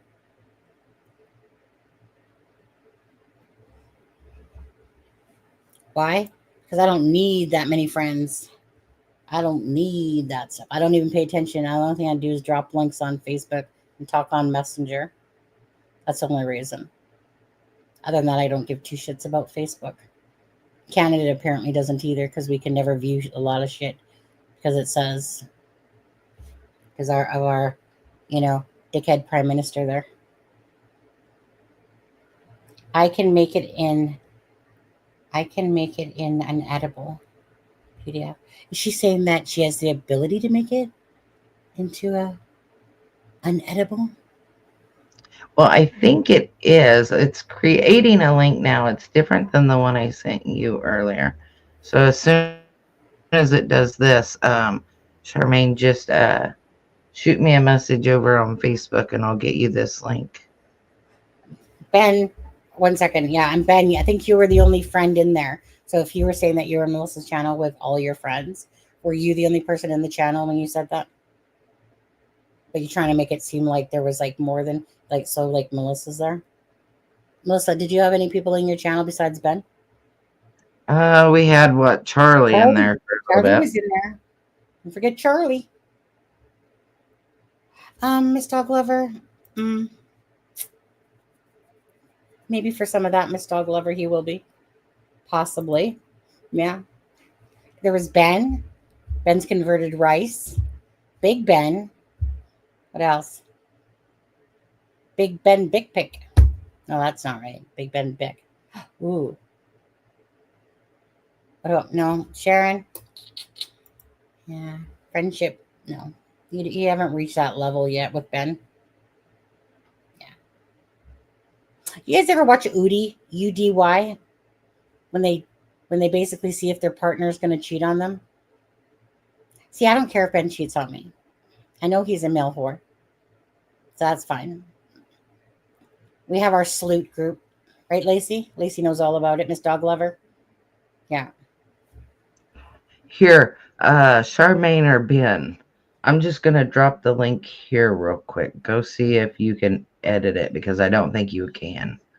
You're gonna drop it here so Well, everyone can grab it. you're right there. Charmaine, message me, dagnabbit. Yeah, you're right. I better not. Oh no, bright bulb. No. I was like, wait, what? Do I have to do the thinking for you as well? Clearly. Got your back. Just you guys, we'll drop it right at like pretty much as soon as we make sure it's not edible.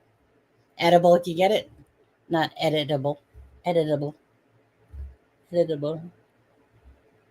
Charmaine, hurry up. The cows are gonna come home. She's dropping it in. You're dropping it in your channel? No. I want Charmaine to message me on Who's Facebook. messaging me? Okay, here. How about I send it to you? Oh. And then you can forward it to Charmaine. Okay, do that, and then I'll. Oh my God, you guys are all freaking stalking me, Charmaine. Then you stalkers. Okay, 1 second, you guys, because we're just gonna stay here for a minute just till we know. Because if it's whatever, then we can kind of like release it right away for people that are interested, and I think you guys should be. I mean, why not? Right? The more information you have, the better. Let me just check. Okay, hold on a second. First of all, I need to block this troll loser. What's your name? No, I don't want to search. Okay, 1 second. I'm going to give Charmaine your link for your Facebook. Just because I make it easier to find for her. There you go, Charmaine. There you go. If we can make sure that nobody can edit it, we can drop it to Facebook and Twitter immediately. Well, Facebook, good luck. You figure that one out. Okay, so fake, false, lies, and harassment to the Proudfoot family. So am unsubscribing. Have you ever thought if Sebastian came home or Seth maybe was responsible? Is that in how here? You verbally harassed the Proudfoot? Well, I can tell you what, I went through and I got all kinds of facts, so I'm not harassing them. I am allowed to state my opinion. Unsubscribing, boo-hoo. Boo-hoo. What are you doing in here anyway? Because obviously you know that we're for Seth and not the Proudfoots, really. I mean, come on. Boo-hoo. You're going to unsubscribe. My life is over. Aww. Ask me if I care. Nope. False lies harassment to the Proudfoot family. So I'm unsubscribing. Darn it all. Stay, please. I'll switch gears. I'll start loving the Proudfoots more. I promise. Not. Have you ever thought? I'm not Cluminati. I'm not gonna go from Seth liking Seth to hating Seth and sucking Chris Proudfoot's dick. Sorry. I like how this person says, if Sebastian came home or Seth was responsible, how would you verbally harass the Proudfoot thing? Bullies. You bullies. You mean people, you. Uh-oh. You know. Charmaine says the general public will not be able to edit. Yeah. Thank you. Yeah. You bully. Melissa, stop it. You stop talking about Christopher Proudfoot that way and Katie. If you stop it, I'll stop if they wouldn't have done whatever they did, or they wouldn't be hiding the little piece of the puzzle that we need to find Sebastian, then I'd quit speaking out on them. Oh, what does this however say? However. Not an airport. Don't need to announce your departure. Right, Sammy? That's cute. Actually, I haven't heard that one before. That one made me laugh. I haven't heard that one in forever. Oh, she's like, I can, I won't, but I have software. Pretty sure that Charmaine's being braggadocious that she has special powers. Well, you know But what? the general Sebastian Rogers- public can't. Eh? But the general public cannot. No. Well, they go ahead and drop it in here then. The general public can't drop the link in here. That's what we want. Hey Jude, don't make me sad. Isn't that like John Lennon? Hey Jude. The whole point of this, guys, is about bringing awareness and bringing the facts of this to the, like I said, none of this is anything but facts of the horse's mouth. And you know what, RM&R, if you could just save this and if you could just share it with Christopher, Proudfoot, and Katie, that'd be awesome on there. But yeah, if you guys as well could share the link yourselves, obviously American Justice is on there, because again, when you put this much work into something, you want your channel out there. You want to put yourself out there, right? So that people know it come from the American Justice channel. This type of work, yeah, you definitely got to watermark it for sure. Need a passport, MDL? I mean, a particular set of skills. but yeah, so okay, so you did drop it. Okay, perfect. Let me see if I can click on it properly. Can you guys all click on that? Let's see. Where did it go? When I'm in the back thing, it's laggy, right? Wait, no, I must have. Message deleted by Miss Dog Lover. Oh, Miss Dog Lover, you deleted RM's messages, but they were so loving and affectionate. Why don't I see the link that you dropped in the studio? Has anybody clicked on it that's watching? Anybody? Has anybody clicked? Tell me. Somebody tell me.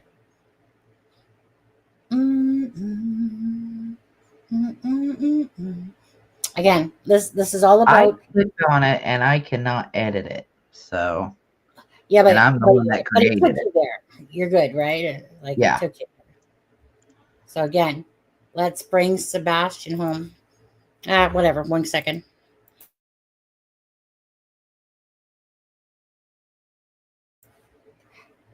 You can't find American Justice Channel, Sammy?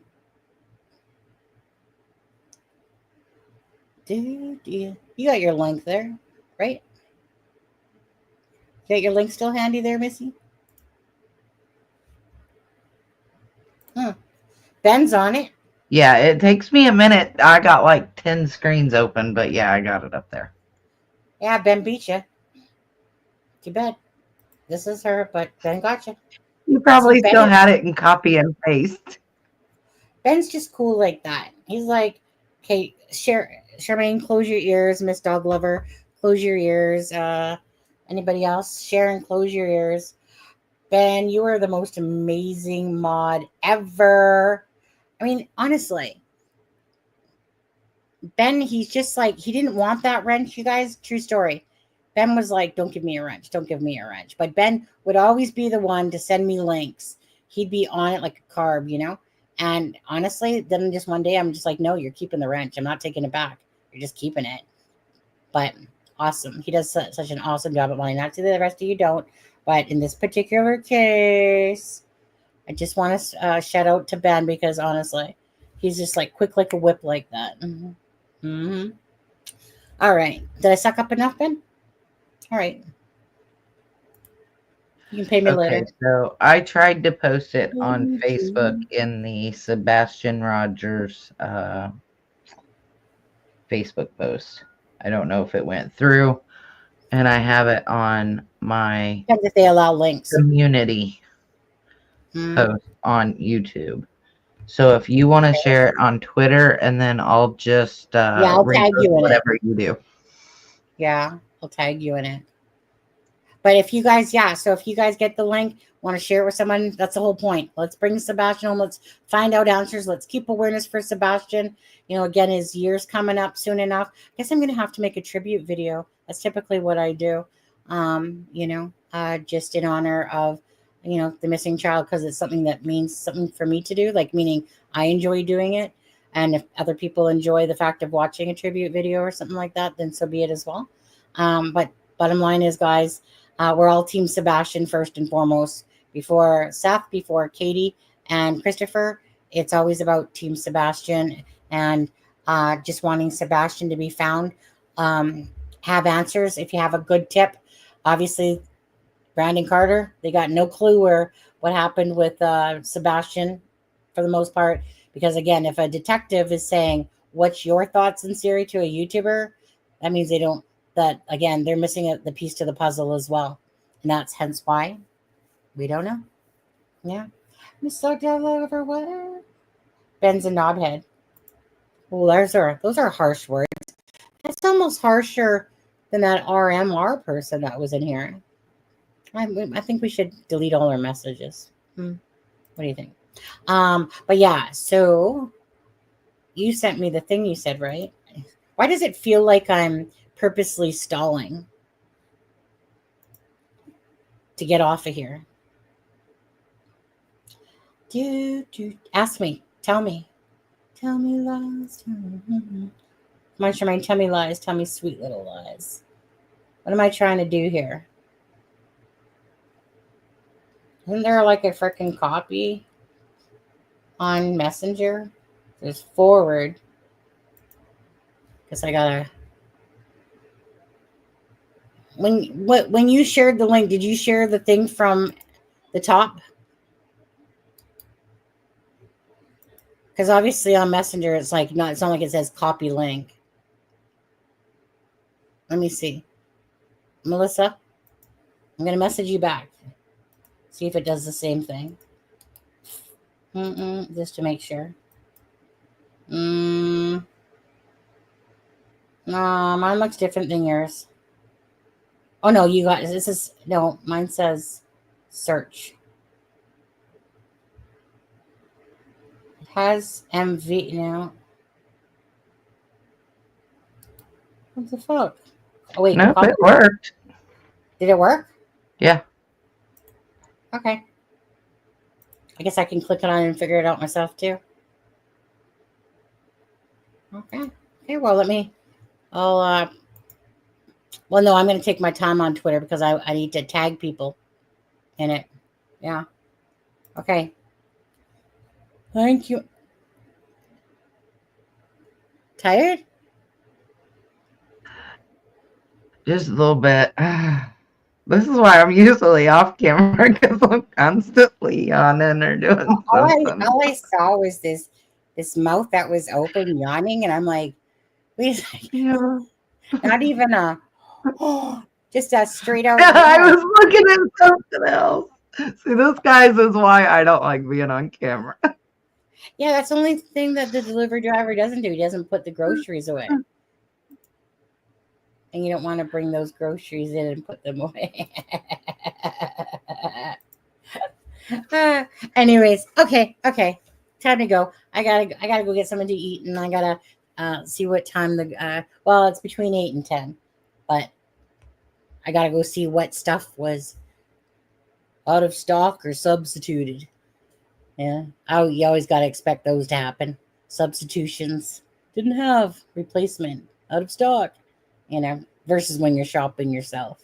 And then you're like, come on, you can't tell me that they're out of VH freaking plum sauce. It's on the shelf every single time. Doesn't matter what store you go into. On there. But anyway, so sometimes the shoppers, okay.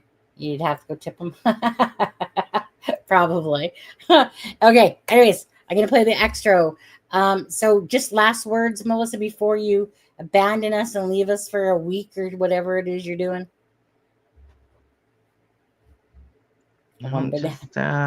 Hopefully we can bring Sebastian home or figure out where he's at, or I don't know, just bring light to the case so we can bring him home eventually. And Prayers to Absolutely. all of the plane crash victims, both in Washington and Philly. So Yeah, absolutely.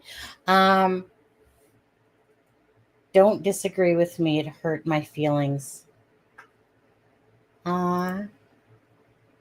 So I obviously didn't put that there. Someone thinks that they're so funny. They think that they're so funny coming in as it's a crime and shame. Don't disagree with me. It hurts my feelings. Okay. we don't Let's give a see. shit about feelings. Yeah, I'd have to have some. Don't. Okay. This right here is so true. Okay. You don't know how many times I've seen this happen. They ask for a bag of apples. Literally get delivered one apple.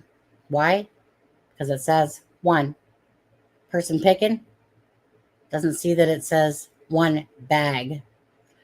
You don't know how many times, like what Sammy's saying is true. One banana. No, it was a bunch of bananas. One banana. I would be pissed as hell. Are you able to like dispute it? Because don't you pay for the bag? Eh? Are you like able to dispute it? Because don't you pay for like the bag? I'd be pissed as hell if somebody brought me one banana. It's true. Happens more times than you care to even know, to be honest with you. You're just like, one apple? Really? You know? Two oranges because they ordered 2 bags. It's beyond comprehension that someone legitimately thinks that somebody ordered one apple or one banana. I mean, the one banana thing could be more truer than the apple. Well, maybe not, because there are single apples, but okay. But you think that you would question it. You think that you would question it. Anyways.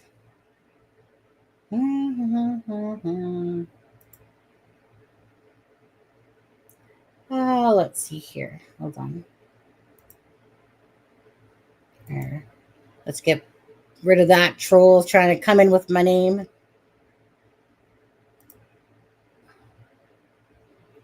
Yep, I got Although a it is 3-year. kind of funny that it says that it's a crime and shame, banned, it's a crime and shame.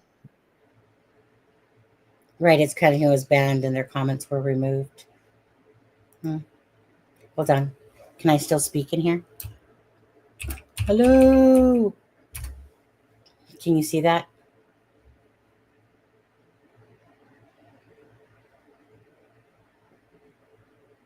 Yeah. So they didn't So, even change anything. They just like duplicated your whole thing.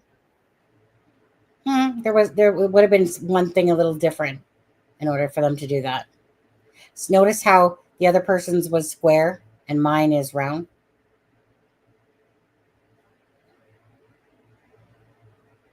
Let me see this. I guess it is square when I do that. But they would have had to put something just a little bit differently in there. Or no, maybe they can actually use the same darn name, to be honest with you. Because you can pretty much create whatever. Crickets. Yeah, I mean, it looks like it's the exact same to me. They both sit there and within 2 minutes go out in, creating different names. But if there's like a 20-minute wait, sucks to be them. You know, but there are those people. Those people exist. Okay. Anyways, okay. Totally leaving it. How many times have we been saying that now? A couple now. Yeah.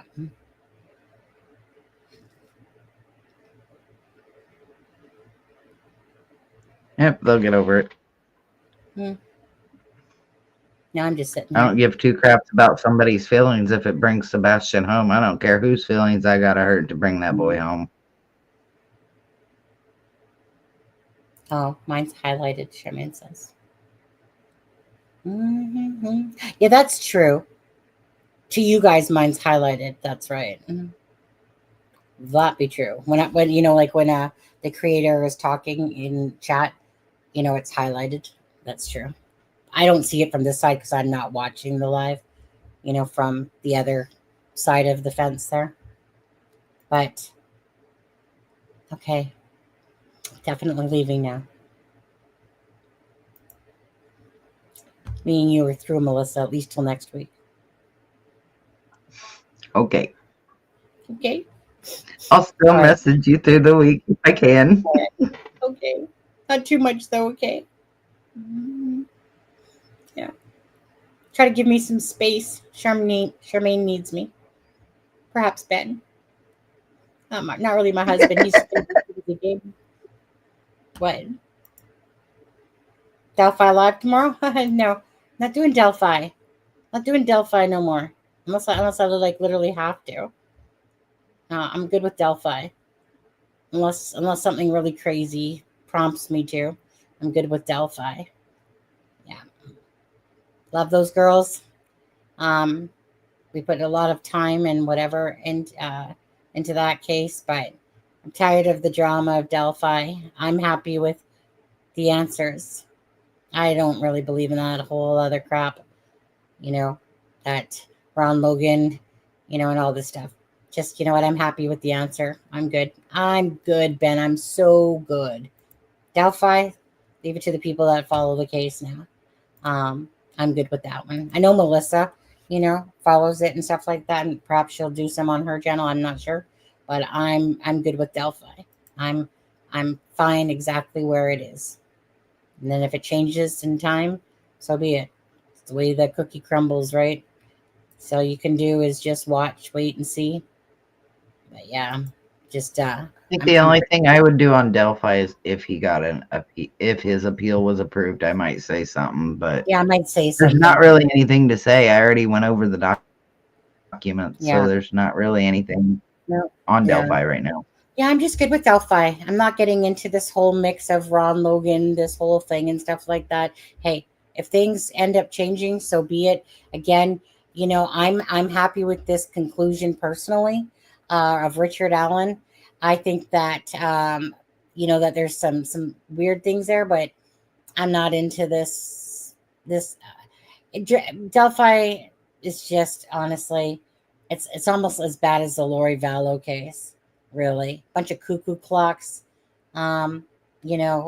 People threatening. It's just crazy. Even like Sebastian, just quickly, right? Like people are looking for a child, and there's people there that are trying to deter that. Why? Why would people do such a thing? What interest is it of yours that is it? And it's only because that maybe person pissed them off, or they're freaking psycho up in the brain yard. That people would literally try to deter from finding Sebastian. There are too many fucking cuckoo clocks out in this world. Ton of them. Just amazes me. A child is missing and they're so worried about attacking people, following people, this, it's just ridiculous. It's just ridiculous.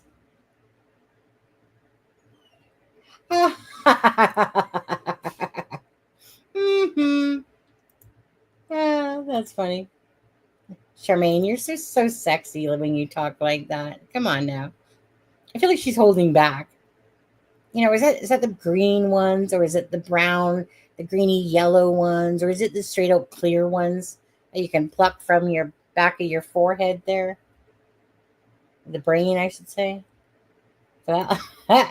Okay, bye. Melissa, we're saying it. I mean it this time. We're leaving. Ready? Say goodbye. Bye, Melissa. Bye. Bye. Okay, bye, guys. Love you. Bye.